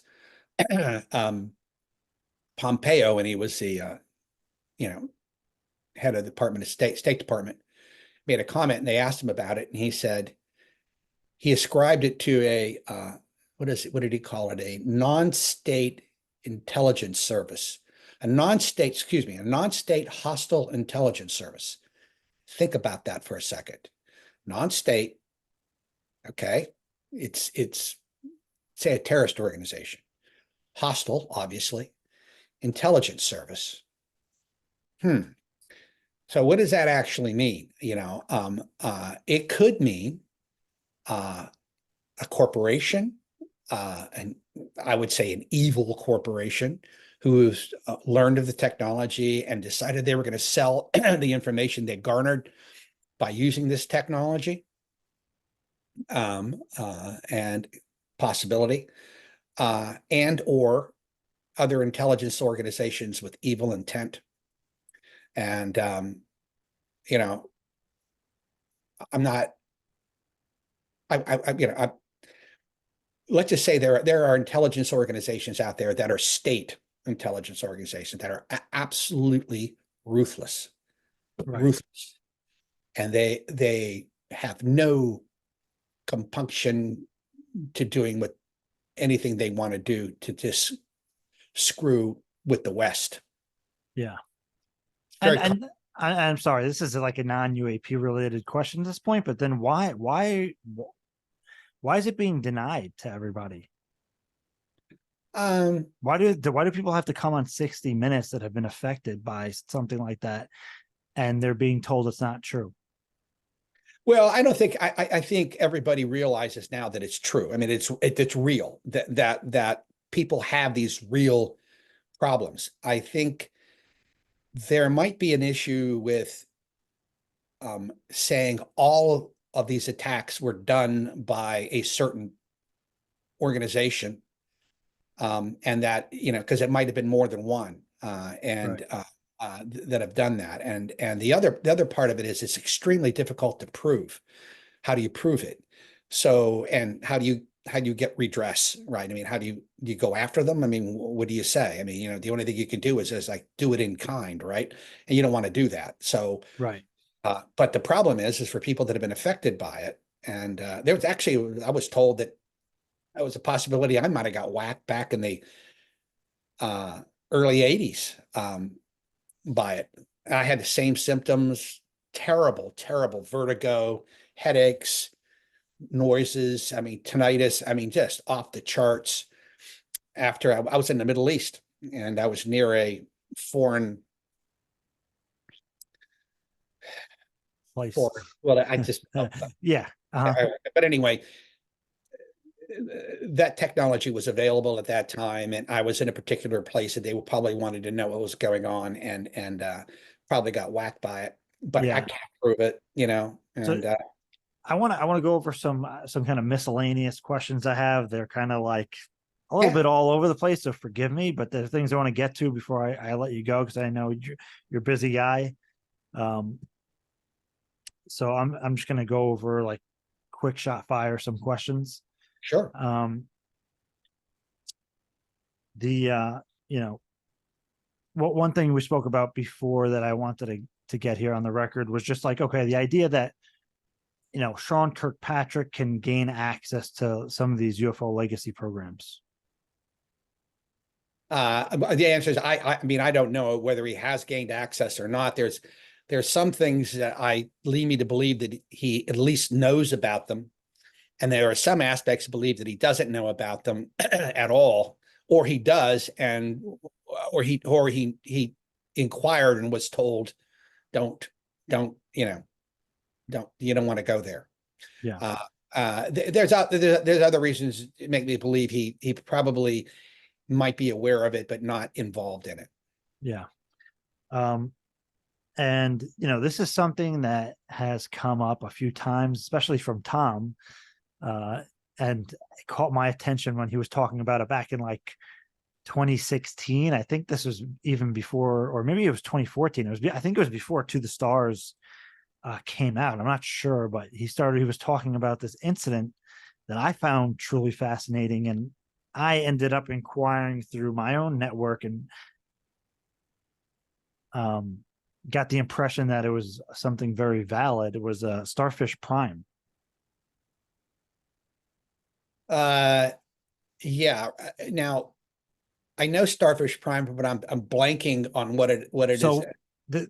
The way that I've heard Tom talk about it, and you know, according to this kind of narrative of it, is that, you know, United States was doing a high altitude nuclear detonation in the Pacific in the early 1960s, and that detonation took down an object, possibly intentionally, to see if EMP had that effect also, as well as a genuine test, right? But that some people in the room were intentionally trying to see if they could take UAP down via EMP pulse, or, you know, through this nuclear detonation. And I always found that as a fascinating idea, and I got the impression that was a real event. Well, I don't know. I mean, I know Yeah. we did a lot of those detonations back in those days. Now I recall the story now, and but you know, one of the things that I think the U.S. in particular has learned, and I think the Russians to a large extent also, is you don't try to shoot them down. I mean, you don't deliberately try to cause damage. To UAP? Yeah. Yeah. I mean, what reason would you want to do it? I mean, the idea is they're in our airspace, right? But what if we're in their airspace? I mean, you know, you don't have that. And, you know, none of these things have ever fired weapons at anybody, right? You know, as far as I know of, they haven't. And they've always been, you know, avoidant. You said that they learned that they shouldn't do that? Yeah. How did they learn? they had incidents where they've gone after UAPs and fired on them.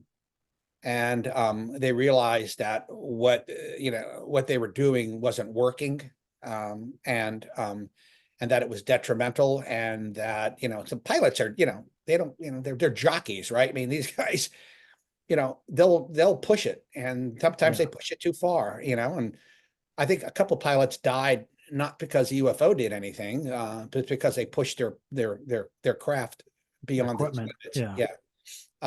So yeah, and in all honesty, I mean, if you have a craft that can go like a tic tac from 80,000 feet to 50 feet above the water in 0.78 seconds, and you have no clue what its capabilities are you really going to fire on it? You think Dave Fravor would have fired on it? Hell no, he wouldn't have fired on it. He was more interested in what it was. How do you think it is that we come into possession of some of these crafts then? There are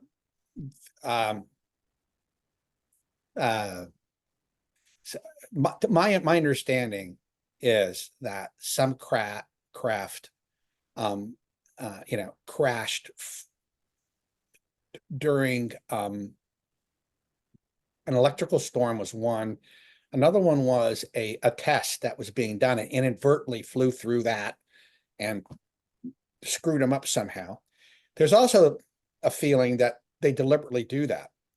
Don't forget, these little beings that come out of them are probably, biological robots, Right. They deliberately crash. Yeah. To basically, it's almost like the abduction experience, right? What's the purpose of the abduction experience? Right. Well, it seems like it's, to give you a transformative experience, right? Well, if you have a craft that lands and you have 3 dead bodies or 5 dead bodies laying out there, or maybe one live one, and you see a craft and you grab the craft and you take it back to wherever you take it back to, and you put your hands on it and you look inside and you realize, oh, this is so far beyond our ken. This is so far beyond anything that we even dreamt of in our technology. And that's transformative. That's transformative on a very, very real level. But why would they do that? I don't know. I mean, it's like it's like a tiger, right, in a forest or in a jungle, and we shoot the tiger, right, and he sees us, and we shoot him, and and he goes down, and we go over there and put something in his ear, and and I'm sure the tiger isn't sitting there, self-reflecting. The tiger has no clue what happened to him. He just knows that something happened to him, but he goes on with his life or her life, and off they go. Well, the same with us. I mean, why did you have your experience? I mean, I'm sure you've thought about that. All the time. Why did they do it to you? Why did they do it to you? And anybody in your family have experiences like that before? Was there some kind of a genetic point to all of this? I remember, my mother having, she was considered sort of a psychic, in her own way, typical Italian, Southern Italian kind of thing. And my mother knew things, and she just knew things, and she would have conversations, with dead people. So it was like, holy shit, in Italian, I might add. And then my wife's mother, same thing. I mean, she was a little girl. They used to find her staring at the skies, and she always said she had a baby up there. Well, I mean, this is back in the, 30s and 40s. I mean, who knows? I mean, and there's a little bit of Cherokee blood in my wife's side of her family. The Cherokee had a very robust cosmology, just like all religions and spiritual beliefs have this sky gods, right, coming down, visiting us. The Native Americans call us the star people. I always recommend that people read RD6 Killer Clark. Absolutely. I don't know how it's not more out there. Absolutely fantastic work. Everybody listening, if you grab what you can and read it, please. Yeah. She's just wonderful. And also pick up. I know you said you had Keith Thompson on his new book, The UFO Paradox. I read an advanced copy and I have to tell you, very, very well worth the time. And the other one I'll give a little shout out to is Whitley Strieber's latest called Them. Yeah. Wow. One of the best analyses I've ever read of the UFO issue, or the UAP issue and abduction issue. He's brilliant. He's just a brilliant guy. Keith Thompson also. I mean, he's just a whole new perspective on things. I think he's just great. I hope he gets more involved in this down the road. I hope so too, and I really hope everybody reads his book, because that's exactly the type of book I think people need to read. Yep. To expand their aperture into different ways that we can view the UFO phenomenon. Yeah. And you know, what do you think of the idea that we're potentially in some kind of non-human intelligence proxy war, that you know, there's a number of these different non-human intelligences that are engaging with us, and we're kind of in the middle of that? I don't know. And you know, is it a possibility? Maybe. You know, people always talk about that. Here's what the problem is. A lot of this information comes from people, right? Who experience it, right?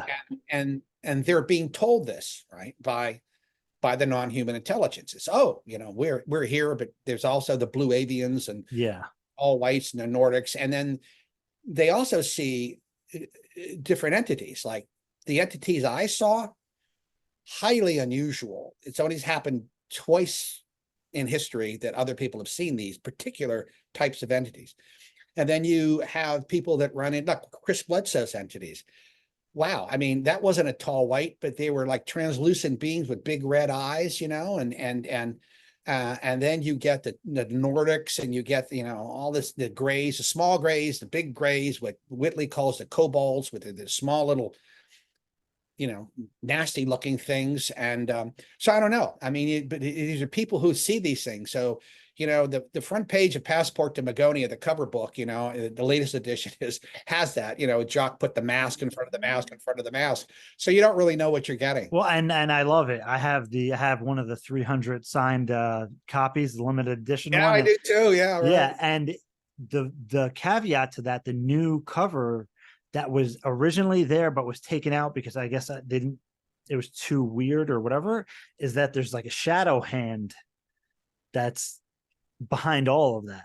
You know, it's like the more meta kind of aspect of, like, is one vast intelligence masquerading as all of them. Yeah. I mean, when you read, like, for instance, what's this guy's book, I met him too, the neuroscientist who had the near-death experience. Ibn Alexander? Ibn Alexander, right. Yeah. I mean, my wife had lunch with him, and we went to see him a couple of times, and we had asked him, you know, were aliens, you know, did you see aliens? He said, oh, yeah. Yeah. You know, why wasn't it in the book? Well, my editor thought it was just wouldn't go over very well. Yeah, that's, I mean, but even he said that, you know, you don't get all the answers, you know, right. when you die, when you go to the other place.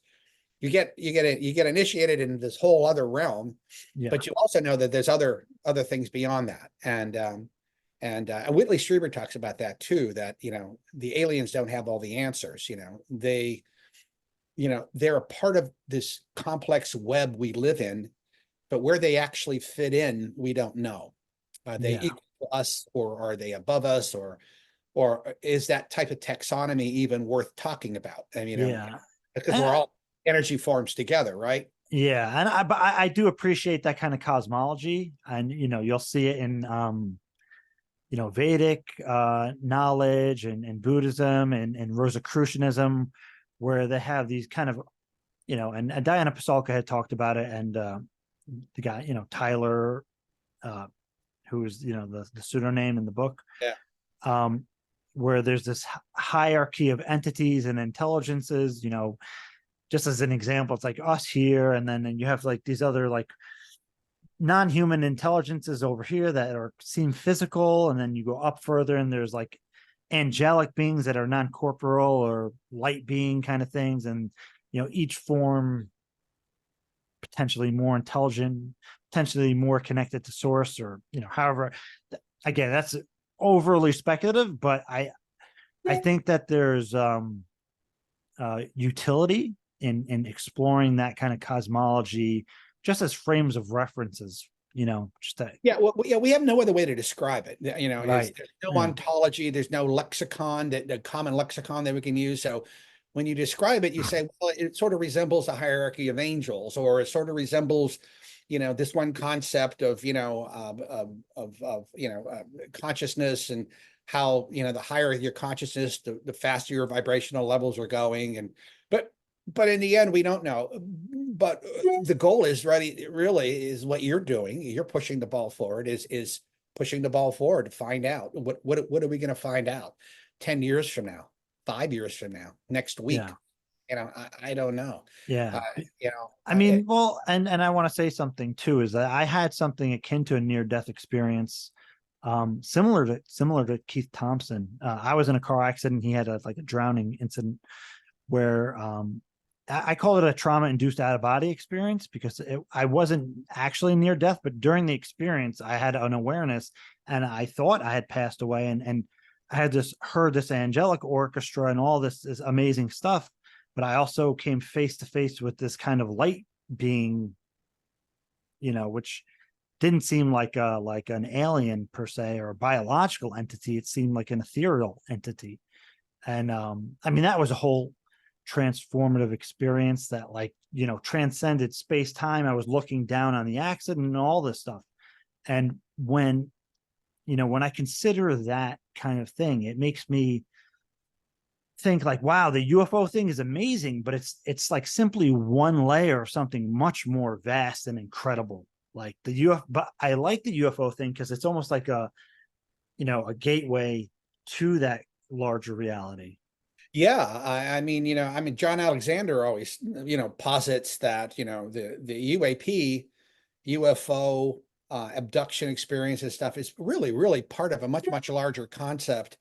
Well, he doesn't know for sure, but he said, but you have 26 types of psi, right? You have telekinesis, you have remote viewing, you have telepathy, you have all different kinds of stuff, divination, and near death experiences, Astral projection. Yeah. astral projection. How it appears that they're all part of the same thing, right?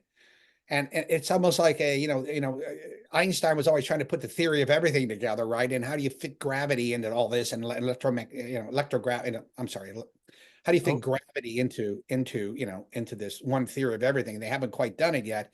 But shit, I mean, you go beyond that and you say, well, how do you fit all this psi into it, all this near-death experience, after-death experiences, things along those lines? The research that's being done in University of Virginia on young kids who are having these experiences, where they actually have the mind, the memories of people that have died, 50 years before.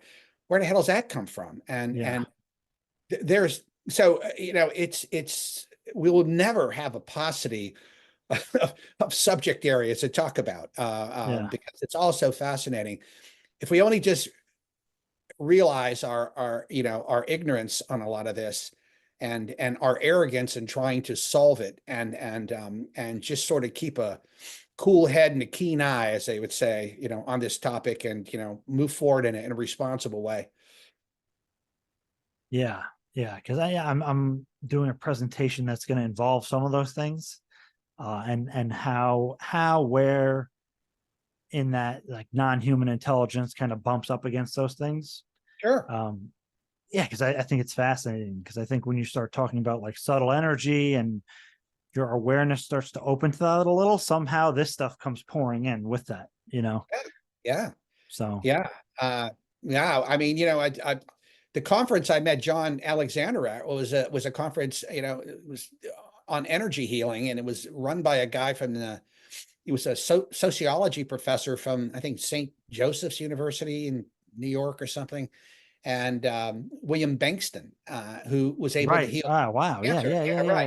Yeah. So I took 2 of his courses. John and I were there, and we took 2 of his courses with some other people, and Bankston, I mean, you can't deny it. He was doing it. He was curing mice, and he was curing people with cancer.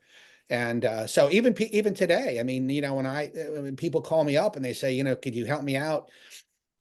I have, somebody has a real serious disease or has cancer, and, particularly if they're young and it's aggressive, and those are the easiest forms to cure, believe it or not. As long as they haven't had chemo and radiation, I'd send them to a person that Bankston doesn't do this anymore, but I sent him to one of his acolytes who's just incredible, and she has great success. It's a nominal fee that you would pay her, but she helps. She can do it remotely and what have you, and sometimes it's been very successful. So Yeah.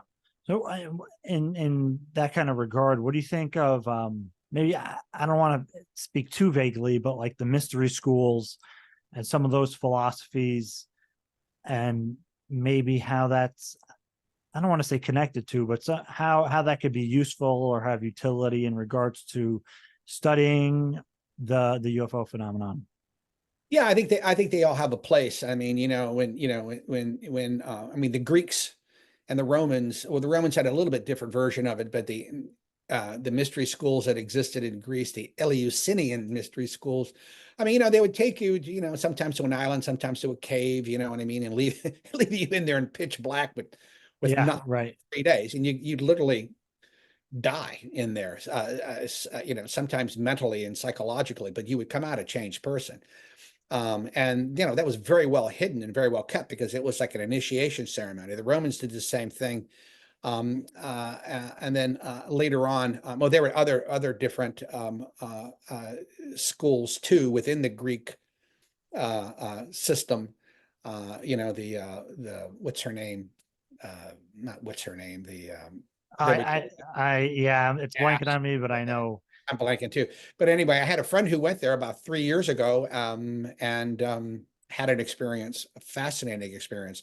This is a person who wasn't prone to be that kind of thing, but he was unbelievably affected by going into those caves and having his experience. But yeah, I mean, I think it's absolutely essential.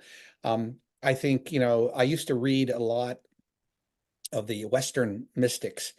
I'm reading a wonderful book, a couple wonderful books now, but one called They Flew, about Uh, yeah, yeah, saints who would levitate, and yeah, it actually I'm about a third of the way through. And then I always reading about, Saint Catherine of Siena and all these other saints who would have these incredible numinous experiences, spiritual experiences where they touched something on the other side. And Diana Pasulka writes about this too. yeah. Writes brilliantly about it. And I love her work. And yeah, is that associated with it? I think it absolutely is, but I don't know in what way. Right. Yeah. I wish I did. I wish I knew more. Part of me wants to, I mean, when, who was it? John Alexander took Chris Bledsoe and I think Chris's daughter, Emily, and they went to the Monroe Institute, and they invited me to go along, and they were doing the hemisync stuff there. And, my feeling on all that stuff is it's great if you want to do it. I don't think I am personally tethered to the ground, strong enough to do that. I mean, there is a danger into getting, into really deep meditation and or doing anything with the mind, that, you can cut loose a little bit. And there are stories, not stories, or true events that have happened with people who've done that, who really were seriously affected by it mentally. So you have to be very, very careful going into that, and know yourself a little bit and be grounded. I don't consider myself grounded all that well, but there are some people. I think Chris Bledsoe is an excellent person because he's grounded, extraordinarily grounded. Yeah, and a lovely man to boot. Have you ever met him? I've spoken to him a number of times. I haven't met him yet. Yeah, Yeah. if you ever meet him, you will see right away. He's just really one of the true, genuine, gentleman, loving, caring, compassionate souls. And I'm very, very fond of him and his family. Yeah. And what I mean, how did you end up finding him? Through a friend of ours, a mutual friend, Larry Fraschella. Larry was he's a businessman up in Pennsylvania. He and his brother, they're really a pair, boy, I'll tell you. And I don't know if he's dealing with, I think he's in a Rudolph Steiner now, but he's an extraordinarily bright guy too, but a wealthy businessman. And he got to know John Alexander pretty well. And I met him through John Alexander, but he was also involved with Chris Bledsoe, helping Chris out, because Chris was going through a terrible, terrible time, you know, with his family, and his local community didn't believe him and all that kind of stuff. So eventually I went down and visited. Actually, Larry brought us together in New York, where Chris's family came and my wife and I came, and John was there, and and Larry was there, and wow, we had about a 2 or 3 hour conversation in a conference room where we let go. I mean, both sides, and there was a lot of tears and there was a lot of emotion, because he was going through a terrible time, and his wife, because she didn't understand it, and it turned out that his wife had some experiences also, and it sort of settled matters for the family. I think helped the family quite a bit. It helped us quite a bit, my wife and I, and we became very close after that. It was very emotional, and it came very close after that. And then I went down to visit him. And in the book, he talks about me going down there and talking to his children about it, and some of the community members who were giving him trouble about it, you know, and I just sort of let him know, you know, you're talking to a guy here who's had an incredible experience, and it's a true experience and has happened before. There's a lot of, you know, historical information backing him up. And I can tell you, you know, that he's one of the most interesting cases I've ever run into of person with an abduction scenario. And I mean, it's endlessly fascinating. And I hope he writes another book about it, because he told half the story, I think, and there's a lot more going on. He also helped a dear friend of mine heal a young kid. You know, he has Chris has some abilities he got out of that, and he uses those. And so, you know, bless him, you know. Yeah. Well, I know you can't speak on Chris's behalf, but what are your own thoughts on the lady? Oh, the lady's fascinating. I don't know. There was a book, a wonderful book. God, I wish the hell I knew where the hell maybe it was called The Mojave Incident. Right. Yeah. That is a book, right? Yeah, you got to read that book. Well, the lady appears in that scenario too, and where this couple, you know, is out, and they had experiences before. Both of them, they didn't really realize it, but anyway, they're out camping. They were gotten married or something, and sure enough, out of the sky, you know, in the middle of frickin' nowhere, and out of the sky, you know, they see all these lights, and it turns out to be you know, hundreds of these or dozens of these UFOs, and they circle their truck. And so they get into the back of their truck. The guy has a shotgun or a gun, wanting to defend himself and to defend his wife.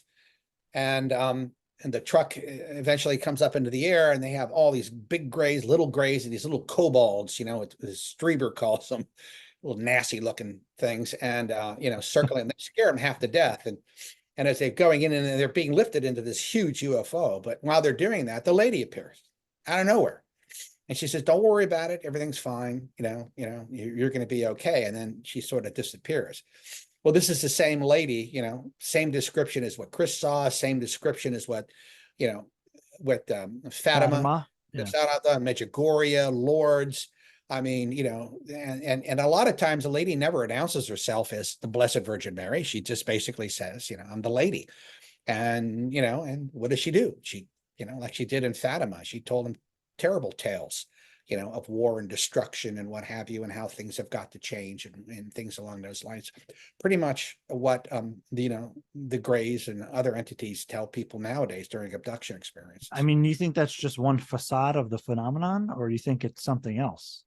No, I think it's just, I think it's part of the phenomenon. It's just, you know, it's you know, one of those masks, you know, that comes out. I mean, it's a little 3.5 foot blonde with blue eyes, and, you know, dressed like you know, a virgin. You know what I mean?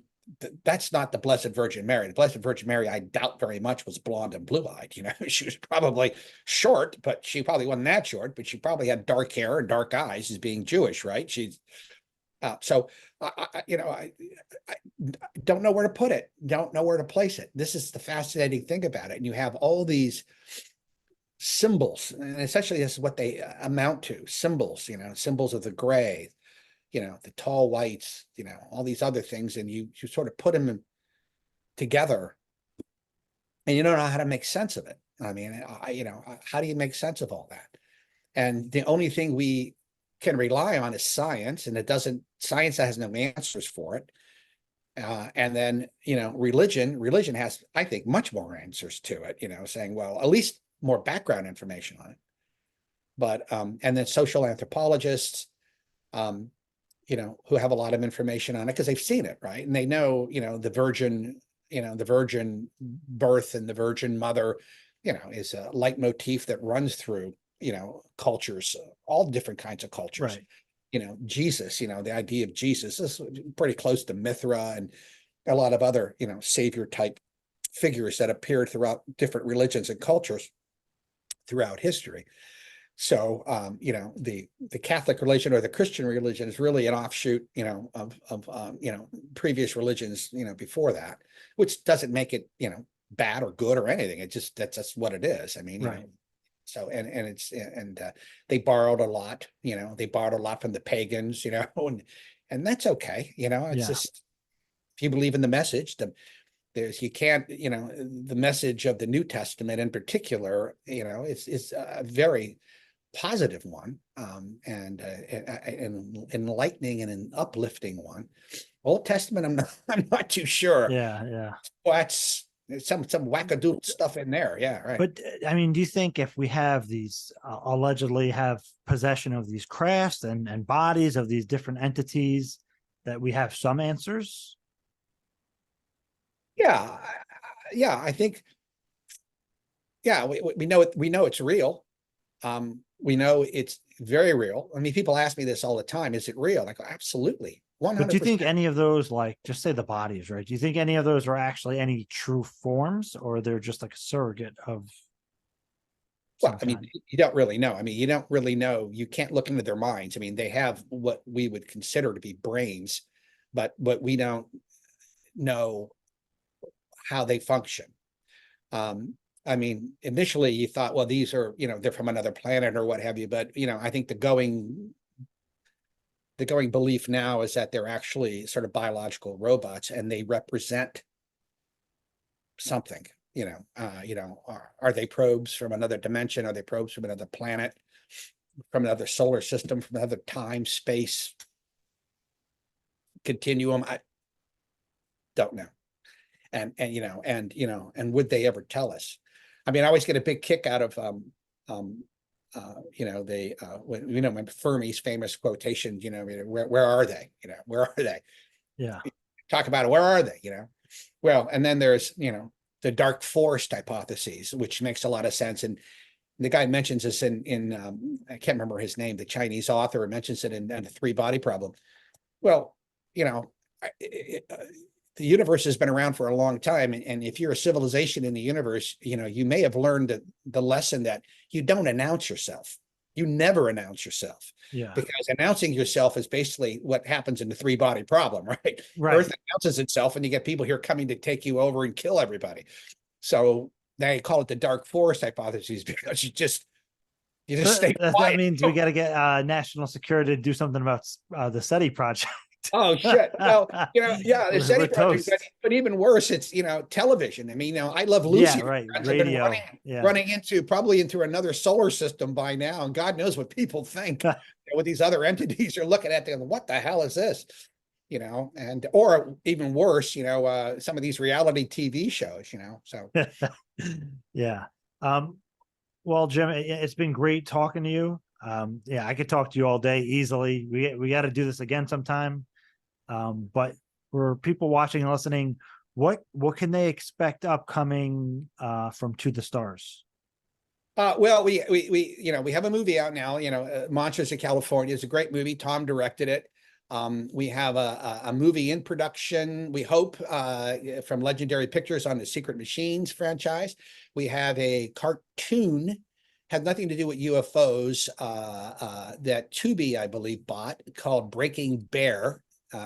Takeoff on Breaking Bad, and it's an animated series. Well, I'm looking forward to that. It's supposed to be hilarious. So the animation's in process.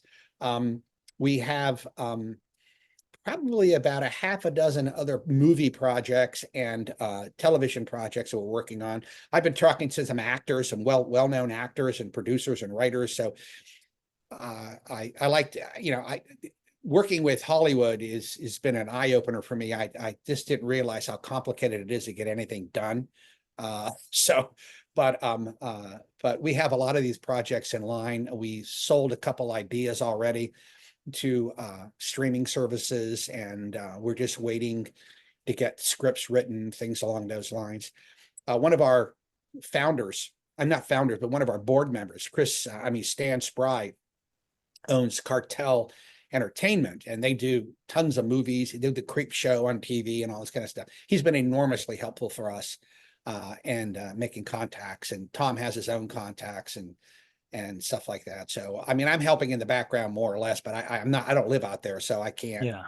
I'm not there on time. Tom's on tour right now, so. Yeah. And you guys just had Trinity release, and Yeah, we just had Trinity. Oh, yeah, thank you for reminding me of that. Yeah, just Trinity. And then we have the new Peter Levenda, Tom DeLonge book coming out. God's Man of War is coming out. And then we're going to have probably the third in the trilogy, Secret Machines trilogy, coming out, but I'm not 100% sure when that's going to happen yet. yeah.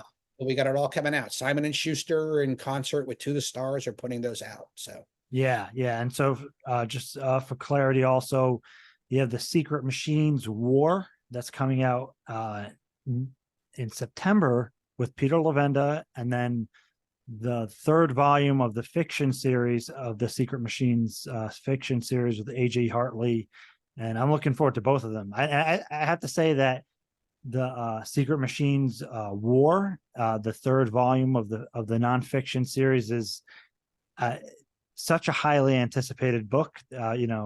With Peter Levenda, and I'm going to have him on soon. I can't wait to discuss that with him, because that it's an excellent series, and it goes over so many different things, and I'm really looking forward to this book kind of bringing everything home.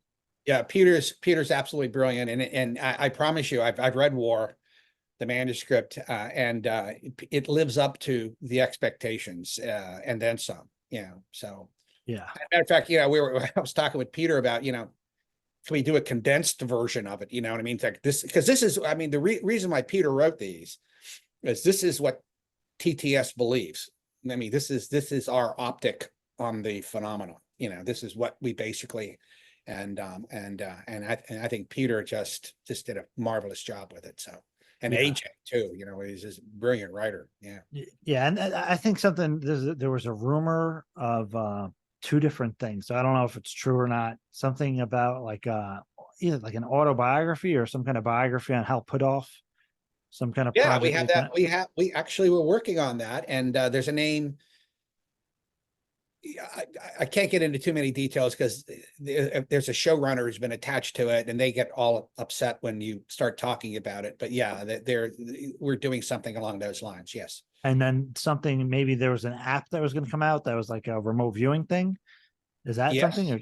Yes, that's another one. And that's more along and more progressing along. And we have a writer for that. And that's moving along swimmingly. So, it's the thing in Hollywood, when you're dealing with all this stuff, I mean, it's like these books get written with the hope that they're going to be either a documentary attached to it, a movie attached to it, or a series attached to it. So they're all sort of done together. And so we're looking at that. And as people explain to me, Hollywood or LA has changed so much in the last few years, and it's streaming services sort of run everything, right? And they're interested only in certain things and sometimes, in concert with one another. So, and working all that out is just. Yeah. So I'm highly anticipating those, and I always like the Secret Machines. I have the hardcover, and then I always get the digital Kindle version. So I have something like on hand all the time that I can highlight in, because I never highlight in my books. So I'm looking forward to those. One other question I meant to ask you, and I forgot to ask you during the interview. Are you familiar with the Scott Andrews story? Say that again. Scott Andrews. Scott Lou- Andrews. Yeah. No. So Lou commented about it. It was like a Simon and Schuster book project thing about this guy who was in the Air Force, who was he was he was brought in without like Oh, the from a guy who young. talks to the aliens. I don't know what he was recruited. He had like Havana syndrome type effects, and then all of these like psi functions or psychic functions started coming online after these Havana syndrome type effects. And then he found out through some of his records that the Air Force was taking him from a young age, and he had no memory of it. Oh, yes, yes, I've heard of that. This is that whole there's a couple people, Corey Good, and then there's another fellow, an attorney had claimed the same thing. And now Scott Andrews, this idea that there's a secret space thing going on. It was an Ender's Game, was a movie that was based. I remember Ender's Game. That was a good, actually good movie. Yeah. Where and Book, it was based on it, loosely based on it, but where they taking these young kids at 7 years old and then putting them into these programs, and then they would, because of their their acuity with the video games and all this kind of stuff, and they would be able to basically pilot craft and do all kind of stuff, and they would be trained. Extraordinarily far-fetched for me. Simon and Schuster, I believe it's them, or forgive me if it's another company. They grabbed onto the contract or the book, whatever, and they have it. And that's right. And I have to look. Again, I don't like to dismiss things. Right. Allegedly, what's interesting about this is the guy has some kind of documentation, and hopefully that's revealed in the book. Otherwise, it's just another story. Yeah. But Lou made a statement about something that there's more reality to that story than initially meets the eye. Lou would know. But I'll be honest with you. I haven't really delved too far into stuff like that. Yeah. Do you know anything about Lou's upcoming book?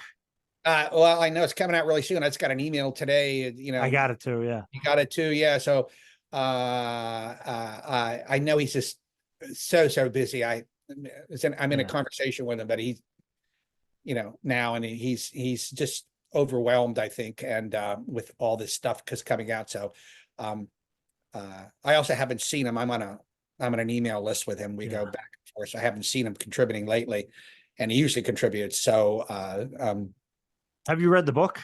No, I have not. And if he doesn't trash me in the book, that's what I'm. You never know. You never know what about those military guys, right? I'm just kidding. He's a good man. I mean, he's a good. He went through all kinds of hell, man. I'm telling you. Yeah, I hope he expands on the book or speaks to and Skinwalkers in the Pentagon, where they made a reference to him regarding remote viewing.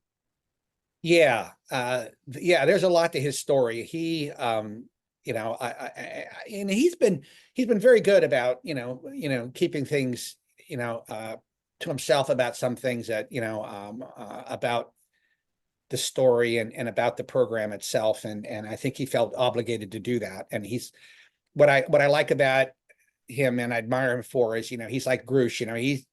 He follows the guidelines. He doesn't release. He's hadn't publicly released any classified information, and he could have. I mean, I saw some of the stuff when I was chatting with him, in his office, and with his people that work with him, and pretty compelling. I mean, I was going to say, is some of the stuff, is it like a smoking gun kind of thing? Is it like really, it's the kind of stuff that I don't think it would be briefed to most congressmen because they don't have the clearances for it. But I think it has been briefed to probably other ones who have, maybe on the intel committees, who have the top secret clearances. So, I mean, it's one of those things, when I think this is what set Lou off a little bit. It was like, this is so obviously real. Why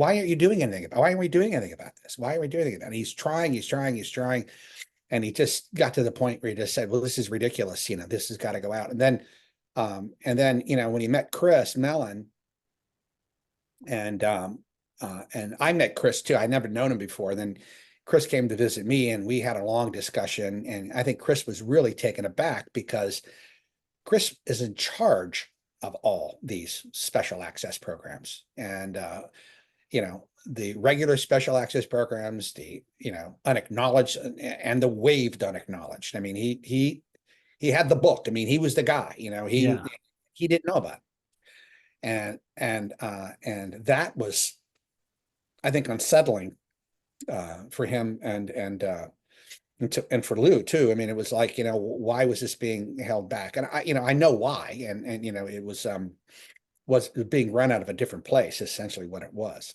And they don't like, you know, when you're in the government, you know, and you know, if you're you know, what Mr. Trump calls the deep state, you know, I disagree with him on this. I think the deep state are really fine government employees who've been there for a long time, who really know the territory. You know, I understand his point to a certain extent, but by and large, this is actually a good thing, not a bad thing.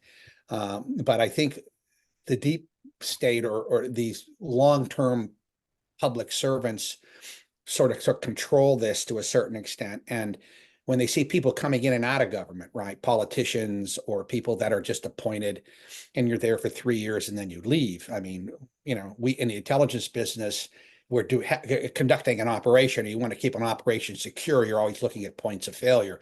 Well, everybody who knows about that is a point of failure, right? Because that's always somebody you have to worry about. Is that person at some point in his or her life going to, you know, tell, you know, and you know, and you know, let it become public. So you always are very, very careful who you discuss and, you know, what you discuss. And I'm sure some presidents were even told, you know, the basic story, but weren't told everything. What do you know. think the basic story is? That just that there's Basic another story is- intelligence here? Yeah. I mean, this is very basic. This is another intelligence. We met them. We don't know much about them. We have craft. They're located here. These are some of the organizations that are working on it. This is the main organization. These are defense contractors that are dealing with it. And it goes just about that far. When you said we met them, is it like, is that, you said we met them, is that like the Holloman Air Force landing event? Similar to that? Yeah, probably. Do you think there was a meeting like that? I think there was. Yeah. I'm speaking hypothetically. Yeah. And hypothetically, what is that like, how an agreement or an arrangement would be met? I would assume that's the case. Yeah. And I'm sorry, one more question is just why, yeah, some people report during some experiences that there's military or human personnel there aside non-human intelligences. Yes, that's another strange. I mean, Whitley Strieber always tells this story. It's in one of his books, and I can't remember. I think it's in Communion to maybe the book after Communion, where he mentions he had a friend in the CIA, and when he was to bed, they were in the cabin, and he and his wife, and he had Grays come into the room, and then he had two people, a man and a woman, I think, who pinned him to the bed, and they grabbed his ear and they put the piece in his ear, right? The implant in his ear. And, you know, they pressed it in there. And as he was looking, he saw his friend from the CIA also in the room. And so when the experience is over with, he gets his wife and tells his wife what happened. And he said, and I can't remember the guy's name. He said, I think his name was Dennis, but I could be wrong. And then he said he was in the room. So he calls his buddy from the agency, and he finds out the guy had died 6 months, you know, earlier. So, and this goes back to MILAB, right? Military abductions. I mean, people see people in military outfits, you know, and what have you. And I mean, I had the experience of a helicopter flying over my house before this happened. Did you? Lot. Yes. Now, you know, I also had Fort Belvoir 5 miles down the road, but what was strange was I couldn't see the helicopter at all. I mean, it was loud, and none of my neighbors even heard it. Yeah. but it was so damn loud. I mean, how could you not hear it? Nobody else heard it. Yeah. Because Terry So- Lovelace also, Terry Lovelace described seeing humans during his experience. Yep. And what was interesting about that was that it was by an Air Force base. Yeah. I mean, but you have this apparent alleged non-human craft, and he has this experience with one of his buddies, and they both had the experience, and they tried to separate them, or they did separate them after the experience, and the Air Force Office of Special Investigations interrogated them, asked them, "What'd you know? What'd you see?" And they seemed to be aware of his contact event somehow. Yeah. Yeah. I mean, AFOSI, they have a special branch associated with them too. And I think that's probably where a lot of this stuff lies. But any intelligence organization is going to try to gather as much intelligence on something they don't understand, because they have to get their hands around it, right? And there's a paucity of information regarding this topic. So if you have somebody, you run into somebody, particularly if they work in the same organization you have, I mean, you're going to go out of your way to grab this person and say, what did you experience? Exactly what happened. And then you're going to tell them to shut the hell up about it, because all you're going to do is cause trouble, right? And I mean, because somebody finds out on the outside, a newspaper reporter is going to be here. We have no answers. You know what I mean? All we do is it's the biggest hot potato in government. Trust me. And that's another reason why nobody wants to identify where this thing is located and who's doing it, because. And is there another idea that, like, okay, somebody has a genuine non-human intelligence interaction, and it's not the non-human intelligence that gives them the implant, but it's some kind of human faction that gives them the implant, so the humans can track them to see what's going on with their non-human intelligence interaction? That's the sinister element that might be involved in this. But once again, you go back to the masks, right? And the trickster element that's very, very common in this. Do they basically make you see, human beings involved in it to sort of, for whatever reason they want to do that? Confuse you, or who knows? Yeah. Confuse you, or maybe even, make you feel more comfortable. Make you feel more comfortable, or is it true? I mean, do we have a special organization? I like to point out, the people who tell me that, like the Air Force taking young kids and moving them out and into these space programs and stuff. The logistical. Well, and for that, alone is when it comes to that, I mean, a suspicion that I have is that there's some kind of real element to that. And I kind of like made my own distinction and calling it the classified space program versus the secret space program, where there's some kind of true element where something is going on, right? Who knows how much? Because what happens is you have somebody come out with some kind of shenanigan story to dump mud over the whole thing, to cover the whole thing. Because you say that's bullshit, that's ridiculous. Because what they're hiding is really a little bit a more modest version of it, but now you don't know the difference because you have X, Y, and. But that kind of thinking, though, you get into conspiracy thinking really, really quickly along those lines. Right. And but and it's a very, very common thing that's for humans to do. I remember I had an Iranian I was speaking with, years ago in the agency, and he was trying to convince me that Ayatollah Khomeini, was actually a CIA asset. And I said, he was recruited in Paris and all this kind of stuff. And I said, he is inimical to CIA aspirations. I said, no, he could not in a million years possibly be a CIA asset. So guy says, "Oh no, this is Russia has that paranoid conspiratorial, oh no, that's what makes it so good, that whatever is expected, so therefore it must be true." And you lock yourself up into this magical thinking, this circular reasoning, and so that's the kind of thing, right? Would foreign intelligence services implant conspiracies, even UFO ones within the United States or whatever, or in the lore, in the communities, whatever, to confuse the whole thing? Absolutely. And that's why the government, in the 40s were very concerned about this coming out, because they thought the Russians would take advantage of it and create disinformation programs, in a country that was relatively agrarian at the time, and with really lousy telecommunication systems. It would cause a lot of problems. The Russians, disinformatia, they've been doing this, for God, since the Czechists. I mean, back in the 18th, these guys are great at this, right? And, they interfered in our elections. They have been interfering in our elections. They're going to interfere in the 2024 elections. It doesn't even matter which side they're interfering with, right? I mean, they just want to create chaos. And that's what they do. And all intelligence services, to a certain extent, will do a little bit of that. The Russians are beyond the pale. So the idea that they would create these kind of themes or memes, on the internet, pointing to this or that regarding UFOs and, to confuse the issue. Absolutely. Absolutely. How could somebody have any clarity on what could be real then with all this information overload? You can't. You really can't. And that's really one of the main problems with this.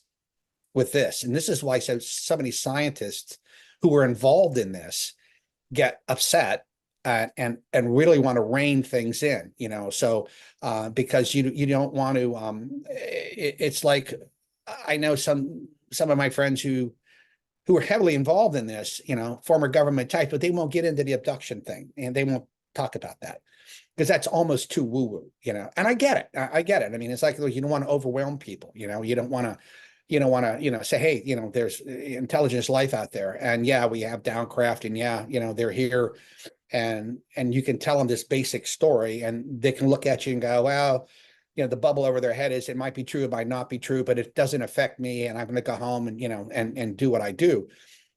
But when you start getting into the problems of abduction and non-human intelligence is coming into your room, maybe harming you, harming your family members, as one person said to me, whom I respect very, very much, he's, when we started doing this with To the Stars, he said, why do you want to start scaring 7-year-olds?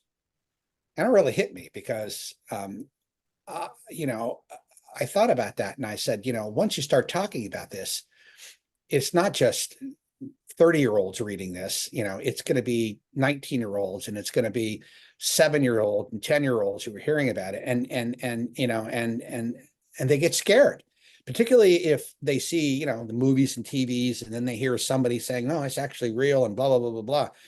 I had a friend of mine who told me that, her daughter wanted to talk to me. This is when I was working as a contractor at DHC. Her daughter was 14 years old, and she wanted to know all about UFOs. And I told her, I said, I can't do that. She's too young. And I said, this is not an ET kind of thing where, you just say, oh, it's this cute little thing, and it'll do this and it'll do that, and has all these magical powers, and they're very lovely. I said, this isn't the case. And I said, as she gets after the third or fourth question, I said, it's going to get serious. And I said, at 14 years old, their prefrontal cortex isn't even close to being developed. Right. Yeah. And I said, that doesn't really happen until you're in your mid to late 20s. And I said, I'm not going to be responsible for putting ideas into people's heads that are just, problematic, could be very problematic, particularly for a young person who isn't quite tethered, and they have their other problems, I don't know that. And it's like that young girl, they believed in, remember Slender Man? Yeah. And she ended up stabbing the other girl, and it was like, it was a made up thing, but they just got totally involved in it. And it's like a cult, people get involved in cults, but isn't that why the transparency is important? Or you think it's going to add fuel to the fire? Well, transparency, I said, for reasonable Confirmation. people, yeah, for reasonable people who can live with ambiguity, I would say, yeah, this is a great thing. But there are lots and lots of people out there that cannot handle. Well, because there's the idea of like, okay, you tell the people that the Earth is a sphere, they're going to panic and think they're going to fall off. It's yeah. So, I mean, yeah, I think in the long run, we're going to look back and say, like, of course we should have told everybody because it's just the right thing to do. maybe, but once again, this has been held as a secret for since the late 40s, mid to late 40s until now. And then you have to ask yourself, what is it that's preventing decent people in the government who are involved in this, honest people, good people, from saying anything about it? That's what like I said, I'm maybe at the 3,000 foot level, but I'm not at that 10,000 foot. I always question that, and I always think, yeah, I don't think they're just like, oh, I need to hold this. Like I'm sure there are reasons, right? But it seems like what is It's a conundrum because, and on one side of it, you say, well, they're trying to protect us. On the other side of it, you say, what are you protecting us from? It's already here, right? And we've already experienced it. So it's like you're not telling me. That's why if somebody told me you can't talk about this anymore, I'd say, well, screw you. I mean, Yeah. It didn't happen to you. It happened to me. It happened to my wife. I got an issue with this, and I'm going to talk about it. And the reason why I do talk about it. But at the same time, I understand their viewpoint that maybe this isn't the best thing to be doing this isn't the time. It's never the time though. That's the thing. Again, it's a moral and it's an ethical issue to me. And and I see both sides. Really lean towards the transparency side and lean towards letting it all out and see what happens, and then, we'll have to just deal with it. But I lean that way, but at the same time, I have consideration for the other side who are saying, and I know some of these people and they're good people, honest people. And, I have a very, very strong some of the people that are on that level. Yep. And I have a very, very strong belief in our system of government and our civil service. And I don't believe these people are bad people. I believe they're very, very good people. I never really, really met an awful person in government. And I've worked with all different types from all different agencies in the military. I mean, some of them, were off the wall or something like that, but very, very few. Most of them were extraordinarily hardworking and very, very bright people who really just wanted to do the right thing all the time. And that's my belief in government. That's my feeling about government. And I feel extraordinarily strongly about that. And so when I look at that, people say, oh, it's a cabal and this, that. Well, you're gonna have to prove that to me. You're gonna have to show me how that's the case. I said, because I don't see that. I work with private industry too, quite a bit on a very intimate level with private industry on some things that we did together, and I never found that at all. I just found them to be honest people, and good people. Yeah. And the rumors of like reverse engineer technology, they say, oh, well, they haven't gotten anywhere with it because they can't, because it's so siloed. But then there's also, in Secret Machines, Tom and AJ Hartley are talking about these triangles that we have. There's a possibility that both things are true at the same time.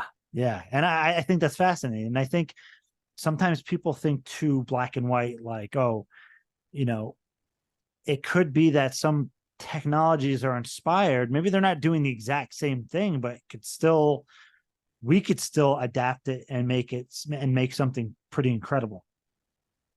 Yeah. And don't forget too, you can learn a lot just from looking at something.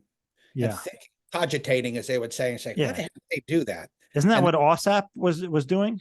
Yeah. I mean, actually, ATIP was doing it. OSAP was doing it. OSAP more so. And, with Bigelow, Bass, the Bass program. I mean, that's essentially what they were doing. They were basically, they hired Bob Bigelow's firm and, and Colm and, and John and, Kit and all these really sharp people, and Eric Davis, and they had them all, and Hal, they had them all in there, and they were saying, okay, what could we gain from, what knowledge can we gain from this?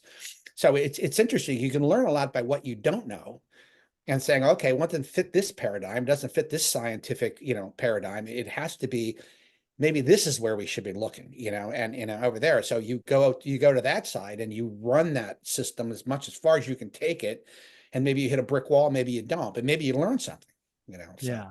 And do you think that, I mean, you might not know this, right? That, Tom's initial advisors, he had an initial set of advisors, and I guess that kind of, the WikiLeaks thing happened, and then he had to get different advisors. Do you think that the initial advisors are still helping in any way? Helping Tom? Yeah, helping the transparency issue at all? Now, these initial advisors are they were separate. They may have been involved. Some of them may be still involved. The interesting thing about them was I only knew Tom to this day refuses to tell me, most of them. I mean, I knew 3 of them. I guess 2. He still won't confirm that, but I know who they were. But the 3 of them that came out, from the WikiLeaks thing. But these advisors, I mean, when Tom and I first started talking, Tom would get me on the phone and he would telling me, okay, this is what they're telling me. And what they were doing was talking around the subject. Yeah. Not providing him with classified information, but providing him with like examples, like, and sort of creating stories for him. And maybe they shouldn't have done that with Tom, because Tom, I know, yeah. he's Yeah. really, really good, and he's smart, and he put it together. And that's how I ended up meeting him, because he scared the shit out of some people. And with the Secret Machines, the first one. The Chasing Shadows. Yep. And that's how I met him, and to make sure that, there were no leaks. And after meeting him and having a conversation with him, I realized that wasn't the case, and that his advisors weren't doing that. What his advisors were doing was were if you're going to tell this story, you want to tell it this way, and because this is the story, but probably resembles more the truth than anything else. And of course, Tom is very well read on the topic, so he just put 2 and 2 together, and then he came up with what he came up with. What do you make of in that book, like the Project Paperclip aspect of it? No question in my mind that Dave Grush mentions the UFO incident in 33 in Italy, and which was real, and then the Germans were clearly experimenting with, they call the Bell, and they were experimenting with that type of technology. There are a lot of loose ends there, so I don't think anybody knows for sure. But when we brought these paperclip people over, these incredibly awful people for the most part, just devoted Nazis, I don't think most of them, even Werner von Braun, he was a Nazi. He was responsible for more fucking war crimes, thousands of people died under his watch when he was developing the V2, but yet he was a father of the Apollo program, right? So, but they came over with an extraordinary amount of knowledge on things that we didn't know, because we weren't experimenting on human beings, and we weren't doing other types of research. And that's why they brought him over, because the people in the Army, in particular in the Air Force, realized, well, it was the Army at the time, Army Air Corps, realized that these people had incredible amount of knowledge that if we didn't take it, the Russians would get. So you brought these awful people over, including some Japanese. And so, our biological weapons program became more enhanced. Aviation program became more enhanced, and on a variety of levels. And our space program, we had a decent space program, but we didn't have the knowledge of rocketry that they had, nor did we have any of the data concerning high altitude effects on the human body. That was all brought over by the Germans, who experimented on concentration camp people. It's a sordid story. Well, because in the Secret Machines, there's a kind of major theme of that, that had some of them working on the UAP program and stuff. And yeah, I mean, this goes back a while. It's we have one TTS is working on a story now. I can't get into too much detail, but basically based on how that began and where it went to after the war in South America, and then who got involved and how it got Is that transplanted. going to be a fiction or nonfiction story? Uh, Or it'll or have to be fiction. I'm really looking forward to that. Is there anything else you can tell us about that? No, Yeah, no. that sounds like a really good one. Yeah, Yeah. we have some people that are writing up I wrote up a little bit on it, and then Tom took it and then we're running with it now. So we've been Yeah. running with it for a while actually, but it just takes a while to get, the right Yeah. people. Yeah. Well, I had you on so long, Jim, and I hate Holy to take cow, up so yeah. much of your time. Yeah, but it's always an honor talking to you. Again, I could do this all day. I gotta have you on again at some point. I talked to you about something before that I want to do. I know whoever else is down for that, so I think we should do it maybe in a few Okay. months. Okay. But what would be your parting words? Like we talked so much in this conversation, right? Non-human intelligence, human potential, technology, is the world ready for this?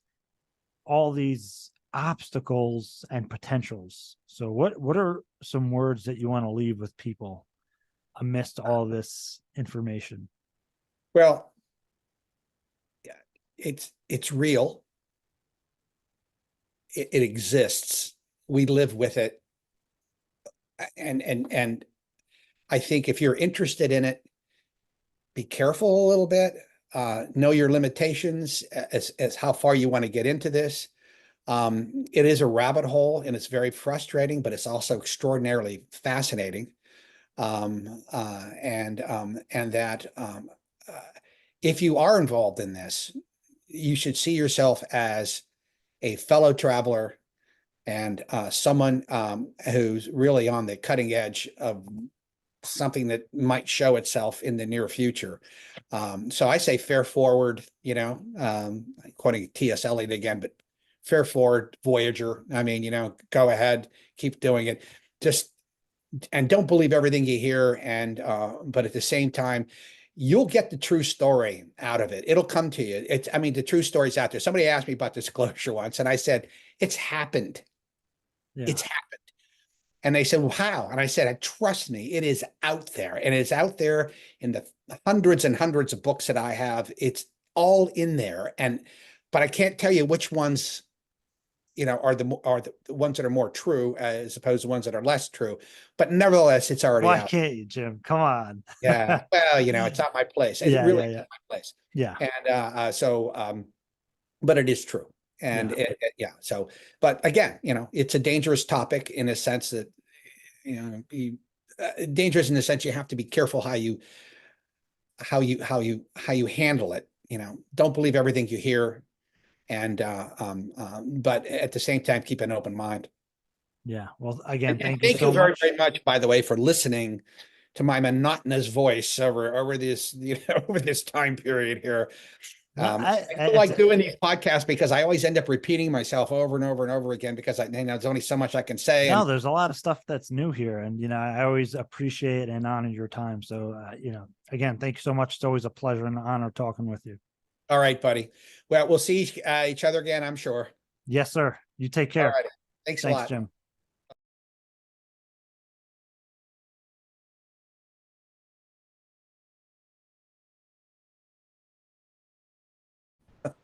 This meeting is being recorded. Hey, everybody. Welcome back to Engage in the Phenomenon. And today I have the pleasure and honor of having on both Jim Semivan and Peter Lavendo. Welcome. Thank you. Welcome. Thank you, James. Thank you, James. Yeah, and I've been hoping to have this conversation for a few years now. Finally getting it together. Some of the topic discussion here is going to be on war from the God's Man War series, but as we were talking before, it's hard to really separate out God's Man War. I mean, it's all part of a comprehensive conversation, comprehensive inquiry in regards to the phenomenon, and in, with the phenomenon, a host of other issues that tie in and intersect with that. So given the complexity of these volumes, the research that went into them, and the inspiration that generated them, so to speak, what were you guys hoping to communicate with these volumes? I'll start with you, Jim. I think what we were trying to do from the very beginning. Now, I wasn't involved in Gods because I wasn't with the company yet. That was something that Peter and Tom started, and they had a direction they wanted to go in. And I thought it was really brilliant what they did with Gods. And it wasn't until when I joined the company, then I met Peter, and what we wanted to do, what Tom's, I think, is feeling and Peter's feeling was our company, or To the Stars, we wanted to come out with a reasonable explanation for the phenomenon, how the phenomenon works, what it actually means. And it also sort of functions as a baseline for what To the Stars, our company, is all about, what we believe, and what we see are as a fundamental or driving principles of the phenomenon as far as we can determine what it is. But Peter has a much more, I'm sure, eloquent explanation of God's Man in War. So, well, I don't think maybe more eloquent, but I think you were pretty eloquent there. From the back end, I think what we were trying to do is what we're trying to do with the entire series, which was to provide the nonfiction approach to it in the first place, which was very important because we were doing the novels at the same time. You have to understand the novels, the fiction and the nonfiction were both started around the same time. Tom got A.J. Hartley on board a little bit before I was on board, but roughly around the end of God, it's been more than 10 years now.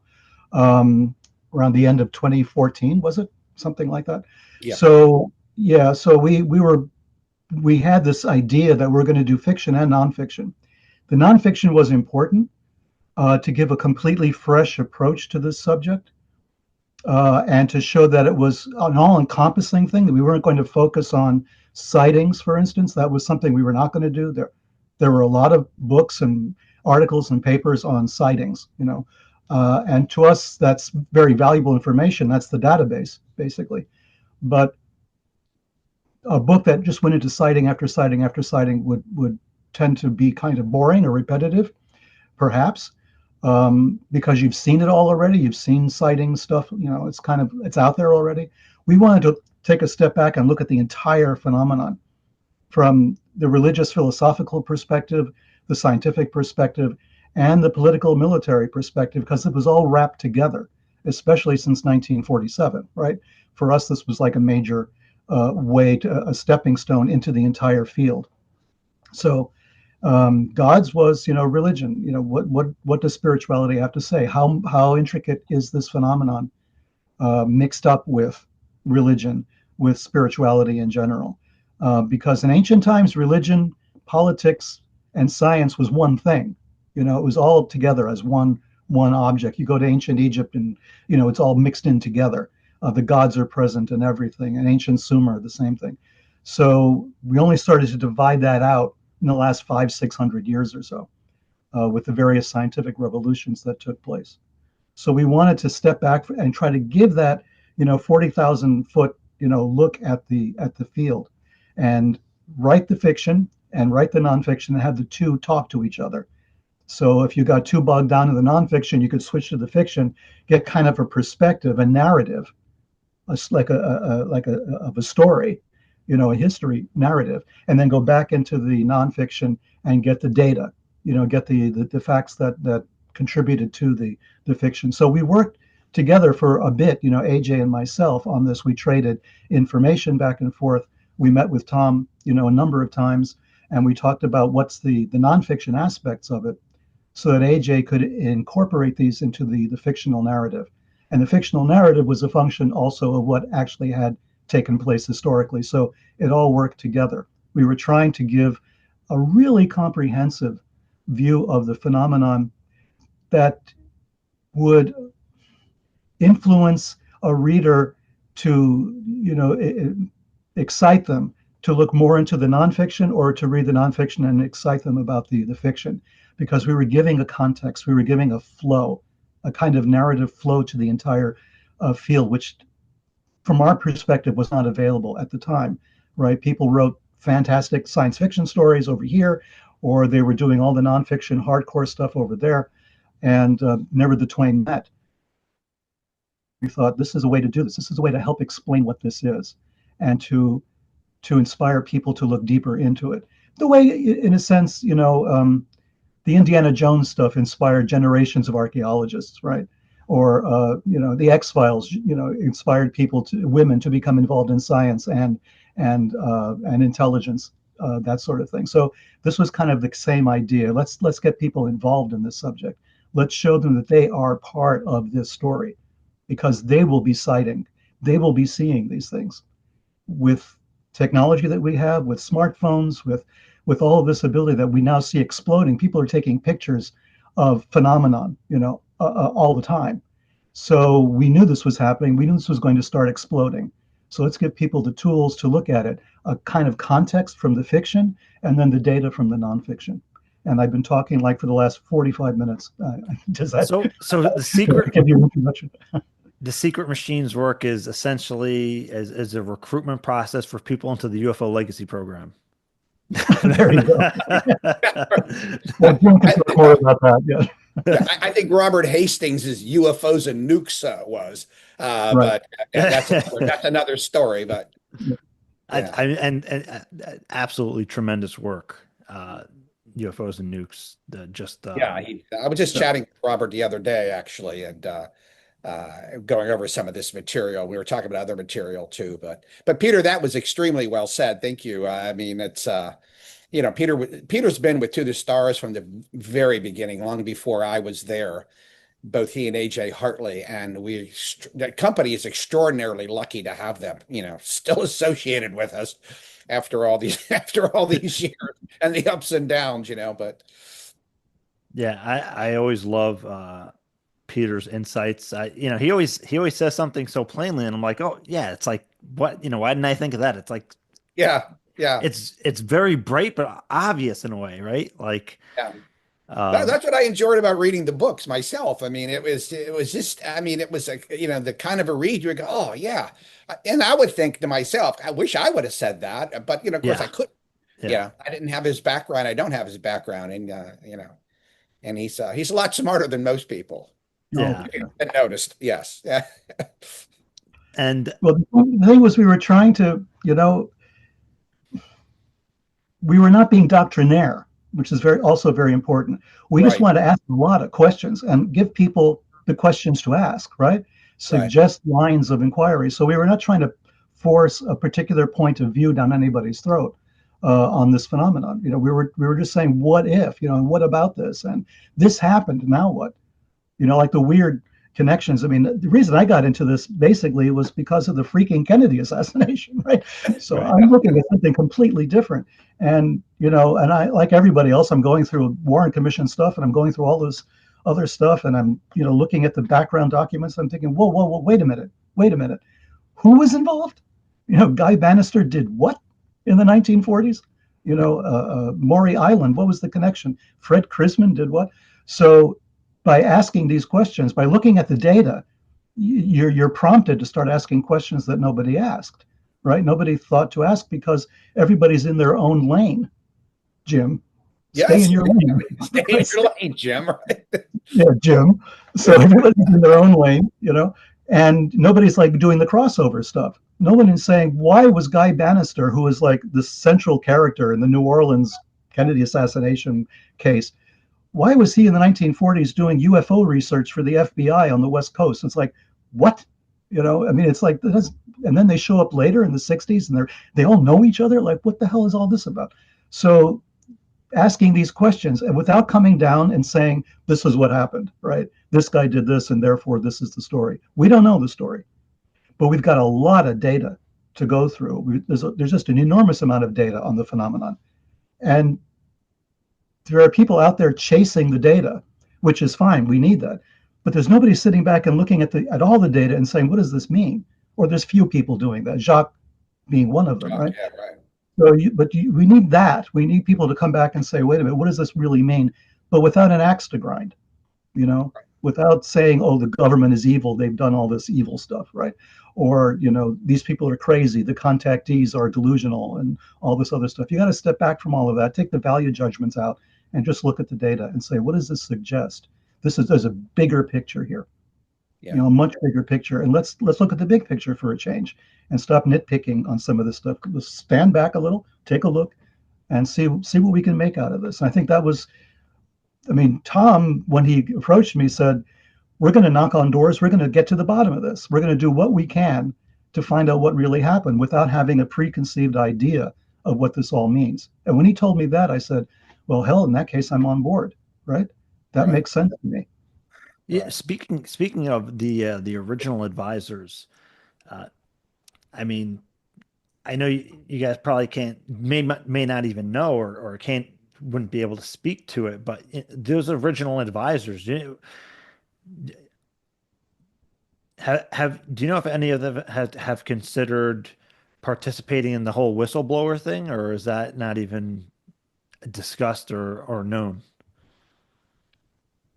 Well, Tom originally, this is long before I met him, and I don't know, I don't know whether Tom shared anything with you, Peter, about his advisors, but he still keeps it very, very close hold. He told me that he had around 10 advisors, and I guessed one of them, and he still wouldn't confirm it, but I know that person was one of them, and very senior guy in the IC, and two of them I think were outed in the Podesta emails, and one I think voluntarily might have come out and said something, but he is still to this day. I don't talk to him about it anymore. I mean, that's his deal, but he's still in touch with some of them. And no, I can't imagine any one of them. They were all pretty senior. Most of them, I think, are out of government now, but they were all pretty senior while they were in government. So, and that was one of the reasons I met him, because frankly, when I read Secret Machines, some people were a bit concerned about the book, because Tom had mentioned that he had advisors, and whether or not there was any, classified data being leaked, and if so, I mean, how did Tom come into possession of it?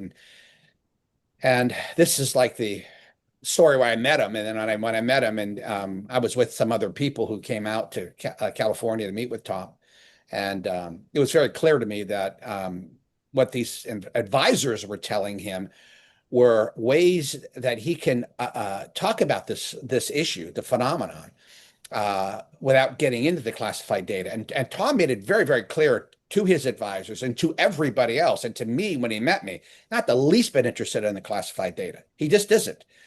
He wants to tell a story that he can tell without having to worry about getting anybody in trouble, including himself, which I thought was a very good thing. And but it was very clear to me after about a 2 or 3 hour conversation with him that there was nothing being leaked. It was he had told me some of the things his advisors had told him, and they were really good. It was really good. It was he was talking about hypothetical situations. Well, and they were comparing. There was a lot of analogous situations that he could compare it to phenomena to. So it's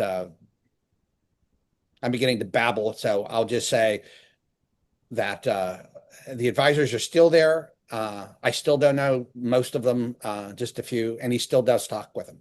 Well, and in the Secret Machines, the fiction, what's something that stood out to you about that? There were a few technological passages that I thought, and not just me, but other people who had knowledge of the program thought were little too close to home, maybe. That's all. And I can't get into it, obviously, and I don't want to. And but it wasn't. It was just it was a really nice story. I mean, Tom is very well read on this subject. Yeah. He's a very smart guy, and he puts things together really quickly. And I know Peter can vouch for this. When you have a conversation with him, you're surprised at how much he's read, and he schooled me on a few things. So. Yeah. I don't know, Yeah, Peter, what do you think? Yeah. Yeah, he has this information at his fingertips, right? You can be in a conversation with him, and I'll drop a name. Like I met Timothy Good at one point, famous British UFO researcher, and Tom knew all the books and knew Yeah. background on Timothy Good. I said, "What the hell?" Right? And Yeah, right. I mean, you don't hear much about Timothy Good in the American UFO community very much. I mean, he was very influential. He wrote a lot of books that were very important, but they were kind of UK centered, right, for the most part. And a brilliant guy. And I happened to have met him at a UFO conference in Amsterdam long before I met Tom, right? And we got drunk together, actually. We had nothing else to do.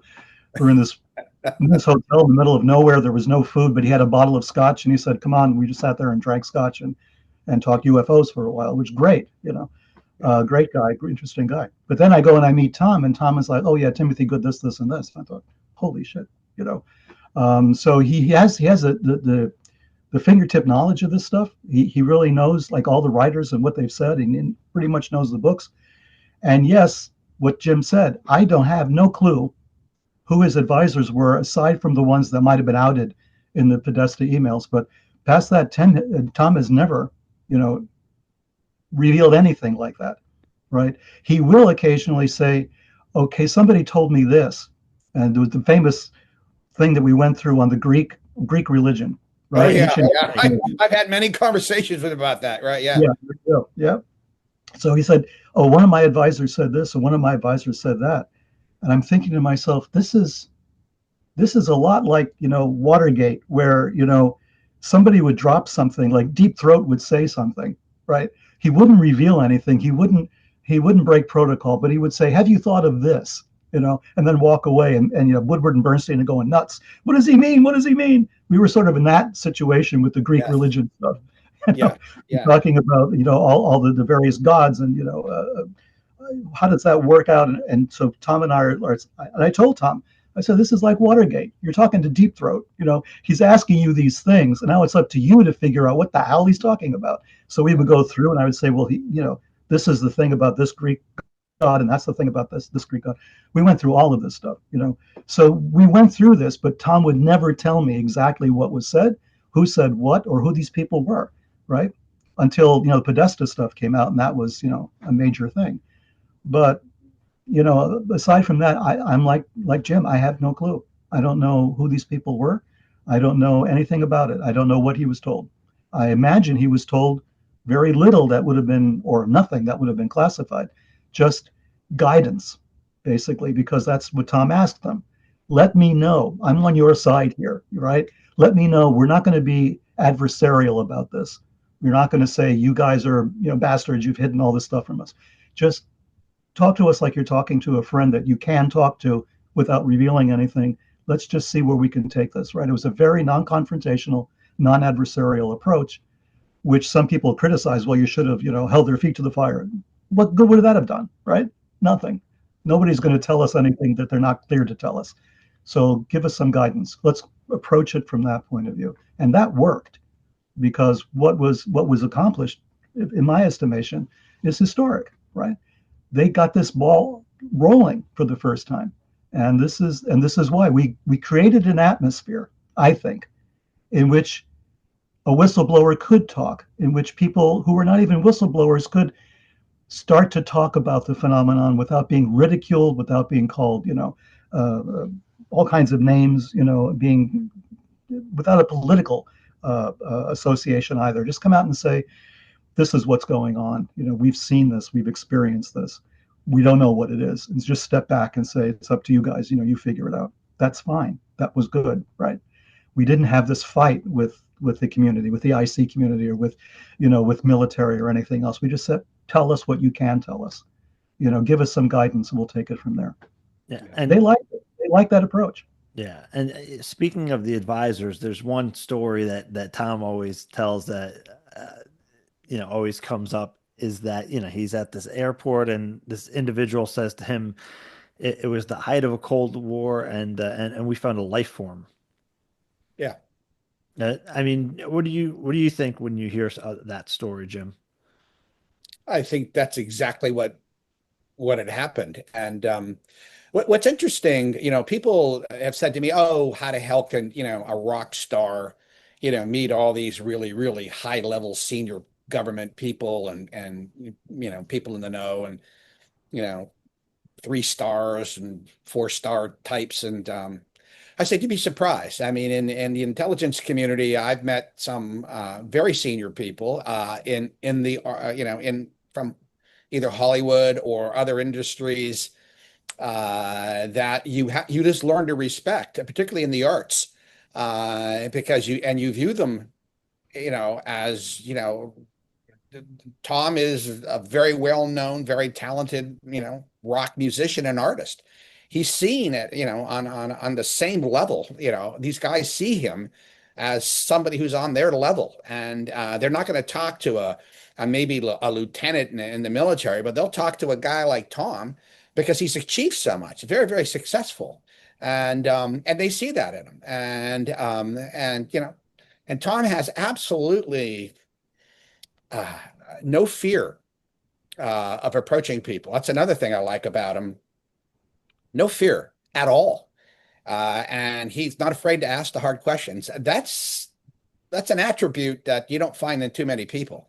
A lot of people would shy away from that. He just walks right into it.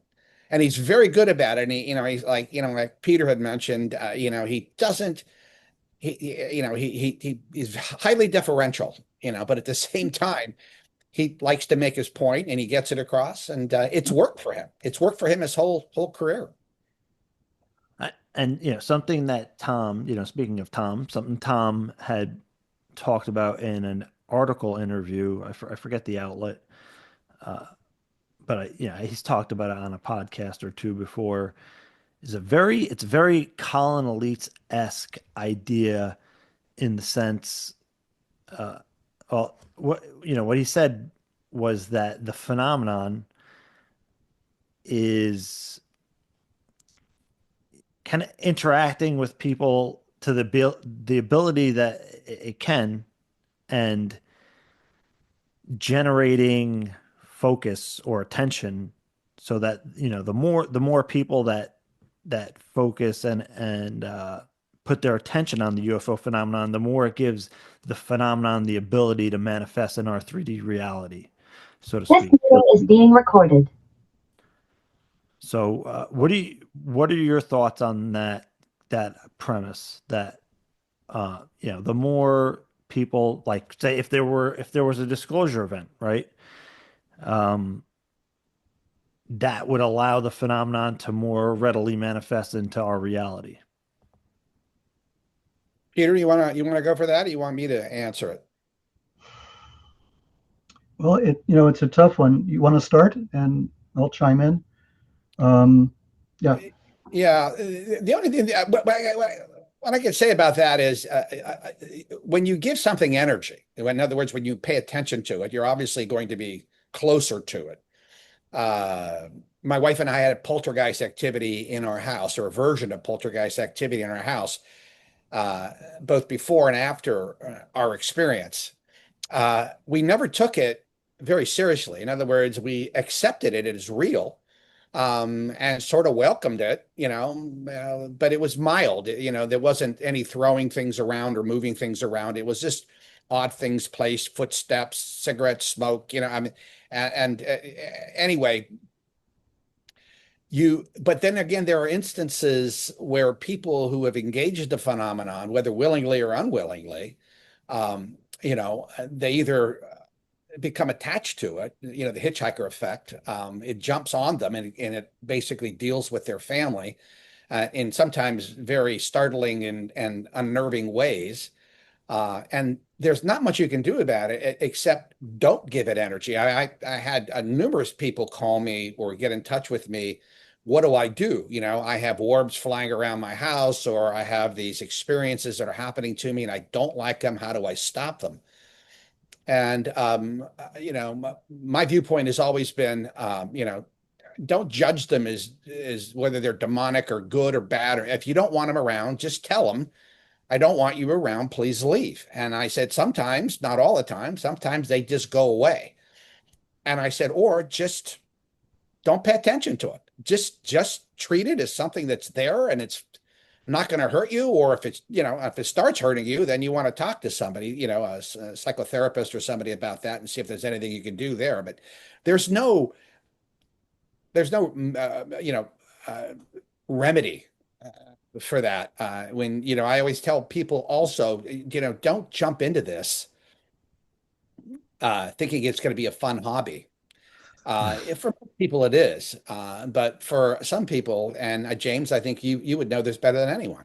Once you run into this phenomenon, it stays with you, and whether you like it or not, there's a profound psychological effect, and in some cases, profound biological effects that go along with it, and these stay with you. It's hard to divorce yourself from that. It's hard to walk away from that.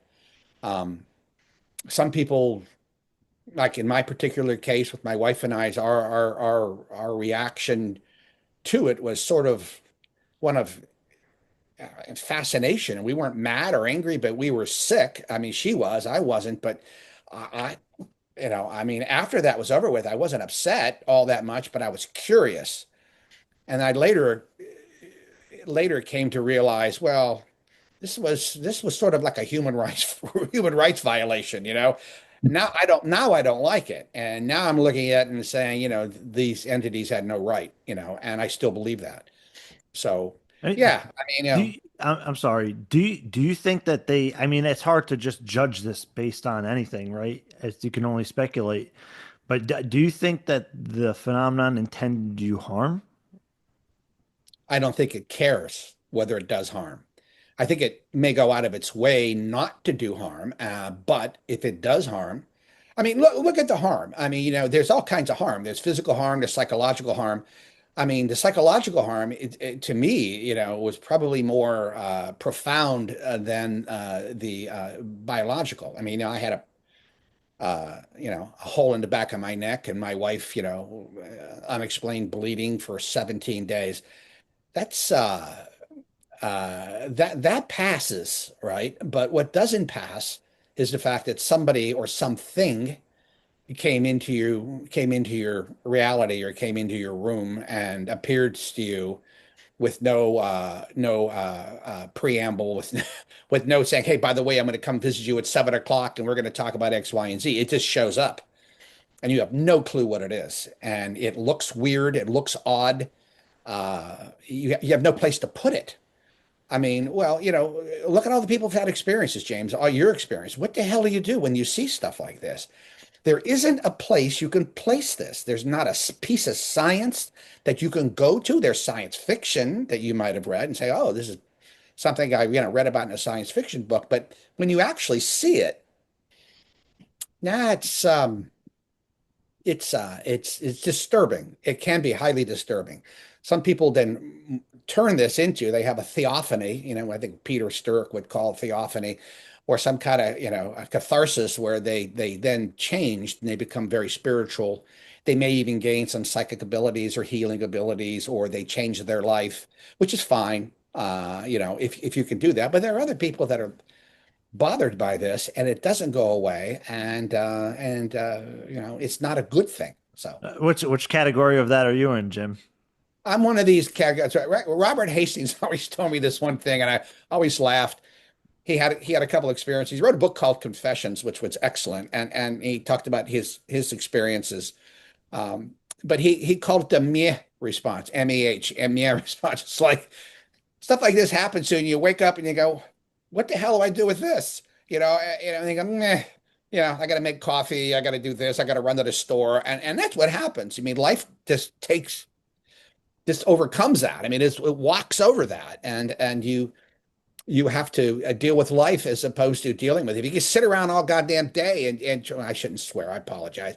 You can sit around all day and you know and gloat on this and, what was it about? Why am I special? Am I not special? I said, but you can't do that. You have to live your life. Yeah. So, Peter, back to the idea of like the intention focuses on the phenomenon now potentially more able to manifest into our reality. What are your thoughts on that aspect? Well, I don't have much to add to what Jim just went through. Yeah, I know. How could I top that, right? Um, so this is the thing, right? We're talking about the phenomenon as a separate thing, I mean, your question sort of implies a category, and to me, I mean, I've had experiences similar to Jim's. Now, I haven't had an abduction experience, I don't think. But I have had other kinds of weird experience. I mean, I saw, a triangle craft not that long ago, about 4 or 5 years ago, which I never, expected to see. And when I saw it, I wasn't sure. I mean, it took me a while to register what I was looking at, which is kind of funny if you think about it. But I had a lot of the sort of poltergeist stuff has happened in my life, often enough. Even where I am here, in the middle of the night, I'll be working late and I'll get these, a series of knocks. It's like someone knocking on a door, but there's obviously nobody there, and it's a pattern of knocks, right? So it's like 3, 3, and 3, right? So I'm getting these 9 knocks, like, all right, and that's similar to something that Whitley Strieber has experienced, right? Right. So I'm getting these knocks, and I'm thinking, now what? Then I get this sort of electronic noise, where there's nothing electronic going on, right? Like an electronic, like a short circuit or something, but a really long extended one, which is not possible with the electronics around here. So weird stuff like that will happen, and I have to go back to childhood. I mean, when I was a kid in the Bronx, we had seances, and that was like a thing, which is something I instigated as a teenager. So we're doing seances, and we're getting paranormal phenomenon associated with the seances, and this is like supposed to not be possible. And I'm in high school, and I'm trying to brave my way through my science classes and physics and chemistry, and now I'm experiencing something which my science teachers would have told me, had I told them, was not possible, that I was imagining, that I was hallucinating. And yet I'm looking at this, and I'm obviously seeing it. And so I'm witnessing these things, right, with the intention, though, right? I mean, I was conducting a seance, so there's this assumption that you're intending to have this phenomenon. And initially, as it always happens, this happens initially, you'll get a lot of phenomenon. And then you go back to it, weeks later, months later, and that's gone away. That's nothing. But then other things start to infiltrate in your life. Little things happen, here and there. So you realize that there is another aspect to reality that you cannot discuss with anyone, at the risk of being, put away or ridiculed, or, you won't get the job you're trying to get or whatever. So you keep all of this quiet. And then you realize there's a lot of people in the world that are in the same boat, right? They have experienced something, and you don't realize it till you start talking to people. And then they will say, oh yeah, I had an experience like this. And then you start to realize this is not that unusual. It's just that our society as such has basically made it impossible to have this discussion without sounding insane or delusional, or you're a grifter of some kind, right? So the idea of intention, I think, is important, but in Jim's case, there wasn't any, right? He had no intention to have this happen to him. And you suddenly realize that the intention may facilitate this from happening, but it's not required, right? Something will show up, like Saul on the road to Damascus, right? So he's going about his business. He's happy as a clam, and then suddenly zap, why are you persecuting me, you bastard, right? So these things will happen without you looking for them. And probably a lot of the people who are listening to this are listening to this precisely because they've had an experience, or they've known someone who's had an experience, or they've read so much about it that they kind of feel like they've had the experience, right? Like we've communicated something of the essence of that experience to them, which resonates with something. Otherwise, why would you bother? Why would you bother researching UFOs in the first place? There's something about it that resonates. It's a weird thing to be fascinated by. something which science tells us does not exist. The military says, no, it's not there. Reasonable people poo-poo it. You can't get time on CNN to talk about this, right? Or if you do, it's to have Neil deGrasse Tyson sit there and say you're an idiot. So you have this kind of problem, right? But there's this huge interest in it, and there's an interest in it for a reason. And I think the intention is part of it. Makes it easier, facilitates this for sure, but it's not necessary. And that's kind of the point of, let's get back to Secret Machines War, right? Kind of the point of that is there are governments who are saying, we didn't ask for this. What the hell is this? How do we defend ourselves against it? Can we defend ourselves against it? Is this an enemy? Is this a friend? Is this something that's neither enemy nor friend? It's oblivious to our existence. What is this, right? So war is about that. War is about trying to peel away the layers and come down to what other countries have done, what other governments have done, cultures not similar to ours. How have they addressed this? Have they addressed it the same way we do? If you're a person who's been colonized, do you have a different point of view on this than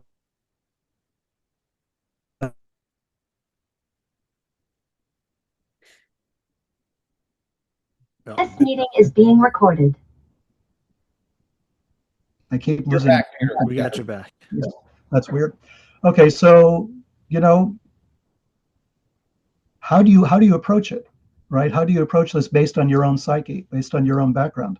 If you're a person who has been like one of the colonized countries, as I say, right, you have a whole different perspective on this alien invasion stuff, right? You've already had an alien invasion, right? You had the Dutch in Indonesia for like 400 years. I mean, there's your alien invasion. The Native Americans in this country understand about alien invasions. And we're telling them, beware, the aliens are coming. And they're saying, you guys are already here. So you have this thing. I mean, you have to deal with that because this is all real. As Americans, we're sort of American centric in some ways. We interpret this our own way. And we think, why haven't they landed on the White House lawn, right? Well, maybe they landed on somebody else's White House lawn and we just weren't paying attention. So if we strip away some of the cultural expectations and go back to the basics, what's really happening here? Is this truly alien? Are some cultures comfortable with this? Are they used to it? As they seem to have been throughout history. They kind of accommodate it. This is part of their reality. Some of the indigenous peoples of South America have traditions about this. To them, it's like old school. Like, what are you guys worried about? We call these people this. We have legends about it this way. We've accommodated it. It's part of our culture. They're here with us, and we don't have a problem with that, right? In fact, we have special people who specialize in protecting us against, the evil outcomes of this. And it's a whole science for them. But for us, we've lost that. We're going at this completely different way. We're completely new because now we're being colonized in a sense. These things are here and we're pissed off, right? They're in our airspace. We control our air, right? Think of that concept.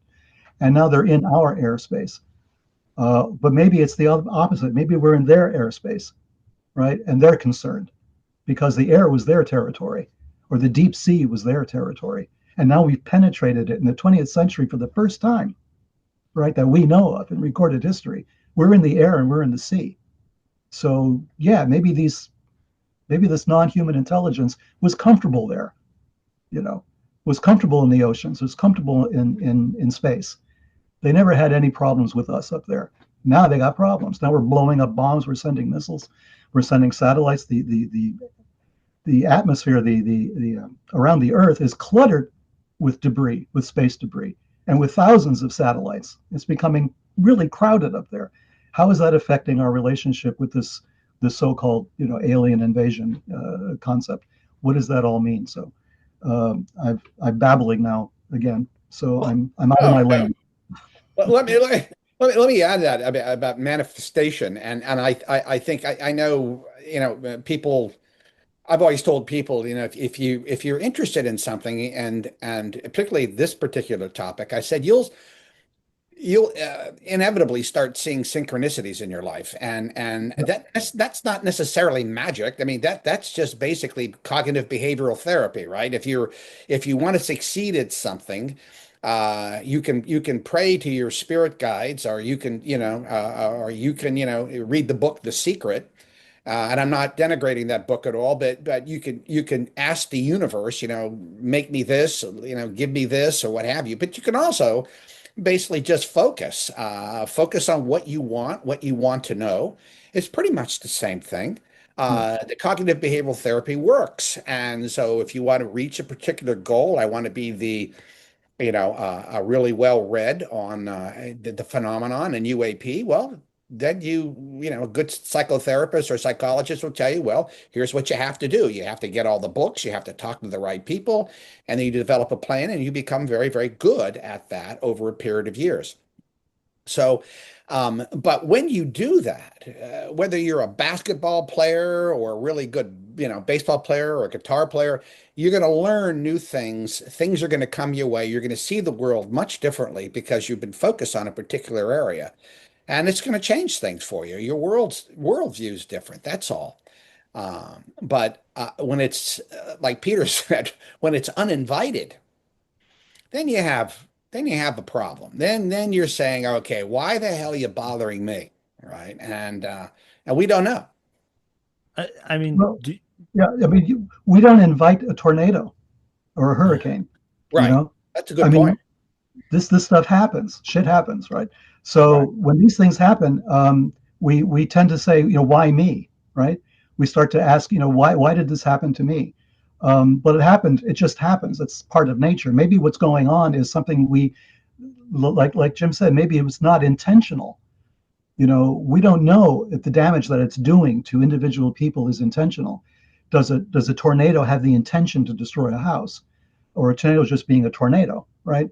That's what it does, And if you're caught in the crossfire, this is what happens, like something natural. So it's kind of really hard to parse that, as Jim is saying, to separate the intentional from the non-intentional. But if you decide to move to the Midwest, to tornado country, you're kind of saying to yourself, tornadoes might happen, I got to be prepared for it. I hope I have a cellar with the doors that's shut and I'll be okay, But keep my valuables in the basement. You start to react in a certain way, knowing you're living in a tornado alley, and you're gonna make certain adjustments, because there are tornadoes going to come, right? And it's not going to single you out specifically. It's not, why me? It's why you, because you're in tornado alley, right? I mean, I'm in South Florida. We just started hurricane season in a couple of days, right? So I got to be prepared for a hurricane. It's not going to target me personally, knock on wood, but they will come through. I've got to be prepared for it. So when you're studying this subject, you are in tornado alley. You are even going further into it. You're further opening yourself up to the possibility that these things can happen to you. But on the positive side, because your willingness, because you're there, you are focused, you're concentrated, you're sensitive, you may be able to defend yourself against it, manipulate the situation to the extent that you can to defend yourself once you're now aware of it, right? There are things you can do. There are practices that ancient religions have been doing and modern religions have been doing. And like Jim says, I mean, psychology, modern psychology and psychiatry, right? There's all kinds of things that can feed into you developing the tools to handle it. There was like 2 or 3 questions that I was going to ask that you answered as you were talking. But one of those, right? You have a background in mysticism, Peter. What are some themes or ideas that could be used as protections from the phenomenon? Well, I mean, it's culturally sensitive, right? So it depends upon your own particular, your culture, your upbringing. There's all kinds of things. I mean, if you were, there's booby traps built in as well. I mean, I was born and raised a Catholic, pre-Vatican II. So I grew up with, Latin Mass and all the rest of it, So, but I had very bad experiences with nuns, in school as I was growing up. So there's a sadistic component to Roman Catholicism in my background. So I may not want to be Catholic about it, although that's my culture, that's my background. You think people would pray to Jesus or something, but that brings up a whole host of other associations, right? Which may be, counterproductive, shall we say. So you have to find something that for you culturally, for you from wherever you are, makes you feel safe, right? And that means maybe going out of your comfort zone to find something that will make you feel safer than something else. For some people, that could be Buddhism, right? For others, it could be Taoism. For the traditional religions, for other people, it could be psychological steps that you take. You know, as Jim was pointing out, there's certain things you can do in cognitive behavioral therapy or anything like that, right? It's going to be different for everybody. I wouldn't sit there and recommend you say this particular incantation or prayer or have this thing, because there's, like I say, the booby traps built in that stuff is incredible, right? So you don't know what you're dealing with. There was a famous occultist called Francis Regard. This meeting is being recorded. Okay, back. Back. See, every time I bring up something like that, I lose the connection. So Regardi, okay, he was a psychotherapist, and he was an associate of Aleister Crowley and all this weird stuff, Golden Dawn stuff, and all the rest of it. And he recommended, if you're going to get involved in this subject, meaning in his case, occultism in general, go through a couple of years of therapy first. Go through a couple of years of analysis before you even begin, because you need to uncover where your booby traps are. You need to uncover where, you know, where there may be something in your background you're going to trigger without being aware of it consciously, but it's going to happen. And it's going to give you a lot of problems. So he recommended therapy first, you know. So this is like kind of a good you know, rule of thumb to take. I can't actually recommend anything because people will take things all differently, and I may do more harm than good, quite Yeah, frankly. let me add something to that. I think Peter brought up a really good point. The idea of being grounded, psychologically, or tethered to the ground, so to speak, before you get involved in this, or even while you're doing all this, is you have a baseline that you can always go back to, whether it's a strong family unit, whether it's a strong religious belief, or a strong psyche. You always have that. It's like people who look at the remote viewers, for instance. I mean, here are people that go out, and we don't know how they do it, but they're able to do it, and they go out on, with the uh, what they used to call the silver cord, and you would go to distant places. How odd that is, and how out of the ordinary that is. But yet they're able to do that, and then come back and report what they've seen, and then they go home, and they have dinner with their wife and kids, and they go to Disneyland once a year, and you sort of separate it out. They have that one, one home life that's really, really good, and that grounds them. And it's important that you have that when you're dealing with this topic. I know, more than a handful of people that don't have that, and it becomes highly bothersome for them because that's all they do is talk about this. And as Peter mentioned, you don't know what it is. We have no clue what this is. We don't know who you're talking to.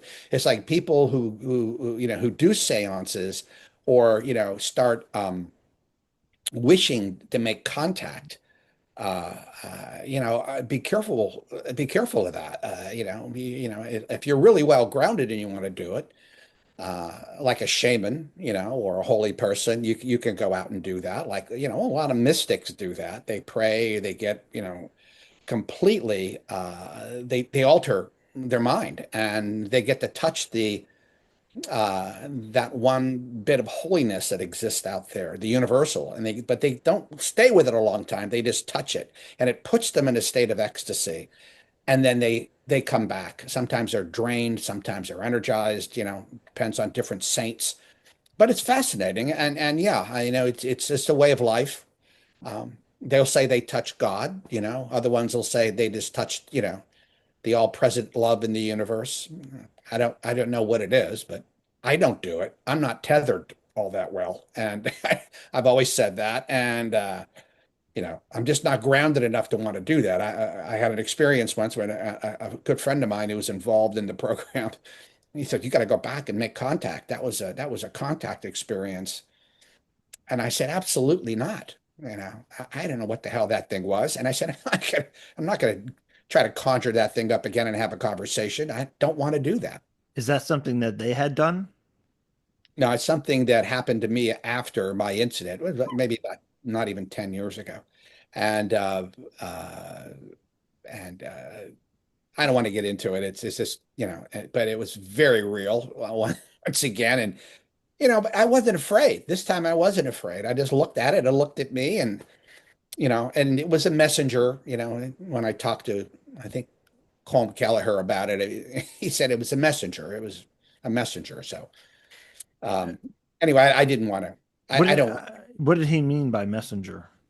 Just there are certain beings. I don't know whether they're elementals or how you'd want to describe them. They generally look. You ever see the Harry Potter films? You know what the Death Eaters look like? okay, yeah. Imagine a Death Eater, but not a bad one. All right, it's just sort of a neutral one. And imagine the bottom part cut off, and all you see is the shroud, right? That little shroud. And a black, it's always in black. And then you look at the face and there is no face. They tend to show up. They don't say anything most of the time, but they tend to show up when there is a something they want to alert you to something that's happening or going to happen. That's the lore, right? I don't know if this is true or not, but this particular case, my wife and I were heading to Florida to visit the person who was the best man at my wedding, and Mark. And Mark had been teaching at the University of Miami. He was a spokesman for the agency for CIA for many years, public relations. Wonderful man, and he was dying, and we were going to go see him in the hospital.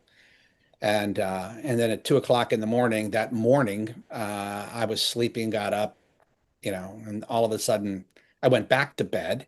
And I'm sitting up in bed because my wife stole all my covers, and I'm trying to readjust everything, and I'm totally wide awake. And all of a sudden, this entity comes through the wall near the window of our bedroom, and it moves maybe 3 or 4 feet into the room, and it's staring into the bathroom. Right? It's facing the bathroom where I was. And I'm just sitting there looking at it, and then all of a sudden, it just turns around and looks at me. And I look at it.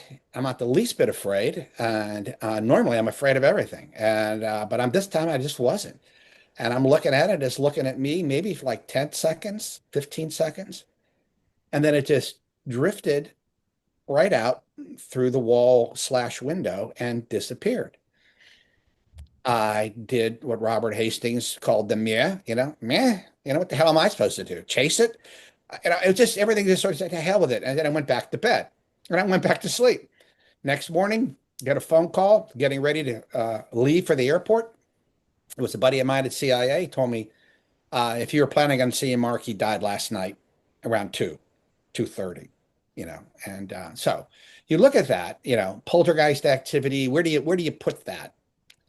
I mean, people have these premonitions. Was it a premonition? Was it his soul who left his body, saying, Jim, I know you were coming down, and, letting you know that there's something? I don't know. I have no clue what the hell it is. Nowhere to put it. I mean, there's literature on it, but, people will ascribe, meaning to it. But I don't know. I don't know what to do. You just look at it and you accept it. It's what Dr. Jeff Kripal, they called the supernatural, right? It's his term, which I always loved because it's part of the natural state of affairs, right? Because obviously you saw it, and it was real to you. So it's part of the natural state of affairs, but it's just a super nature. It's another part of nature that we don't quite yet understand yet. And I don't want to get to know that well. I mean, what was the general impression you had? I know you mentioned the map, but was there like any other impression other than that? No, and I immediately called up a friend. I don't want to mention his name because he doesn't like to be named. And but he's been heavily involved in this for decades. And Peter knows him really well too. But I called him up, and he likes to stay in the background. And I told him what had happened, and he was the one who said, you ought to make contact. And I said, no effing way I'm making contact with that thing. I don't know what the hell it was. But I just needed to let somebody know that that indeed happened. But it's and what's interesting is he knew about it. He knew all about it and explained it to me. At the time, I didn't know. And then I did my own research, and then I talked to other guys like Colm Kelleher, and Colm is just a wonderful guy, very, very knowledgeable, PhD in cell biology, but he knows as much, if not more, than most people do about this phenomenon. Yeah. Did we lose Peter again I here? don't, yeah, something's going on with Peter's line. Maybe he's being visited. Yeah. What'd you do to him, Jim? Yeah, I don't know. Hitchhiker. You Well, it's hitchhiker. funny, sometimes when you're talking to people about this, sometimes, I have interesting little phenomena happen, and uh, you don't know. I mean, you don't know. I mean, sometimes when you talk about, are you inviting these synchronicities in? Are you inviting things to happen to you? It's interesting. I mean, if you, watch Skinwalker Ranch, Beyond Skinwalker Ranch and some of these TV shows, the people that go out there, I mean, there are a lot of them who just refuse to return. They've had experiences, they take things home with them. It's very real, the hitchhiker effect. And it's also very real that when you become involved in this, you become involved in other people's lives who are involved in this. And there might be a sort of contagion effect there also. So let's say, for instance, James, you had your experience where you had a big time visual, right? And you saw that's affected you. And then you meet other people who've had the similar experience. Is that type of energy when you're talking about that is those thought patterns that are going out, they're very real. And you're clearly intermingling these thought patterns because you're speaking about it with one another. Is that exchange generating something, an energy? I don't know. People say thoughts have energy. Maybe they do. I think they do. And something should be aware. Yeah. Yeah, I don't know if we lost Peter here. Hopefully he comes back. He probably got bored with the whole conversation. You have things like morphic fields. Yeah, but yeah. even on Sheldrake's idea, right? Yeah. And on a very even accepted level, you have mirror neurons and stuff. Mm-hmm. So that whole transference, I think, and again, the electromagnetic fields of the body, right, the heart specifically, but also the mind, are generating and intertwining and mixing with people within your field as well. So well, that's pure quantum mechanics, right? We're celebrating what, the 100th anniversary, at least scientists are, of the birth of the idea of quantum mechanics. And but nobody understands quantum mechanics, but we do know there's some principles, like superpositioning, things along those lines. We also know that in our essence is simply space, infinitesimal space, because when you get down to the molecules and the atoms and the nuclei and everything in the subatomic world, I mean, there are great distances between electrons and atoms, and which is just empty space. Well, if that's who you are and that's who I am, well, we're really talking to energy patterns when you get down to it. And no one's been able to figure out that small world of quantum mechanics to the macro physics, world, where does that transition happen where it's no longer quantum and it blossoms into what we see now, the big world of physics. I don't think anybody's ever was able to put that in, any kind of perspective. We just don't know how they could be two types of physics. We haven't put that together yet. It's fascinating. And then you throw in the whole idea of consciousness. I mean, Lou Elizondo always told me, early on when I first met him, we were meeting at the Pentagon and we were talking about this quite a bit. And I asked him, and I think I've said this before on other podcasts, he drew a Venn diagram, and in the middle of it, and in one diagram, one circle it had, quantum mechanics, and the next circle he had consciousness. And in the middle, he said, that's the phenomenon. That's where we think the phenomenon lies. It's and funny. He's right. He's probably right. He's a very, very bright guy, and it's Probably right. It's funny that you said that because you know, in the Monsters of California movie, they had this diagram, and it's a different one, but it has quantum mechanics here and it has consciousness here, and the others in Yeah. the middle. Yeah. You know, Yeah, I'm surprised you got that. Yeah, that was one of the things this is Tom, by the way. This is all Tom. Tom, when you talk to Tom, everything, he nothing gets lost. Nothing goes over his head. He just ingests it. And yeah, so that was all Tom's doing. yeah, and you know, uh, Peter's here, but he's not. He's in a superposition. Uh, Yeah, right. so he's in a non-local reality right now. Yeah. But you know, speaking of, say, the entity that you had seen, right? And in comparison to the entity you had seen before, Yeah. experiences I've had, other people have had, you know, there's that reflective quality of the phenomenon that Keel has discussed, but also you know, the possibility of different entities. So, what are your thoughts on the hierarchy of beings and the phenomenon? Well, we'd like to, as humans, we like to create order. We like taxonomies. We like the idea of an ontology. This concept that there's an order in the universe.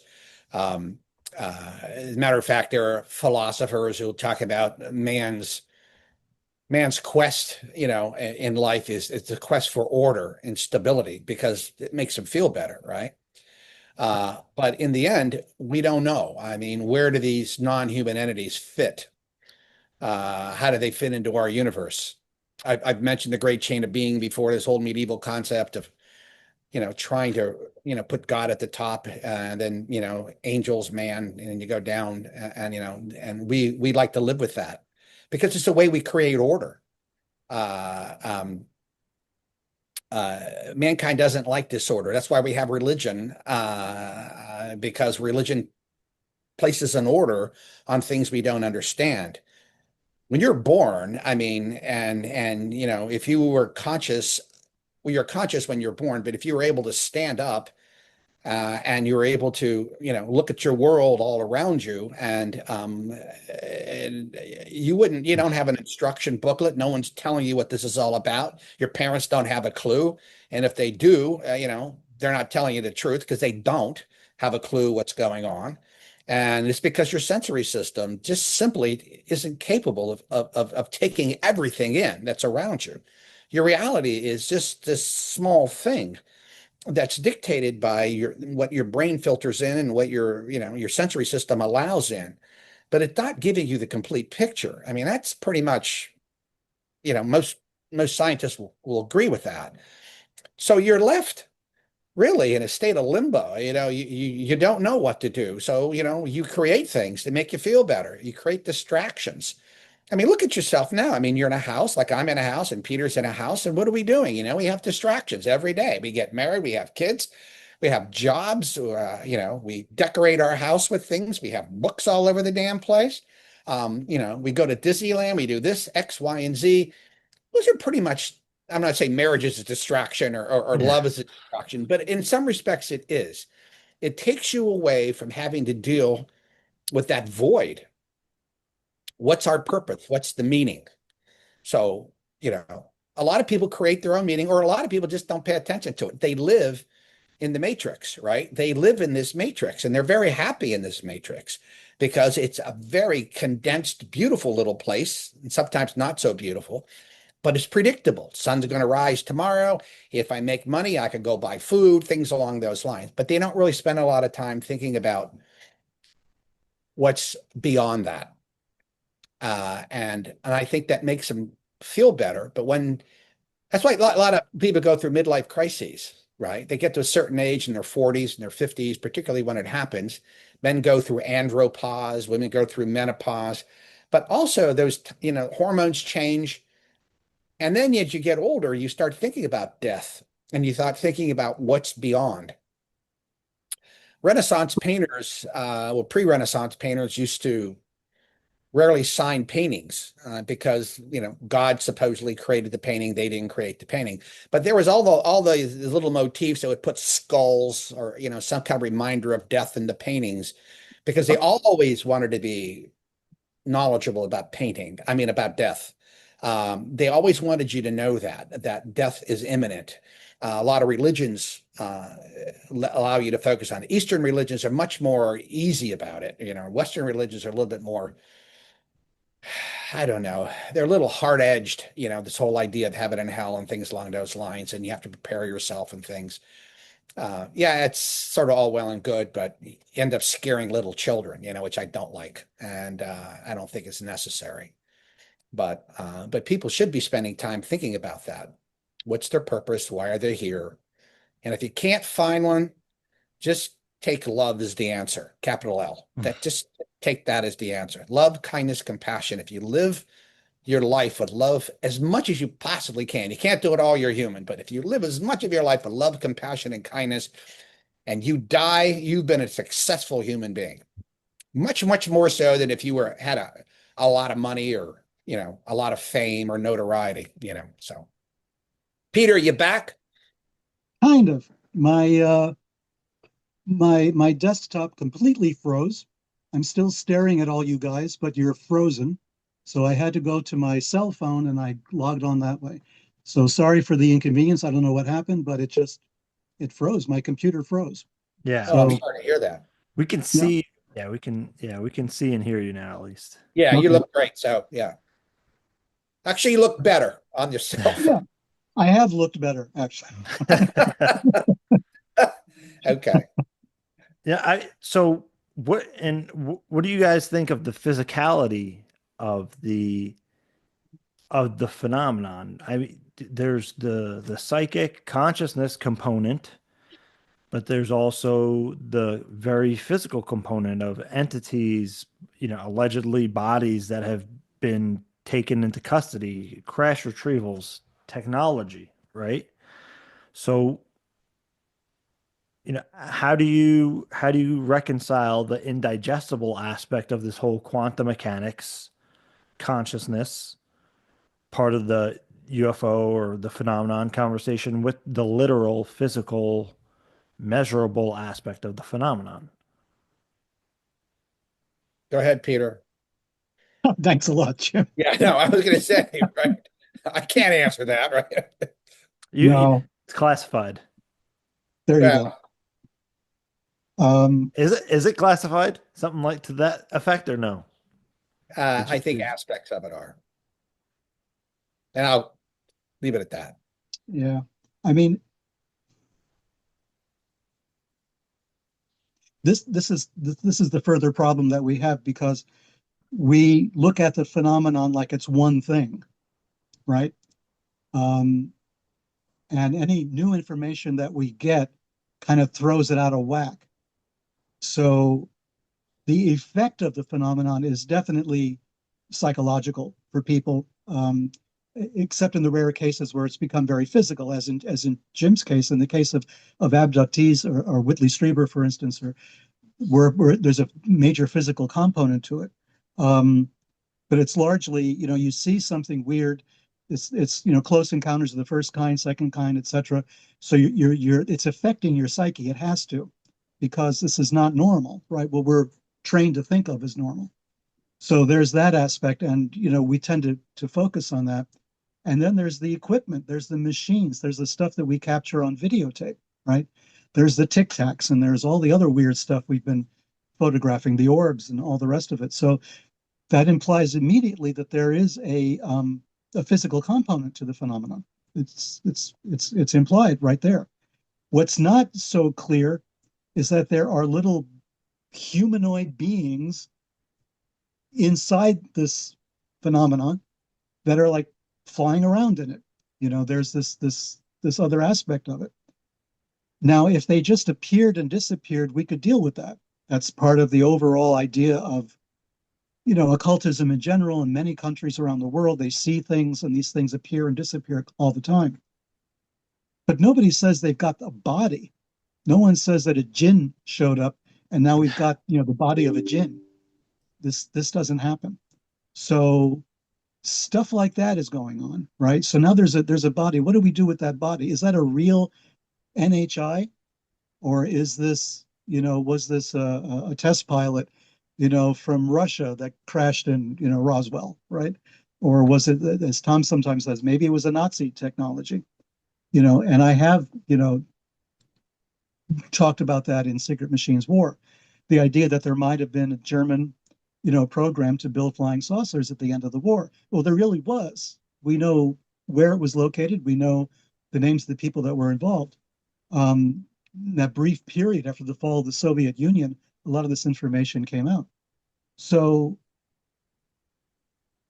there were physical tests made of potential flying saucer type technology, or some kind of anti-gravity technology that was being researched in the Soviet Union, at the end of World War II. So could there have been people flying these things? Could they have been human? Could they, what is it? What are we looking at? So we don't know, since we don't have the bodies to look at, since we only have rumors of bodies, we have grainy photographs of what might be bodies, which is a real problem now because of AI, because you can make anything in AI. So we can't trust anything we see, right? We're back to that position, which is horrible, which is one of the major problems I find with AI, is that it's going to make it impossible for us to tell truth from fiction. So now we have this to deal with, right? So now it comes back onto us individually as humans. What do we actually experience, as opposed to what we're reading, what we're seeing, what is on a YouTube video, or on TikTok, or X or something. So if I see a UFO, if I experience, as I finally did a few years ago, I know that experience was genuine, right? More than that, I am open to the possibilities, but more than that, when it comes to bodies, I don't have a clue what to tell you about that. All I can say is that we can't insist on a very rigid definition of what the phenomenon is. It's much more than we think it is. And maybe the effect that it's having on us psychologically is, like Jacques Vallée once said, all the way back in the old days, it's a control mechanism. And if it's a control mechanism, who's doing the controlling? Are there bodies behind this control mechanism? And then we get into that whole aspect of the phenomenon, which is probably where we should be looking, but we don't have the tools to do it, I don't think. That's absolutely right. I agree. When you get down, I mean, if you talk to Hal Puthoff, or you talk to some of the other people involved, they were, involved in OSAP and ATIP, and they will tell you flat out, yeah, we have downcraft, and yes, we have bodies. I've seen pictures. So I'm a believer that we do. Never physically touched them myself, but You seen pictures of like a down craft? yeah, craft. I just let that go. So, but as Peter pointed out, you don't know, there's a lot of talk that the craft are actually alive. All right. They're physical. They're beings that look like a craft, right? And that they don't exist solely as what we would call like a car or something, or an aircraft. They're piloted, if they're piloted at all, they're piloted with some kind of energy, or some kind of connectedness, with these little grays who might be biological robots, we don't know. But see, when we talk about all that, what happens is, you drift into this realm of, for most people, speculation, because they don't know. I mean, they don't know. I remember Jock, when he was talking about UFOs years ago, he said, well, UFO is really not that great of a term, unidentified I can live with, but flying, I don't know if these things are flying. They seem to appear, they zigzag. Are they manipulating space-time, as like Hal Puthoff would say? So is that really flying? Well, maybe, maybe not. They're underwater, they're into space, and they disappear and appear. I mean, within a split second. So flying is a little weird. That's why they, don't use that and maybe say anomalous, and then, an object. We don't know whether it's an object or not. We don't know what the hell it is. It could be an object and not an object at the same time. So as Peter's always pointed out, and he's pointed out in all the books, I mean, particularly your one statement, Peter, I remember you made in there, and I thought it was brilliant. He said, if people seem to think the U.S. government controls some form or fashion this phenomenon or UAP, and there's nothing more absurd than that. And I think that was pretty much what you said, and I couldn't agree more. This is so beyond anything any government has in their arsenal or in their back pocket. Yes, we probably extrapolated some technologies, from maybe Downcraft or from some of the knowledge we've gained from that, but nothing even close to what most people think we have. And it's certainly not Russian, and it's certainly not Chinese, and it's certainly not ours. Now, we have some fascinating stuff, no question about it. Have we been playing around with anti-gravity? I'm sure we have. But there's nothing that I've seen. I mean, I've spoken to people in the business who tell me we don't have anything really close to that, something that you can actually fly, but there is stuff going on. Think about it. Stealth fighters, right? They were on the books in the 70s. They were created in the 80s, Well, what's the new thing? We don't know what the new thing did, but trust me, there's a new things. Skunk Works, and Boeing Special Places, Northrop Grumman, they're working on, 21st century technology, and I'm sure they have a lot of this down, already. So anyway, that's what I'll say about that. There's a lot of talk in regards to that of like the black triangles, that kind of technology. Yeah, and well, here's the problem with the black triangles. The black triangles, a lot of people have seen them. I absolutely believe they're real. All right. Thousands of people have seen black triangles, more than thousands of people, and all kinds of people have seen them. We have them on radar. We have pictures of them. And they're not ours, but we have no clue whose they are. Just don't. They belong to somebody. There's somebody, obviously, some type of intelligence behind them. There's a motivation for why they're here. There's an intention. The capability is obvious. At least part of the capability is obvious. But we know they can fly, anywhere from 50 feet off the ground to space, and we know they can be totally silent. We know there's lights attached to it. We know they could follow you. They can do all kinds of things, and they can move in an instant. They've developed either a propulsion system or are able to manipulate time, space in such a way that they can move whatever they want to do. They can move at their will, right? What do you make of the stories of, like, whether a black triangle or not, where they're in people's experiences, they see human personnel with non-human intelligence? Yeah. I mean, people have always seen images of craft with portholes, and that real famous one, and gosh, where was it, in East Indies somewhere, a Father McGill, I guess. New Guinea? Yeah. Was it New Guinea or something like that? Yeah. And there's this craft hovering 40 or 50 feet up in the air, and all his indigenous people were with him, and they were all watching it, They came 2 days in a row, and they were humanoid beings. They're waving to them, and they were waving back to them. The hell do you make of that? I mean, what do you make of the South African one? I don't know why the name escapes me at the moment, but where those little children see these Ariel, Ariel, right? And I don't discount any of that. You can't discount any of that. People aren't lying when they say what they've seen. But they would be lying if they told you what it is, because they don't know. They just know what they've seen, and they can describe it to you, and they can tell you what it is, but they don't know what's behind it. Yeah. And that's the problem with all of this.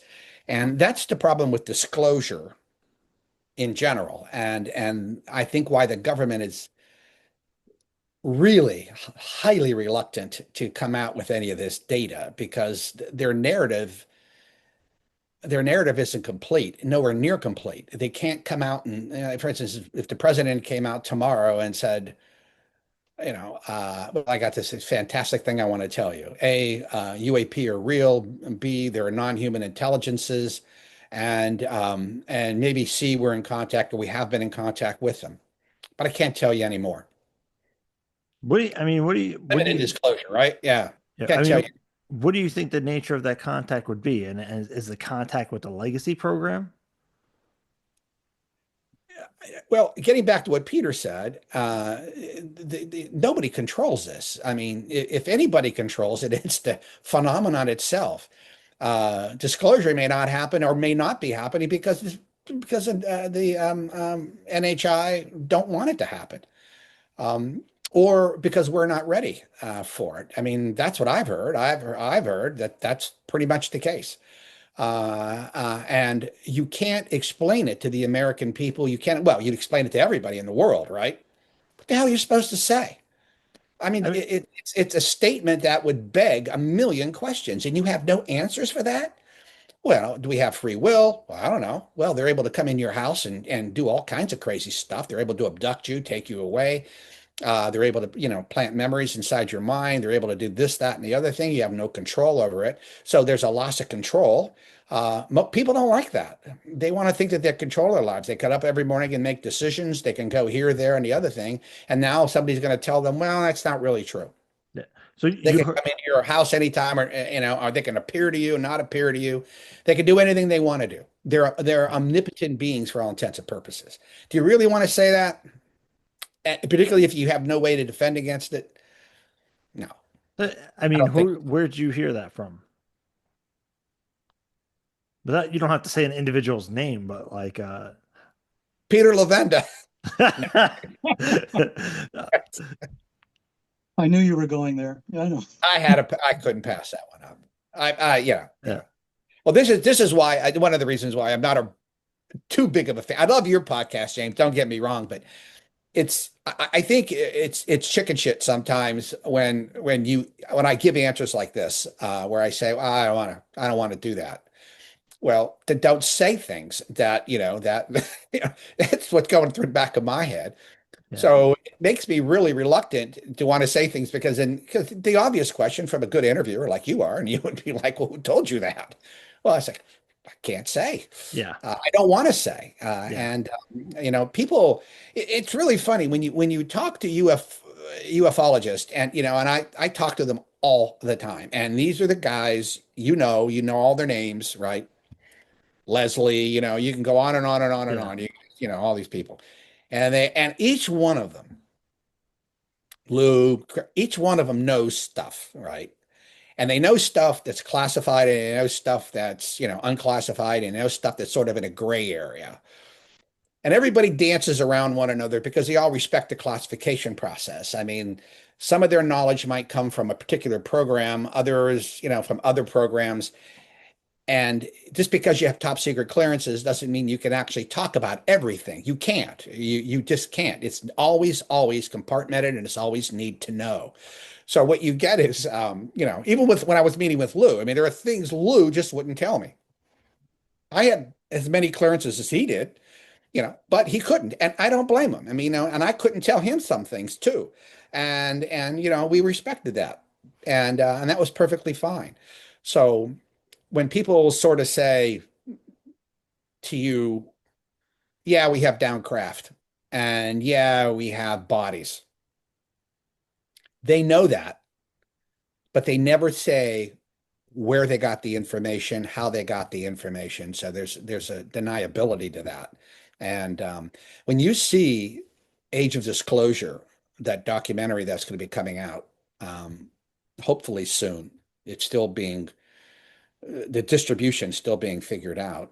You're going to see some really highly unusual things being said that I thought would never be said in any documentary from people in the know.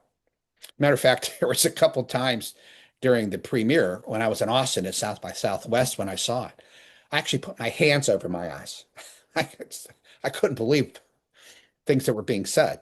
I was like, holy shit, you shouldn't say that. you know, but Yeah. they did. And it's like, okay, all right. But you said, oh, disclosure's not happening. It's just Oh, like, no, I'm not saying disclosure is not happening. Yeah. I'm just saying I have not heard a friend, a new friend of mine, Carl Nell. I don't know if you're familiar with Carl. He's a great guy. I mean, just extremely bright guy. Did a really good presentation for Soul Foundation on what he knows about all of this, and he's a good friend of Dave Grush, and he had a couple slides on limited disclosure and catastrophic disclosure, what they call, the idea that you tell everybody everything and then what the problem with that is. And a lot of people who deal with disclosure will tell you, look, it's so problematic. No one's ever figured out a way to actually come out and say this in a way that won't cause issues, very serious issues. But he's a big fan, and a lot of other people have limited disclosure. But I would love that, but I don't know how the hell you do it. I haven't heard anybody give me a really good way to do it, and I think that's probably why the government hasn't come out yet. We make the government out to be bad guys, and I'm not saying they aren't in some of these aspects of this program, this long program that's been going for 80, 90 years. You can't run a program that size, that secret, that crap doesn't happen to people, right? But I know people in the government, and I know people that worked in the program, and I know them well enough to know that they're good, honest, ethical people, just like me and everybody else that worked in the government. I think I am. I have a reasonably strong moral and ethical center, and I can't imagine people acting in a way that, unless they thought it would be so detrimental that they knew they just couldn't just come out and talk about it. Notice when Dave Grush came out, I mean, nobody walked out with papers, right? Dave didn't come out with documents in his hand. He didn't do that. He knew he can't do that. He had to respect the process. What he did do was talk about it. But talking about it is one thing, but talking about it and showing highly classified special access program documents is a whole nother program.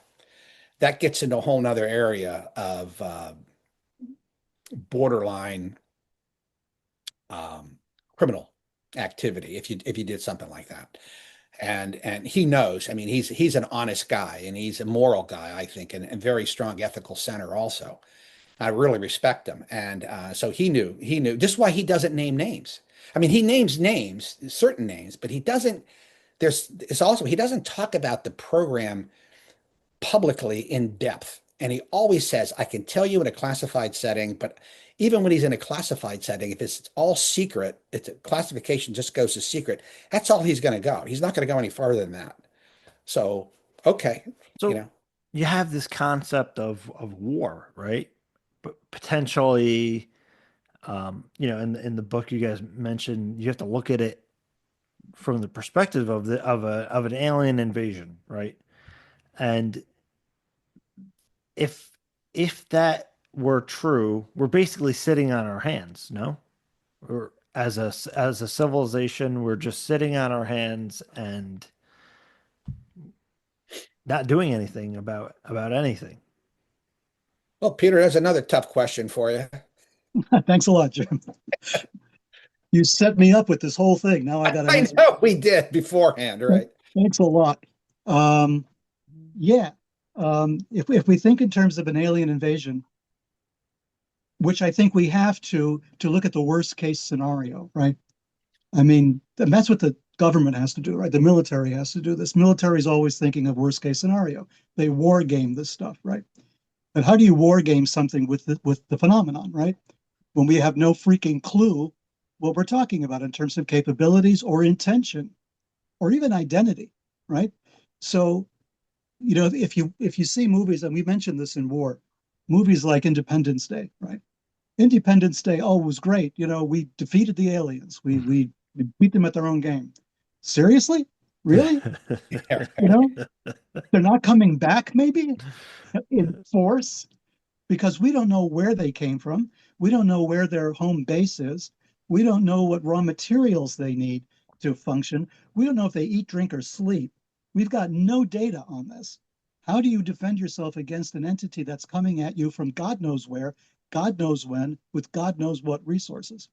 So I don't think we're sitting on our hands. I think, yeah, I don't want to put words in Jim's mouth, but I don't think we're sitting on our hands. I think people are doing what they can to try to figure out what this is, but they're hamstrung. I mean, their hands are tied because we have too much cultural crap to deal with first before we can clear-eyed look at what the implications are of this, right? We're making a lot of assumptions. An American mentality, American military or intelligence mentality is going to be somewhat similar to that of, let's say, the Russians or the Chinese in certain ways. But in certain other ways, they won't be. There's cultural differences with how we approach the phenomenon. As I said, there are, indigenous peoples all around the world who are pretty comfortable with it, right? And don't regard it as an invading force. They regard it as a spiritual force, maybe as something that comes in and out, that maybe there are spirits they have to appease in some way. But they've worked out a plan and they've worked out a system for dealing with it. And it seems to work for them. We don't have a system for dealing with this because we're thinking really differently as just as Americans ourselves. We have this idea that we created this country, we kicked out the British, we kicked out eventually the French, we kicked out everybody, we kicked out the American Indians.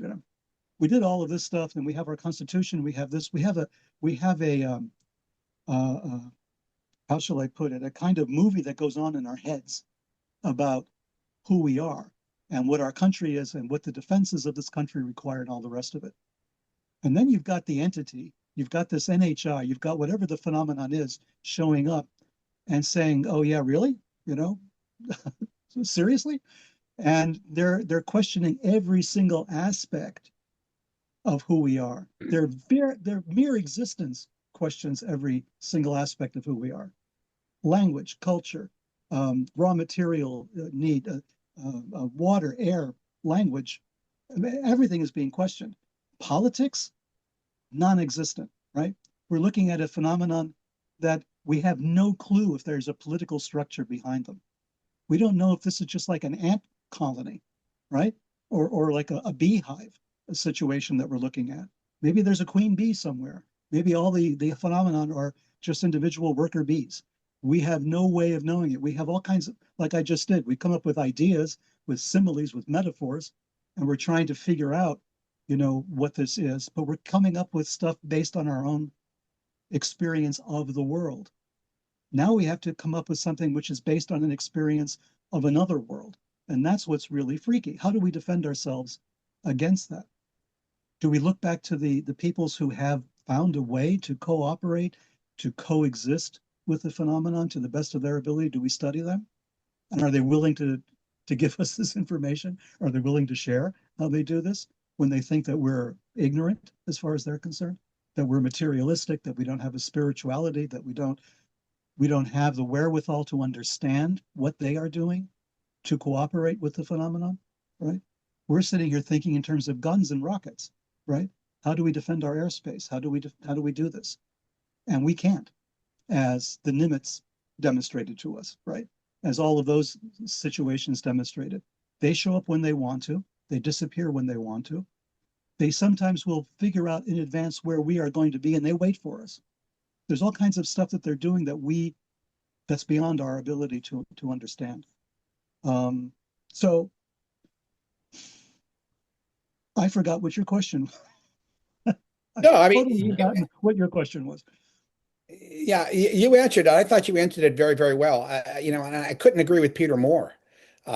Whitley Strieber called it. I can't remember one of the books. He said we're wandering through a forest of hypotheses. Yeah. We don't have anything solid. Somebody once told me, that the UAP and the phenomenon in general was an intelligence failure. And technically, yeah, you can make the case, particularly since we don't know. But what as Peter pointed out, well, how do you find out anything about something you don't know what it is? You don't know where to go to look. If you had a problem, for instance, like world hunger, And somebody said you solve world hunger. So you got all the economists in the room and politicians in the room, and you said, this is a wicked problem. Wicked in the sense, in the psychosocial sense where it's so hard, it's almost unresolvable. But nevertheless, you know what world hunger is, and you know that there are maybe 150 or 200 variables associated with it, and you have to go through each one of those variables. So you create this map, right? This huge room, and it's a map. They call it a mess map. And these are all the things we have to do to solve world hunger. And you're about like 90, 95% there. And then you look at it and you say, my God, that's beyond the capabilities, our own capabilities to take it all on. So you take a part of it, right? And you try to do a part of it. If you look at the ultimate, the wicked problem is UAP. You don't even know where the hell to go.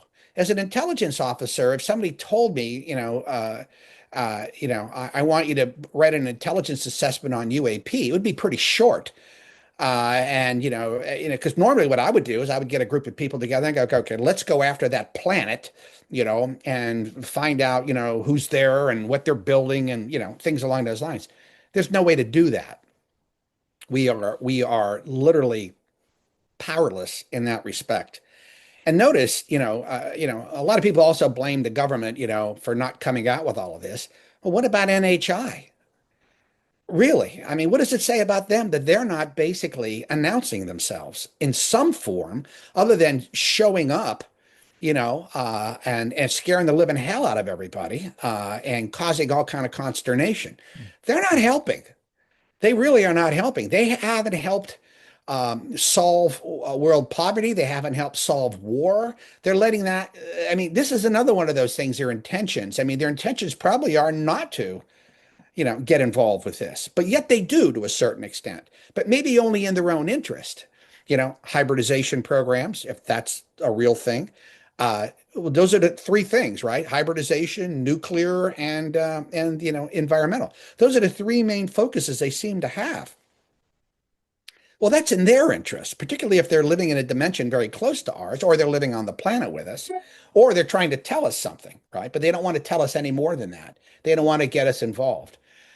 So you look at that, and then there's no grand unified theory of all this.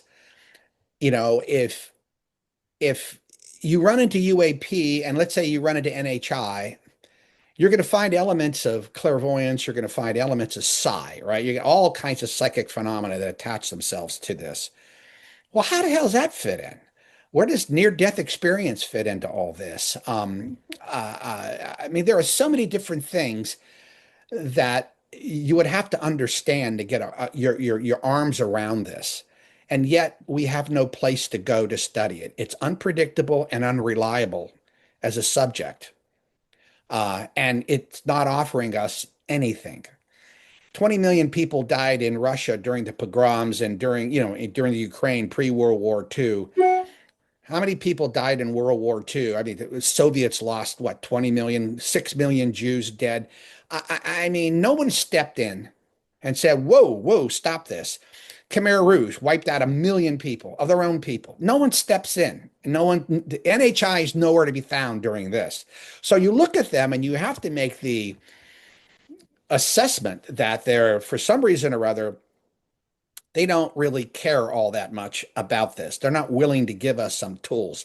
Now, you can go back to the Epic of Gilgamesh, the oldest story known to man, and go back to Sumer, as Peter mentioned before, where the sky gods came down, Enlil and Enki, and they taught us agriculture. They taught us, civics and things along those lines. And then they created a great flood, and then they disappeared, right? Okay. Or are they NHI? I don't know. But that's what we're dealing with. We're dealing with myth.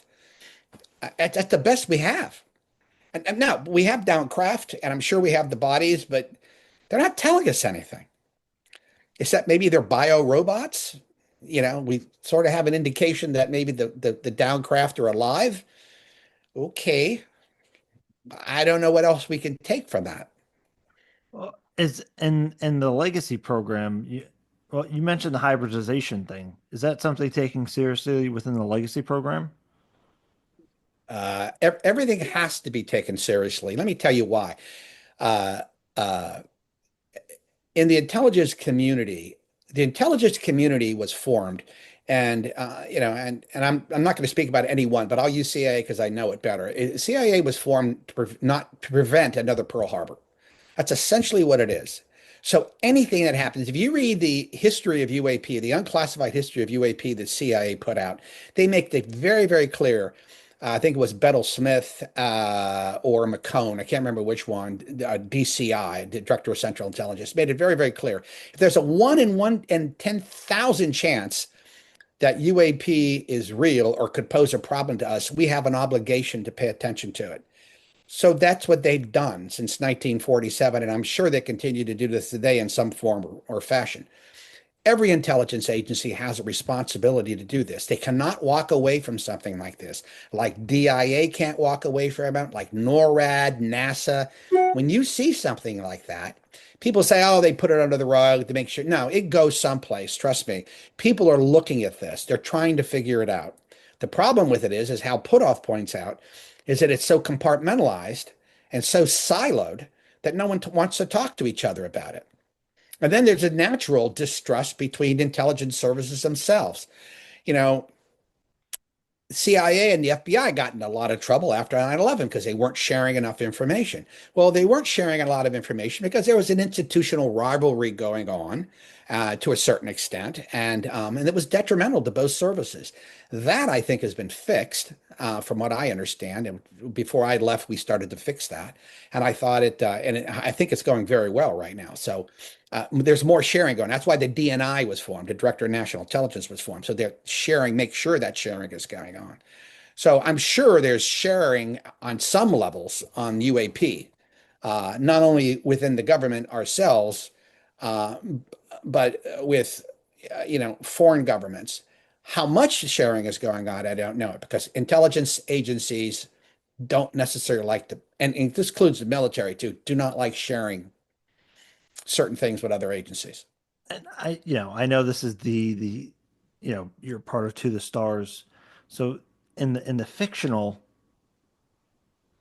Secret Machines books, there's this like transnational group that's overseeing this. They people in corporations, banks, business, some military people.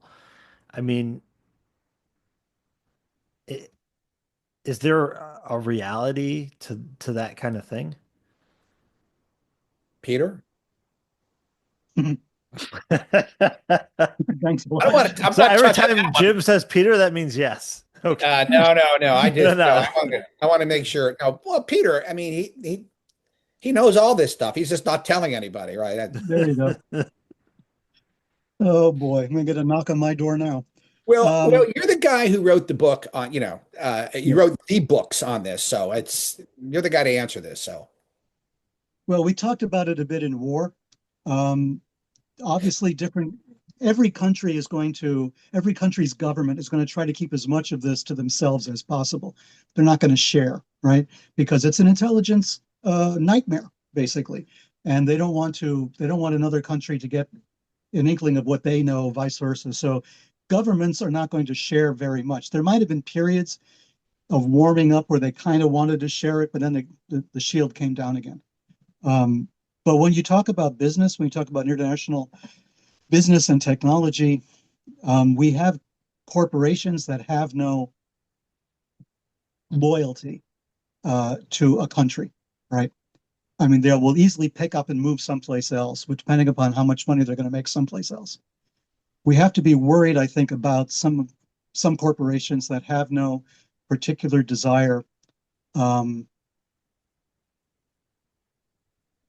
to cooperate with, let's say, American intelligence or Russian or Chinese, or to name the three big ones, but any of the intelligence agencies, unless they have to for some reason. And governments and corporations, they're just groups of people. It's important to remember that.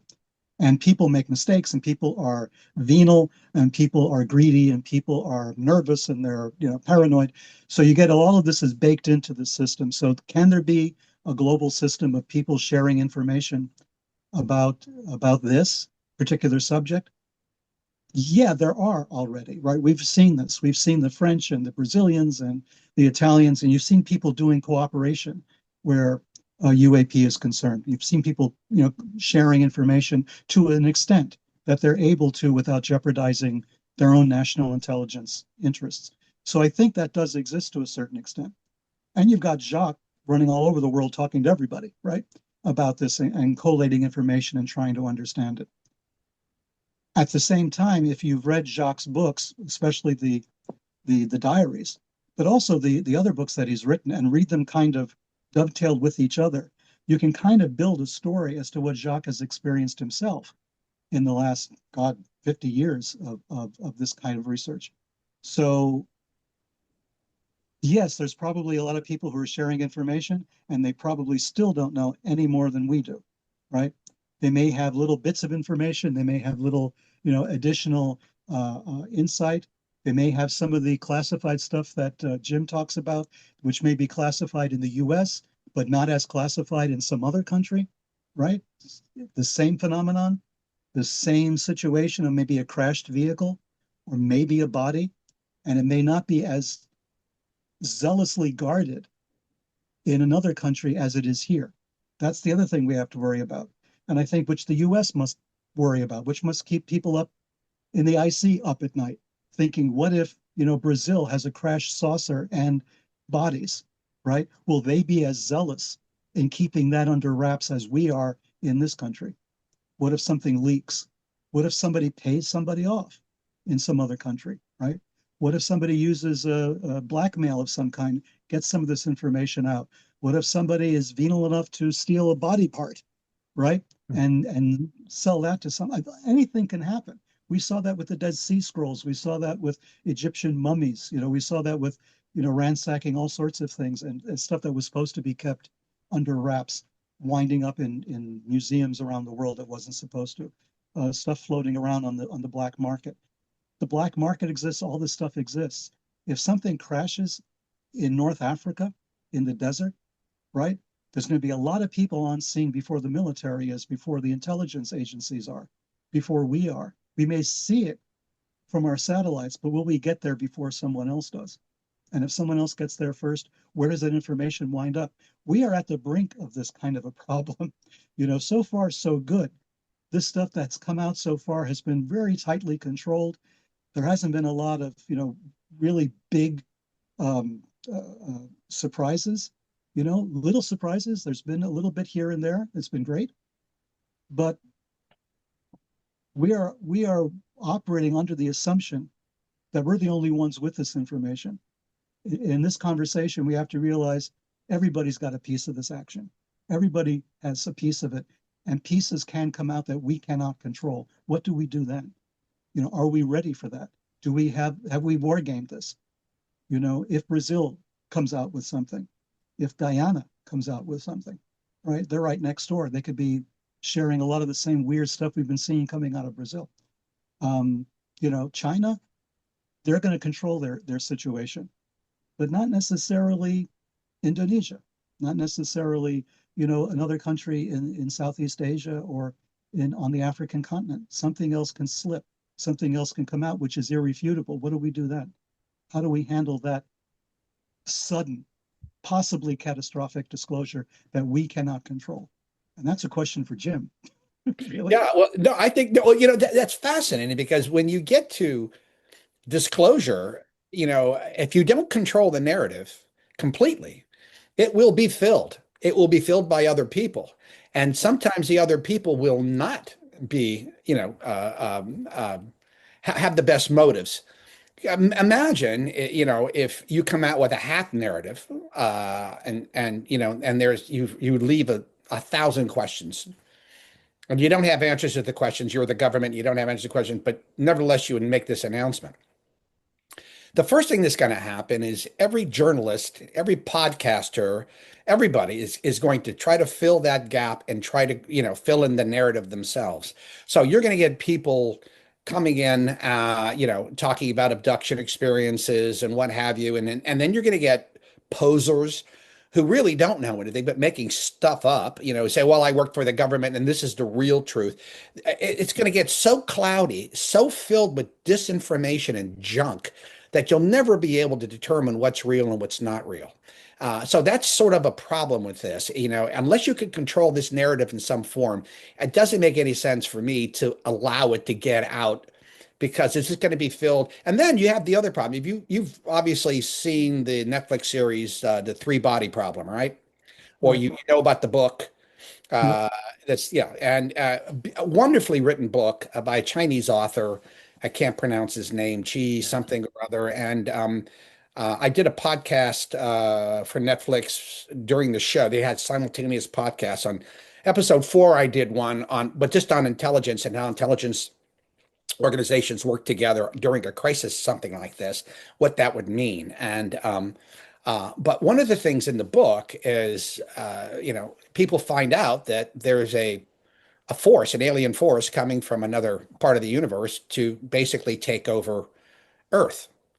Well, what happens is, you have, a lot of people forming together, Earth people getting together, all the different countries trying to figure out how we're going to do this. It's going to be 250 years before they arrive, but they also throw us a bunch of curveballs. I won't tell you what the story is, but there's a group of people that also get together and they start to worship these entities, these non-human intelligences. And then there are other, and they create sort of an opposing force to all of this. And now that kind of stuff will happen.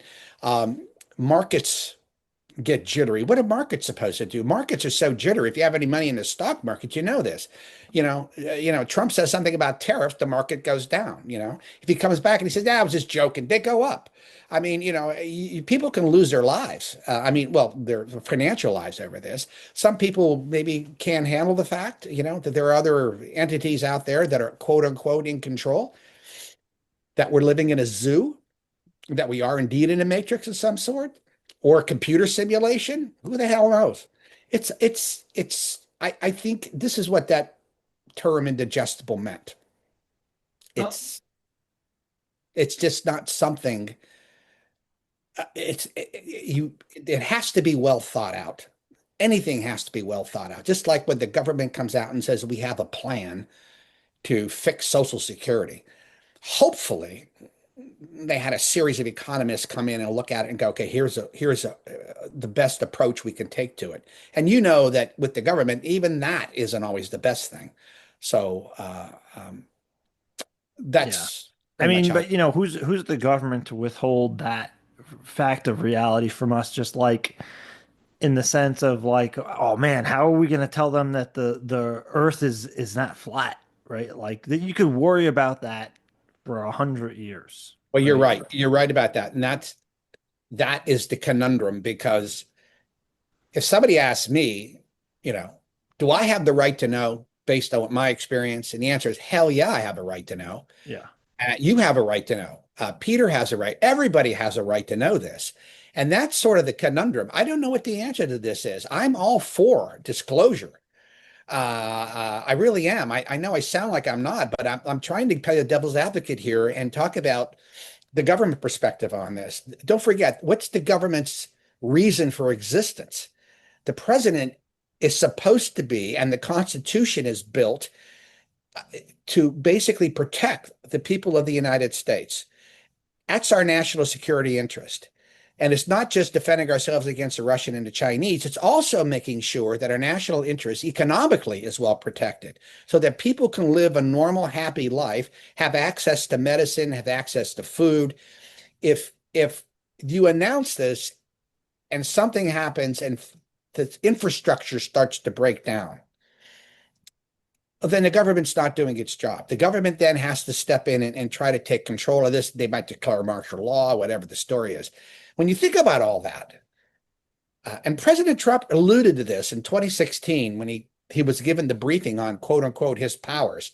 And I'm sure he was briefed on the presidential executive action documents, what he has in his back pocket if he needed to use it. And they're very extraordinary documents, and they're only used in the most extraordinary circumstances, of which UAP and the phenomenon is one, which is the reason why this is an executive program and it is not a congressional program, by the way. So yeah, we have a right to it. Yeah, we have a right to know. But to me, it's also patently obvious that something's going on. I mean, millions of people, are telling you this is happening. They see this. We have pictures of this. So everybody knows it's true. What the problem is, everybody wants to know what the government knows. That's what disclosure is all about. It's from the government. That's why we started To the Stars. We started To the Stars because I knew damn well, and Tom did too, and Peter and everybody else. And the government does what the government does. We can't knock on the government's door and say, let us know your answer. We have to figure this out ourselves because the government has its own reasons for not telling us, right or wrong. So this is why the Soul Foundation was created, why MUFON was created, why all these organizations were created, to find out on our own what was going on. Would we love the government to come out and help us? Yes, we would. But I don't think the government knows as much as we do. Yeah, I don't want to perpetuate rumors per se, but since you're here, I want to ask you that whole 2027 story comes up of, oh yeah, something's coming, something's gonna happen, or you think, yeah. No, what that was, if I remember correctly, that was Lou saying in 2022, I would expect in 5 years we would have some kind of, information coming out and what have you.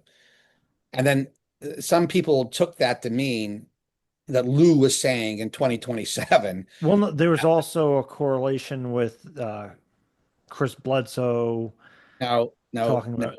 It's all pure speculation on everybody's part. Sorry. Ain't gonna happen. Yeah. This is a kind of apocalyptic millennial kind of thing going on here. No. I don't agree. I mean, I just certainly don't agree. I mean, of course I'll have, mud all over my face if 2027 turns out to be this year, but I'm pretty confident. Anyways. Yeah. But I'm pretty confident that's that's not the year. It could be this year, next year, the year after, 2028, nobody knows. Nobody knows this. That I don't put any stock in that at all. Yeah. Well, and Chris Bledsoe, by the way, is a very dear friend of mine. I love that guy. Yeah. No, it was just, and he is a very smart guy, and he also has, I think he's developed a lot of these second, sixth sense and stuff like that. He may indeed be correct. I just don't buy into that though. Yeah. It was something, there was a communication or something, and then it had to do with a astronomical alignment, and someone mapped out the alignment, and they said, oh, that's going to happen at this date. Yeah. One of those things. If I had $1 for every time, somebody did that, no, ain't going to happen. Yeah. So, and, we mentioned the hybridization thing, but what is, what do both of you guys think about, potential non-human intelligence walking among us is something that always comes up. Peter, this is right up your alley because I am a hybrid, non-human intelligence. being a hybrid yourself, right? There you go. I shouldn't say that. There are people listening going, oh my God, look, there's a hybrid. Get them. We knew it all along. Yeah. Well, this happened, speaking of Timothy Good, I mean, this is one of the things that he told me to do, right? He said, yeah, they are walking among us, and it's really easy to find out who they are. And I said, do tell, but this is after like half a bottle of scotch, right? So he says, all you have to do is go to a very busy place. Go to like an airport terminal is the best, right? Go to a busy airport and just sit somewhere quietly, peacefully, take a few deep breaths, and then just send out the signal, is anybody here? Is anybody picking this up, right? Are you there? And just open your eyes and see who looks at you and smiles. You're going to identify them that way. Now, this weird thing happened to me, as everybody knows who's heard me talk about, I had this thing happen to me in Rhode Island when I was living there, where this was just around the start of the first Gulf War. And I had gone shopping. I was driving a car. I was driving back to the house. I parked in my driveway. I'm starting to unpack groceries. And I look up and I see there's a car across the street in this road. I mean, it's a rural area. So it's not like in the middle of a city, not even a town. It's pretty rural. It's scattered houses. and there's a long, big black, limo kind of car, an old black Cadillac, idling in front of my house, and there's a camera pointed at me, this wide angle lens. And I kind of freak out, like, what the hell is this, right? So I put down the groceries and I start walking towards the car because this is very unusual. And they just take off. And so I think I'm going to follow these guys, figure out what this is up to. I'm getting a little weirded. I don't know what this is about. I go to my car and another car pulls up, blocks me from leaving. And it's an old model station wagon with the wood paneling, that I hadn't seen in years.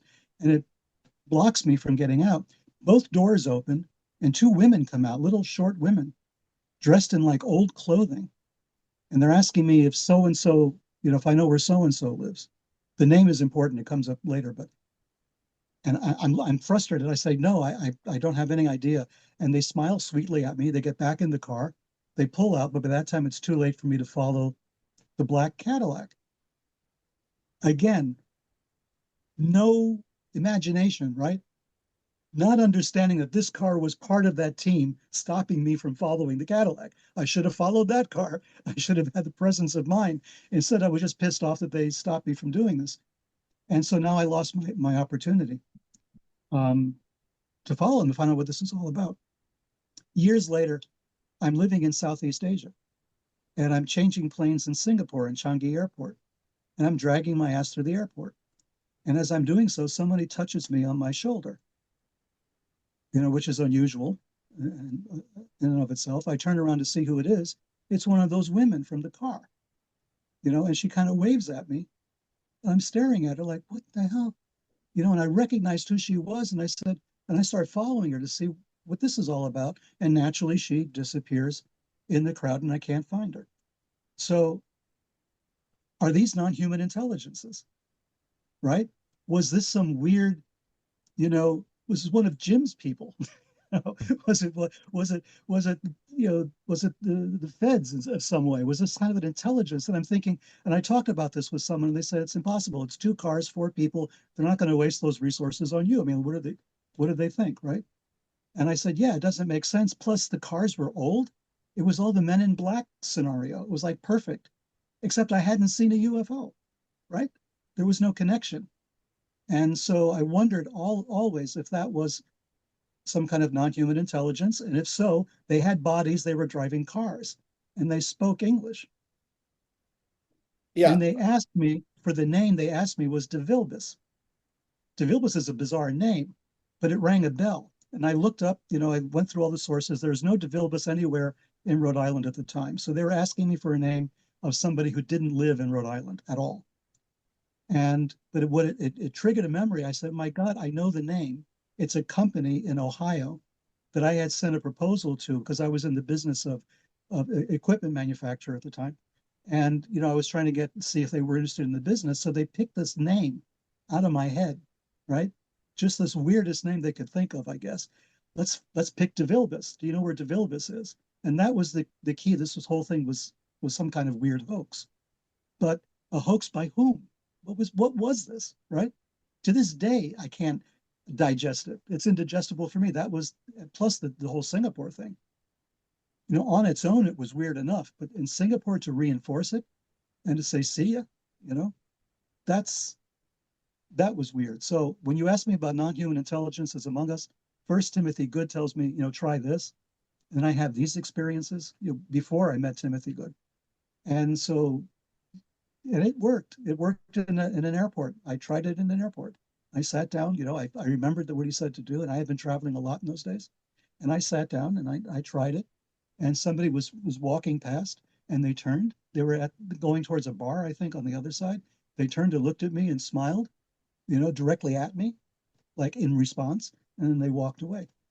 And I said, Timothy, you were onto something. So try it, guys. Answer your own question.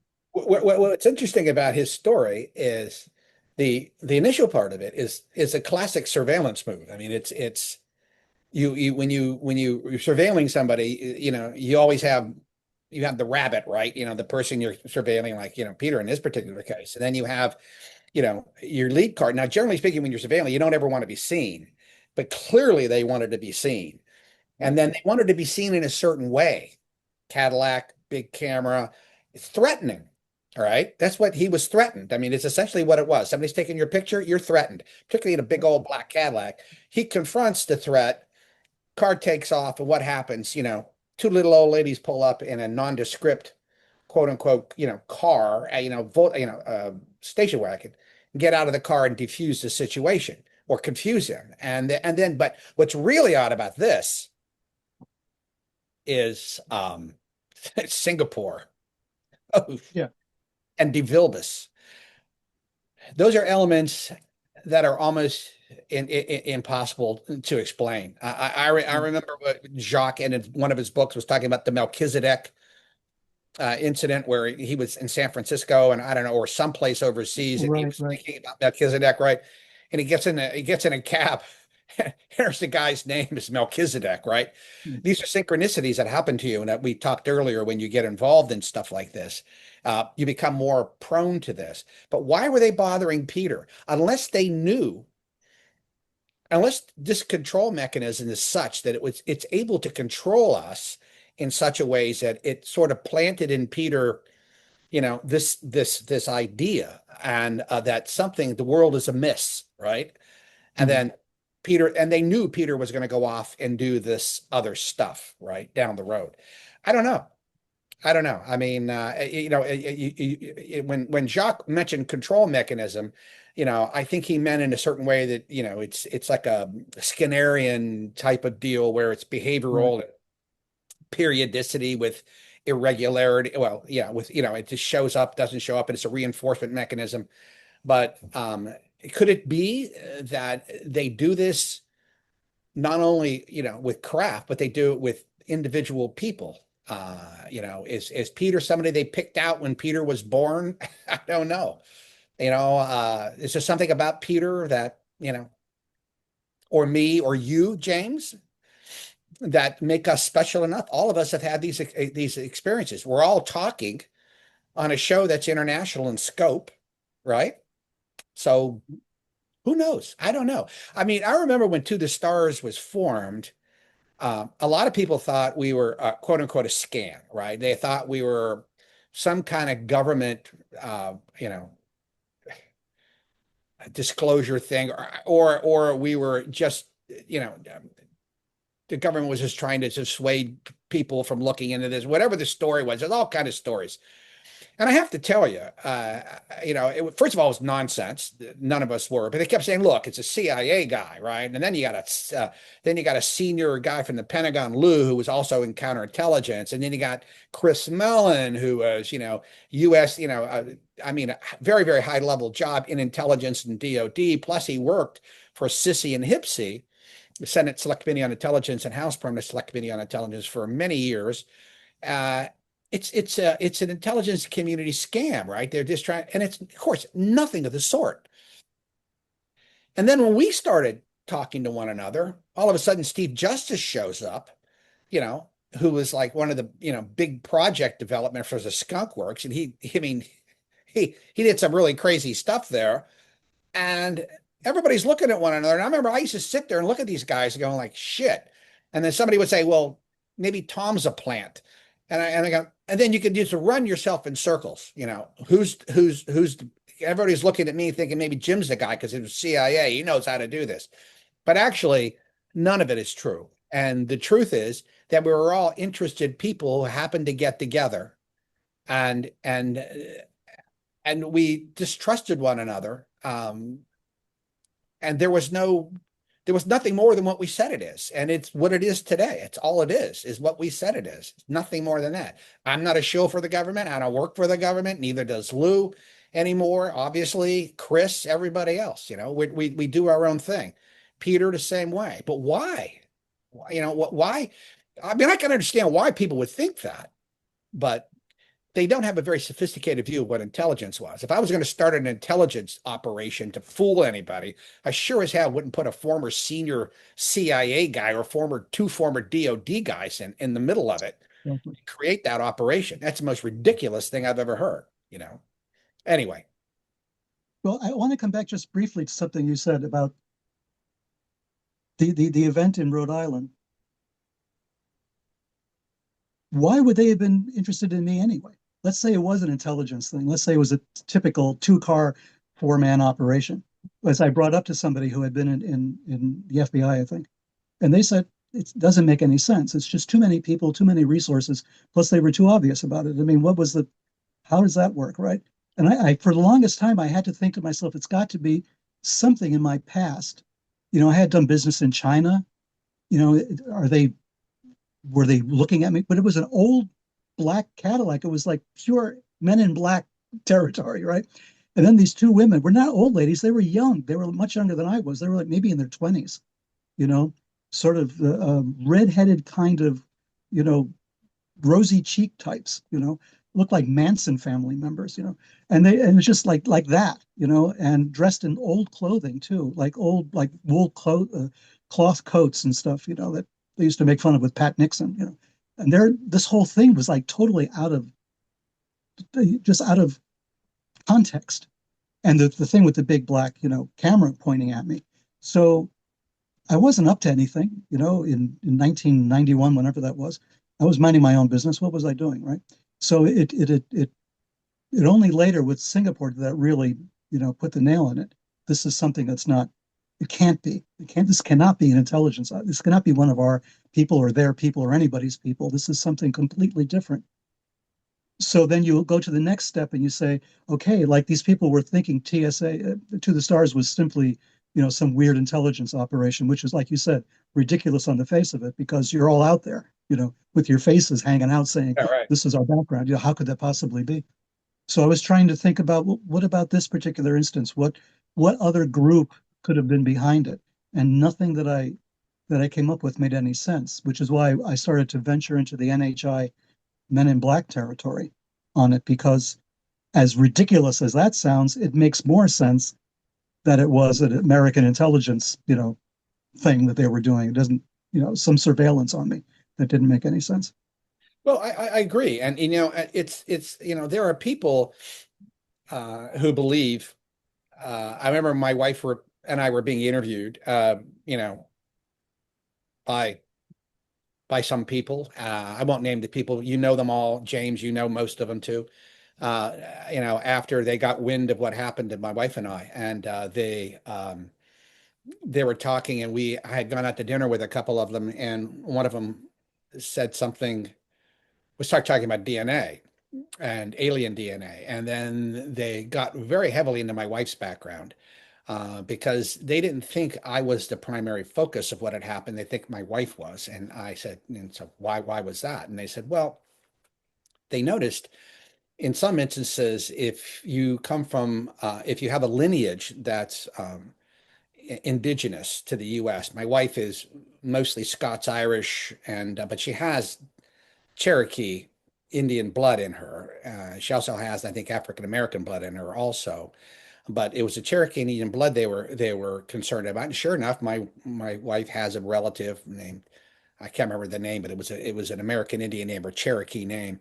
That was a direct, line of descendant to her. And then with my wife's mother, who just passed away, used to talk about it all the time. Star people.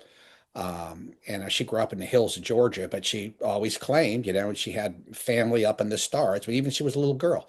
So was this intergenerational? Did they follow you? Did something happen to Peter or Peter's relatives and he was part of that? And they knew in advance what was going to happen, because we see this precognition going on. And if you look at the Nimitz, Peter, you brought that up earlier, the fact that they went to the CAP, the Combat Air Patrol point, which is the point where the F-18s always go to defend the carrier group, right? I mean, and that's highly classified. That's like top secret. The only people who know are the guy who tells the pilots, and then the operational guy. That's it. Well, when Fravor was chasing these people, lost them, chasing the Tic-Tac, lost them. The operations guy called them up and said, "You won't believe where they are. They're all at the CAP, and they're hovering over the CAP, waiting for you." So is this ability, that this control mechanism that NHI has, it gets to be so complicated. And if the government knows that and knows that in advance, somehow they know that. I mean, this means that they control time to a certain extent, uh, uh, and that they know that that really gives them a degree of omnipotence, that you don't really want. I don't think you would want to ever announce. It would be like announcing that the angels and the devils, they're real and they're gonna come down and basically run the planet for us, and we're just gonna be, you know, whatever they want us to be, their little zoo, for all intents and purposes. I don't know. But Peter's thing is fascinating. It's always a fascinating story, you know. Yeah, I mean, and again, there's so many elements involved. Like how is that organized or premeditated and then put into action?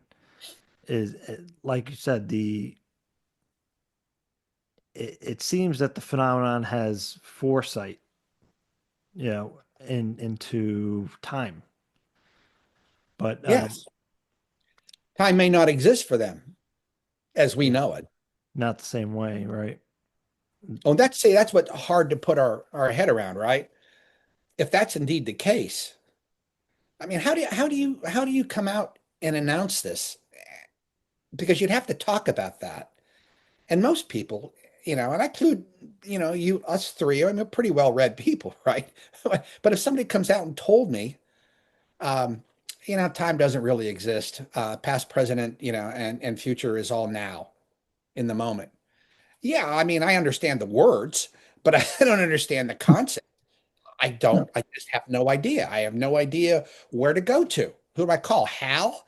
And ask Hal? I mean, Hal will sort of say, well, conceptually, it might be like this, but he's not going to be able to give me a definitive answer. Nobody is, because no one's experienced it. No one knows it. It's not part of our science.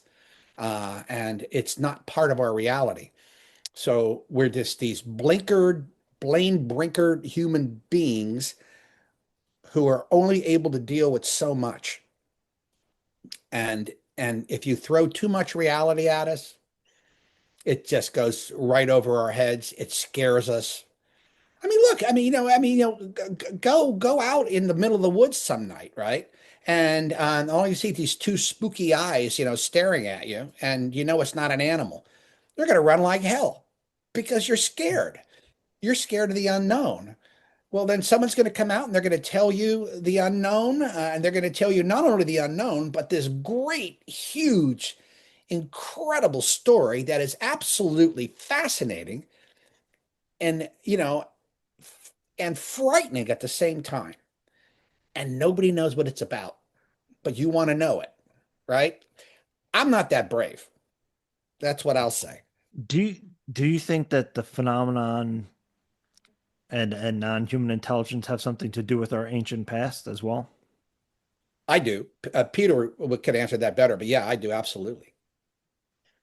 At least, Sure. at I mean, least I wrote about it. religions talk about it. Yeah, Yeah, absolutely. It's part of Secret Machines Gods. I mean, that's the whole yeah. premise of that. This phenomenon has been with us since recorded history. Obviously, probably much further than that, but at least since recorded history. So we know it's been part of our experience as human beings. We've just have found it difficult to deal with, and so we've, as we have a scientific revolution starting, um, and we started to separate all of these various aspects of our experience out into different boxes. We've put them in categories.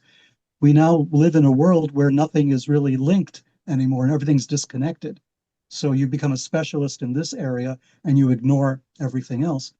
But there was, our human history until comparatively recently was, it mixed as much of material life and existence with supernatural, let's say, in Cripple's, idea of a supernature. It was mixed in with everything. I mean, it was part of a continuum of experience. The ancient, alchemists, were at the front lines of saying, if I combine these things, these materials in a laboratory, I'm going to see God. There was this combination of it. You're going to achieve immortality. You're going to cure all illness. You're going to have spiritual experiences if I can duplicate the process of creation. if I can stand outside creation and duplicate it, it's going to affect everything. It's going to affect my spirituality. It's going to affect my longevity, my health. It's going to change life entirely. It's the elements are there. The elements are in our environment. If we can do this, we can bring it all together and create this new life.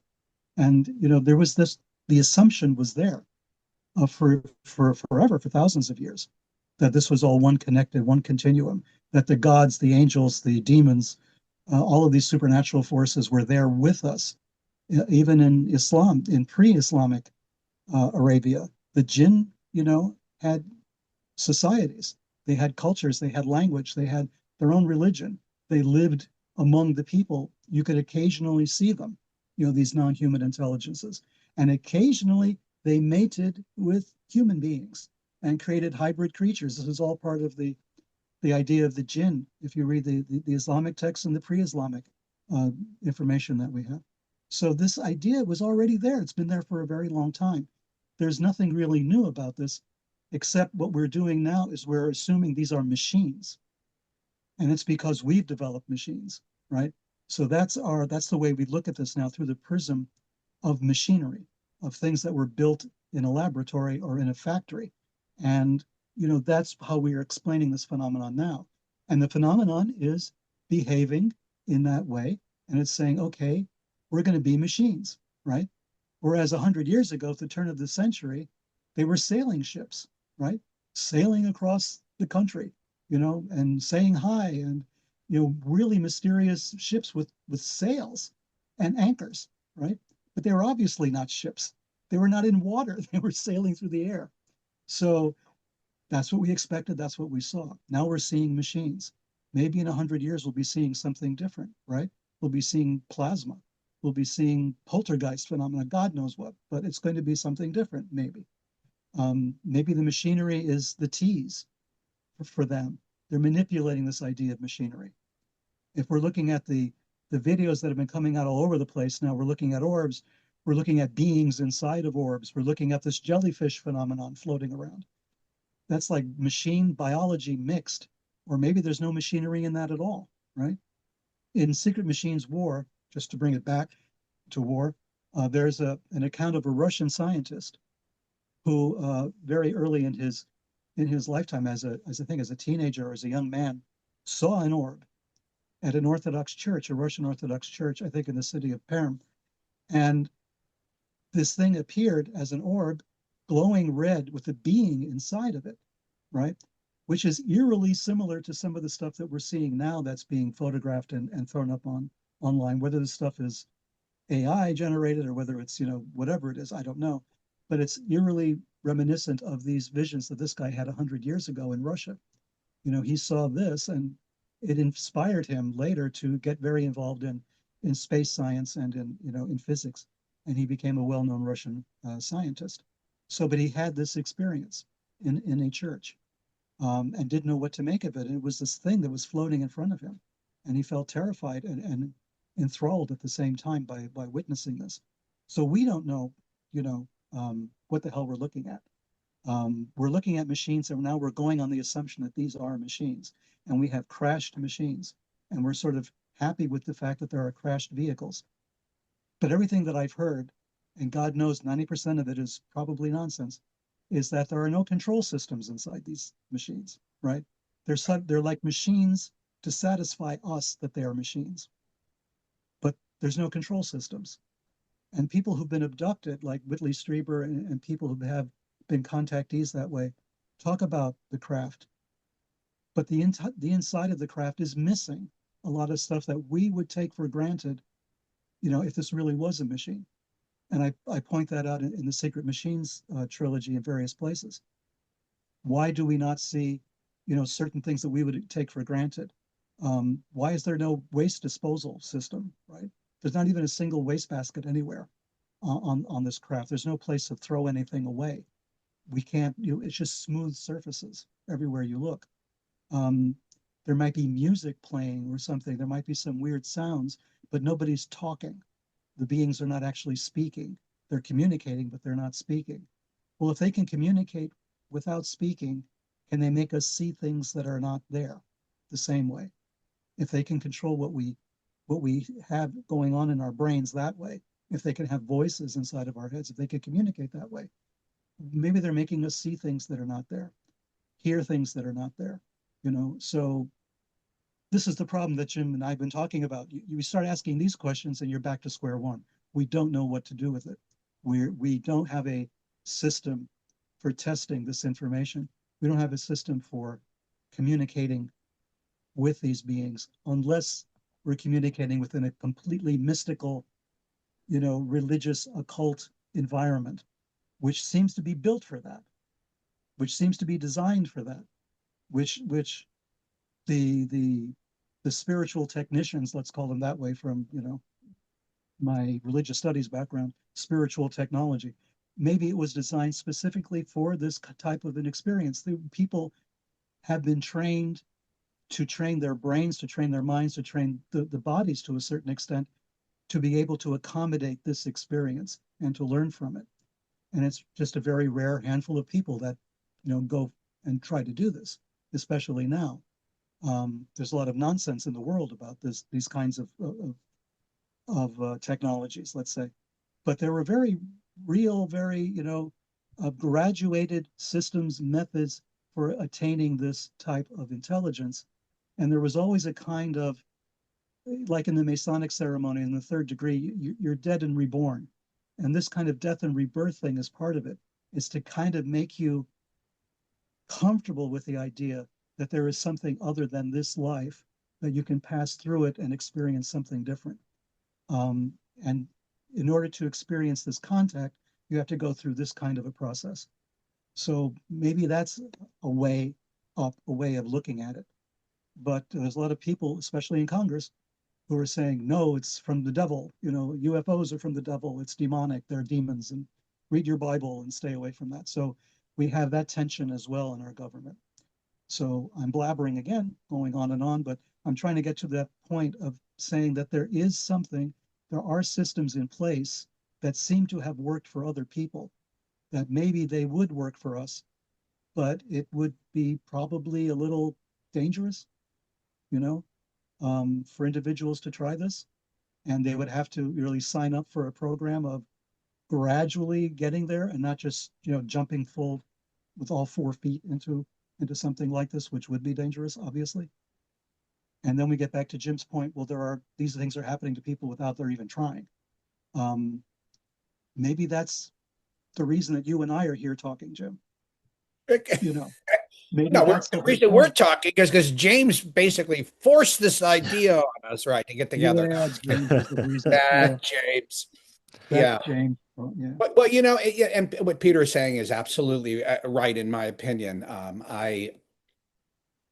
You know, when in the end, if you just step back, you know, and you assess the situation, particularly if they say you were in government and you were in charge of the legacy program, and somebody said, "Well, what do we do? You know, we let this thing out," and then you say, "Well, where are the American people on this?" You know, and I say, "Well, Congress is bitching and moaning. They want to know more."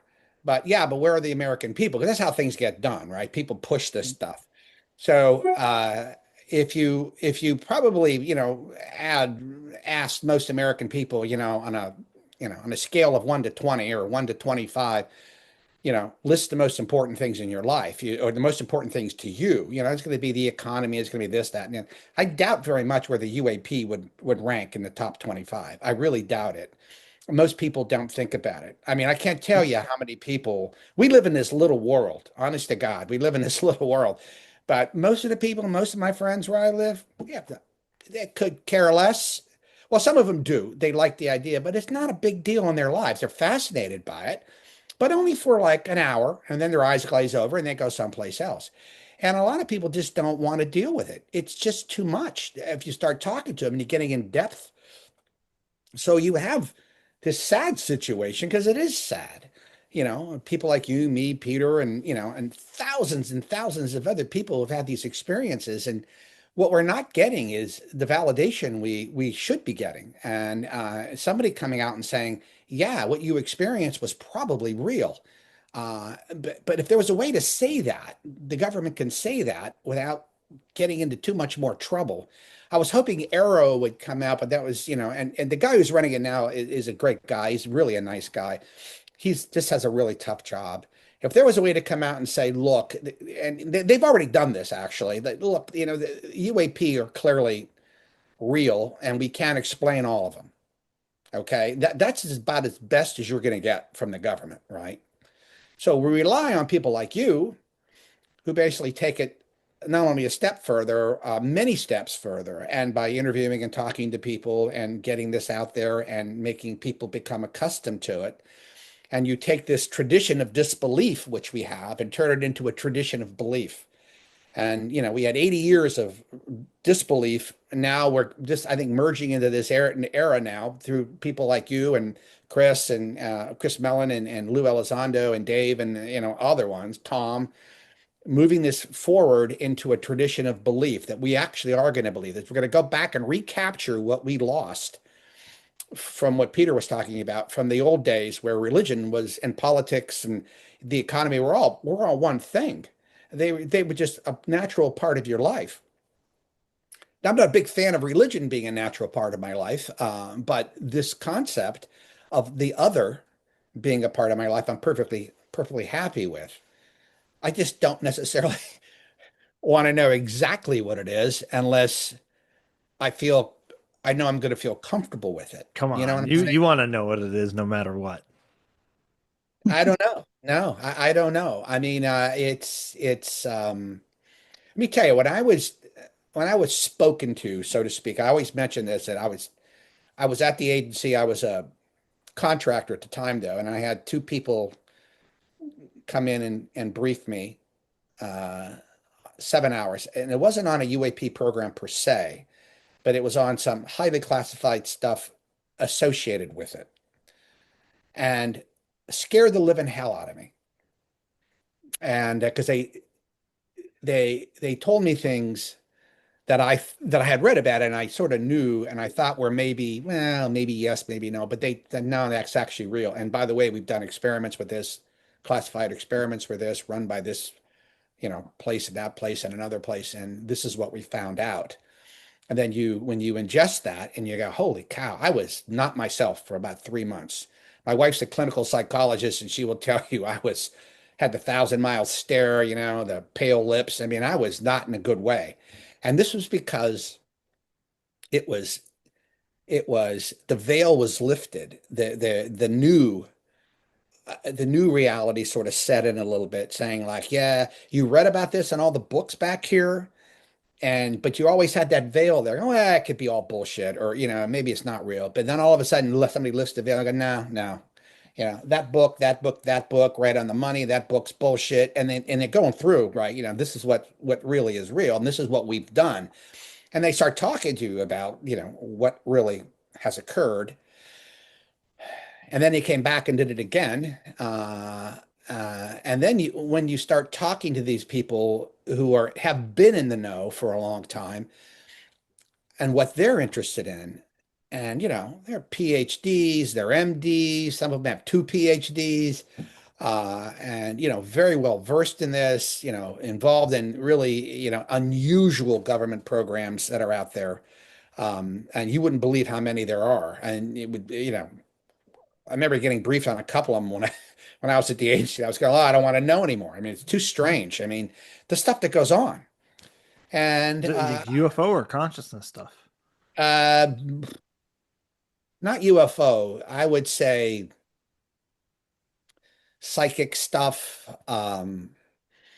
Also extremely strange technologies that you would think,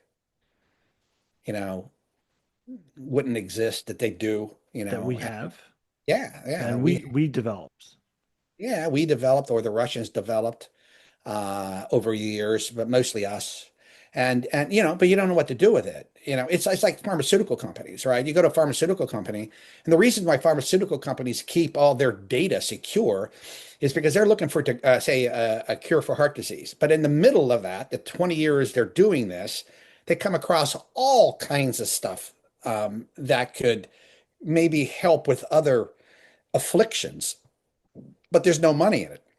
but they don't want to let the data out, because they let the data out, I mean, they're just giving somebody else something for free that they spend all their money on. So they just keep it. All right. And they just sort of sit on it. And well, yeah, I mean, it doesn't have a use now, but it may have a use later on. What were So, some of the, you want to give it to a foreign government also. So yeah, what were some of the stuff that when they had to talk with you that came off, or that's real?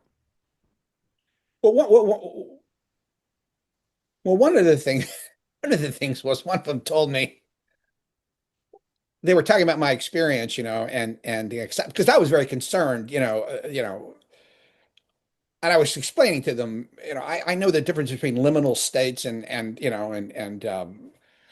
lucid dreaming and hypnagogic states and stuff. And I said, this wasn't it. This was as real as me talking to you, right? And I said, so where does this place me? Is there, did I have a brain spasm or something?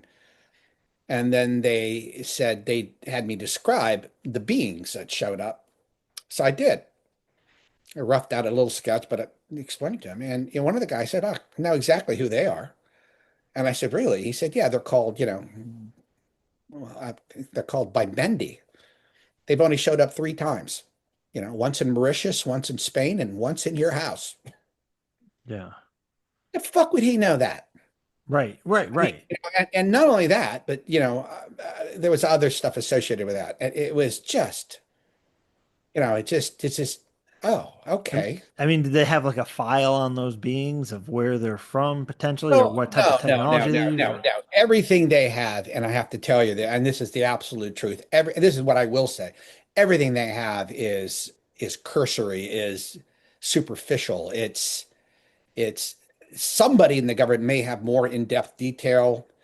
Like, I had one person tell me, well, there's 6 known species of NHI, right? I can't verify that, but it came from a reliable source, right? Okay. But what the hell does that mean? Tall whites, reptilians, little grays, big grays, kobolds. I mean, you can say that, but unless you can tell me, what you know about them, and this person could not, and admitted I don't know more than that, So we're stuck. And once again, and that's one of the problems with throwing out information like this without making it conditional.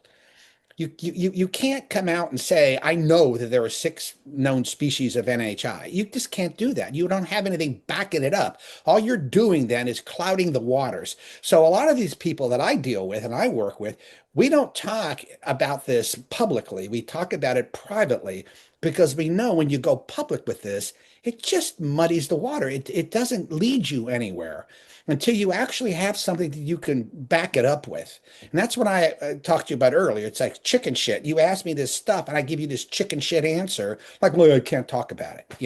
I feel terrible about that. I really do. And that's why I don't like going on podcasts very much. I like you though, James. So Peter was this extra thing thrown in there. And I was like, oh, I can't pass that up.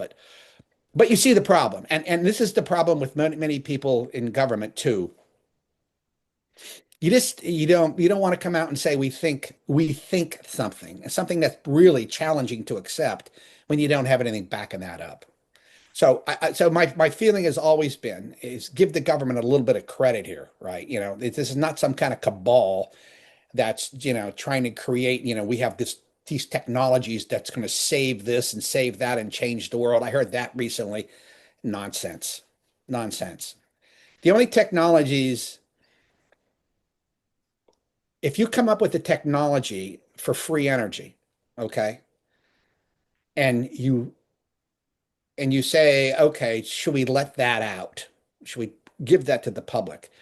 You first have to think about what will happen when that goes out to the public, because it's not to everybody. It goes out to your enemies, it goes out to your friends. What could you do with that? What does that mean? That free energy, what will that create? Will that create a weapon system that can destroy our country, that we can destroy other companies with? Does it level the playing field militarily for everybody if you let that energy out? Okay, maybe that's the case, but maybe it also can give free energy to everybody around the world so they don't ever have to worry about oil again. They don't have to worry about windmills or anything else. You just have to worry about something very small, and everybody lives this great life. But you've also given the energy that, I mean, it's the sword of Damocles. It's hanging over your head. There's always two sides of this. And human beings are simply not in a place where I would trust them with anything like that. That's why we have police and military and rules and regulations, because if you don't have that, you have chaos. Boy, listen to me. I'm just going on like. And by the way, this is going on a little long here. I have a sort of a drop dead and not too long down the road here. So Yeah, yeah, me too. I gotta get my kids. Um, so then let's go on the road to wrapping this up. The Peter, you you wrote War. What I mean, it's massive. So it's a massive war. Uh, what are some key takeaways do you think that you would like people to take away from the book?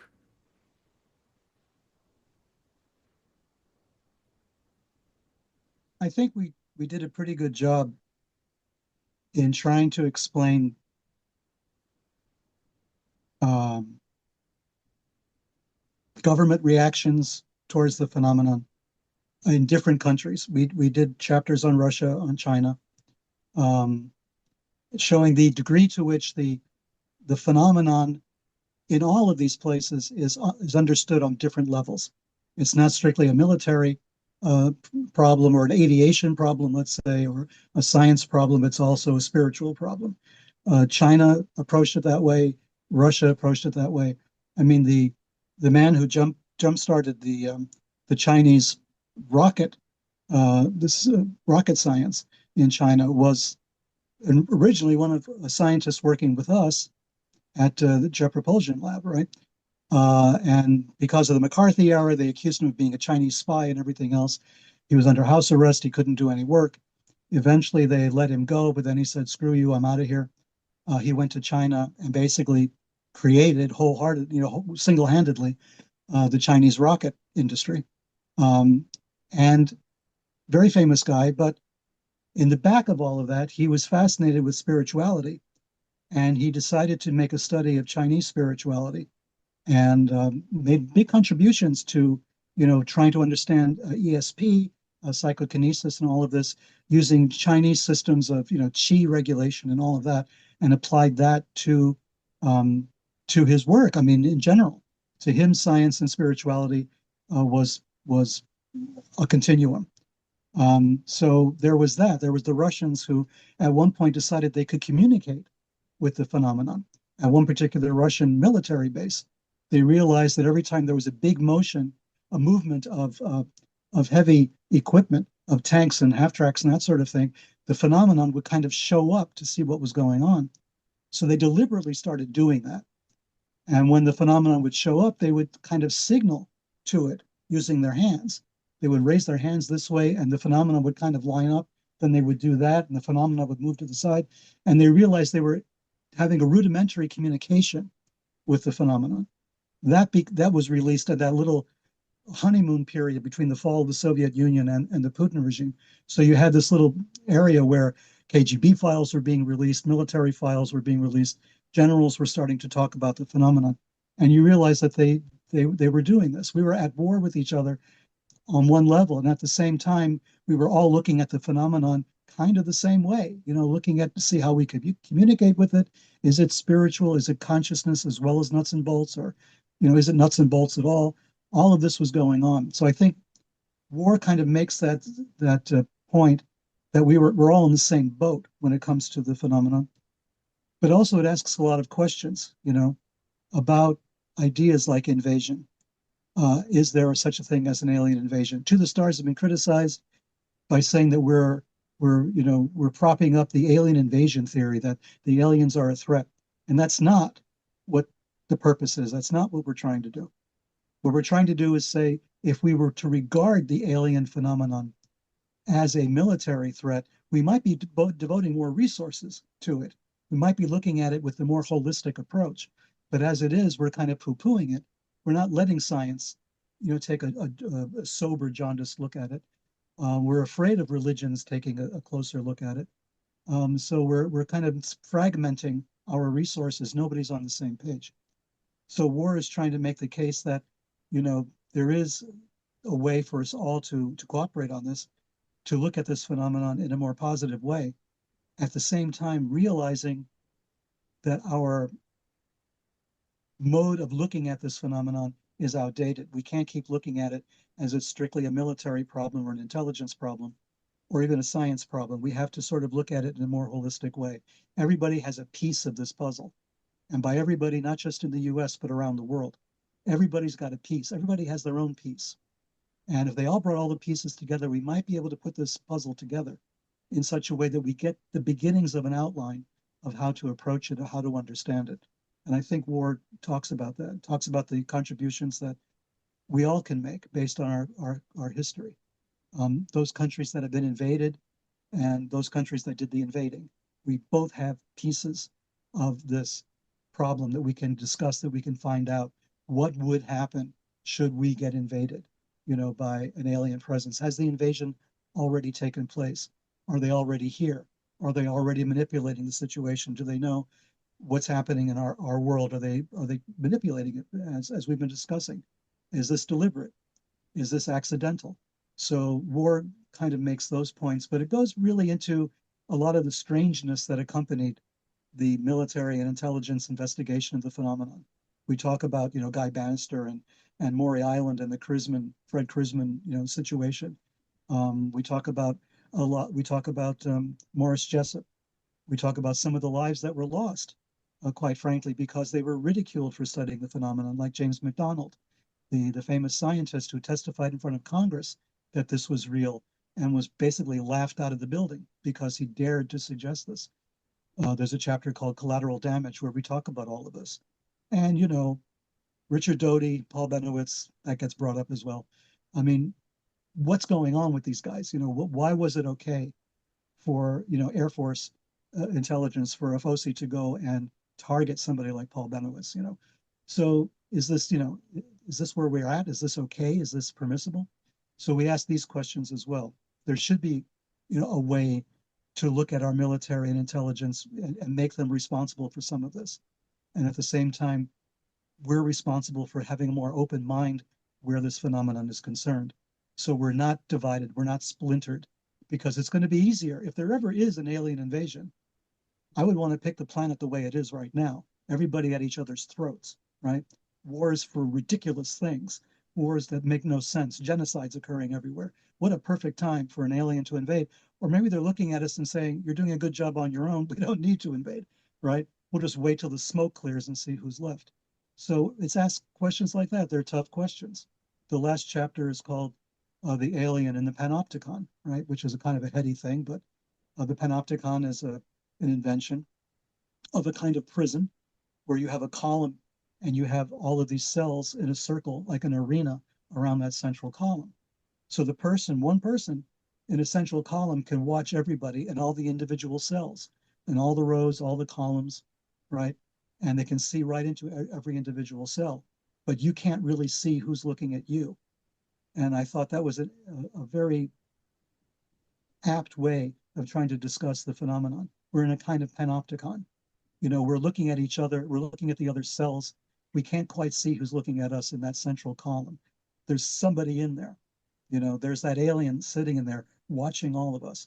And is that a metaphor that we can use, with benefit in trying to understand where we are? And Jim, what do you want people to take away from this pursuit of either disclosure or investigating the phenomenon? I know people are going to hate hearing this, but it's going to have to be a little bit more patience. I know it's incredibly frustrating, particularly for the experiencers and for people who just want knowledge, who want to go for the pursuit of knowledge. And I don't think they should stop doing that. I mean, I think they should keep doing what they're doing. I mean, Lou Elizondo, Chris Mellon, these guys, Dave Chris, they're going to keep pushing this and pushing this and pushing this.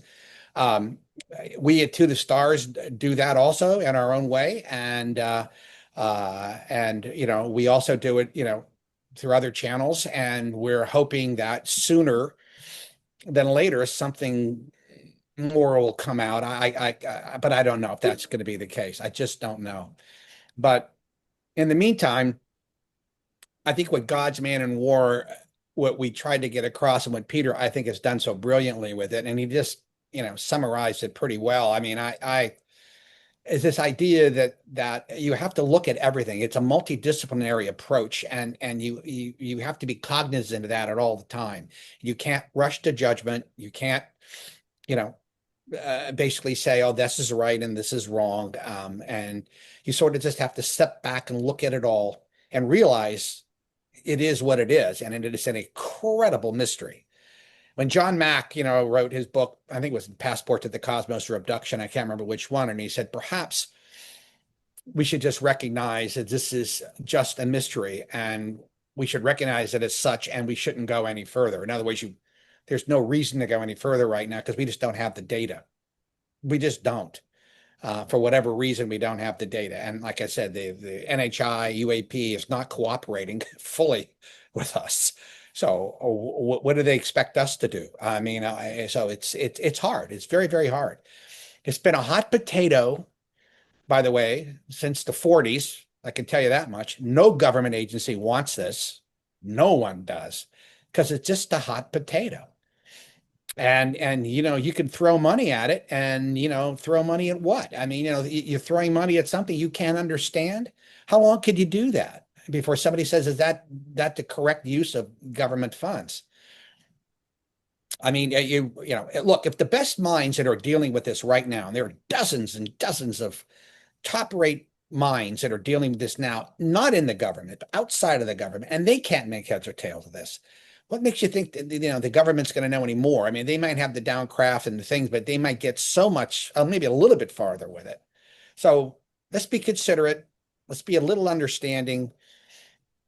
And let's hope that there's some kind of resolution to this, because James, you're absolutely right when you said, people have a right to know. I've said this before, yeah, we have a right to know. It's our birthright, right? We need to know where we're living. What kind of world are we living in? You can't hide that from me. Well, the government can't hide that from us either. They can't. They don't own it. They don't own this topic at all. We own it. This is why I think public and private efforts really should go hand in hand trying to figure this out. And it's happening slowly, but it's happening. So, Yeah. And are we getting disclosure, Jim? I don't think anytime soon. And if we do get it, I hope the hell they know what they're doing when they announce it. I hope they know what to announce. Because seriously, I ask everybody out there who's listening to this, think about it. People always say, oh, the American people can handle it. But you're not dealing with just the American people. You're dealing with the world, right? Can the world population handle it? And what do you mean by handle it? What does that really entail? Hal, if you talk to Hal Puthoff, Hal will tell you they had a think tank done on this. Right. And all the people basically said, yeah, we ought to let this out. And then after 2 days of thinking about it, they said, nope, nope, nope. And I just spoke to Hal the other day, and we both agreed again, not quite able to figure out how to do this. It probably shouldn't happen until we were able to do it in a way where there's some education first, and gradually let this thing out. So maybe that's what they're planning on. I don't know. I mean, it sounds like the controlled disclosure plan, right? It's charted out. Well, it may be. I mean, it may very well be. I know, no, I'm not privy to that, but yeah. Well, I appreciate you guys coming on. Great talking as always. I'm going to have all the links in the description so people can check out the books and To the Stars. Is there anything coming out from To the Stars soon that people should be on the lookout for? No, I would tell them to go watch Monsters of California. I think you can get it on Netflix and some of the streaming services. It's Tom directed the film, and he did a great job, I think, directing the film. But it gives a pretty good understanding of what TTS, what To the Stars believes and thinks, and what have you. Take a look at that, and then keep your eye out for some of our new projects we got going on. We got so much stuff ready. We have a animated series, hopefully coming out within the next year on Tubi, starring Brendan Fraser, Josh Gad, and some other people there. And we have a bunch of other projects, Secret Machines with Legendary Pictures. They just, I think, finished the first year of script, so they're pitching that to this distribution network. So there's a lot of stuff going on. Yeah, and read God's Man in War. Yes, Yeah. because it's a brilliantly done book. Yes. Yeah. And I think after you, even if you've read them, you have to go back. You almost have to go back and read them over with the I do that context. constantly with his books, your books, Peter. Yeah. I have to go back. I have to go back and yeah. Thank God for Kindle. I can use the highlights, right? Yeah. All right. Thank you so much, guys. And I hope to speak to you again soon. Take care. Thank you, James. Thanks, Jim. Very good questions, buddy. Thank you. Bye-bye.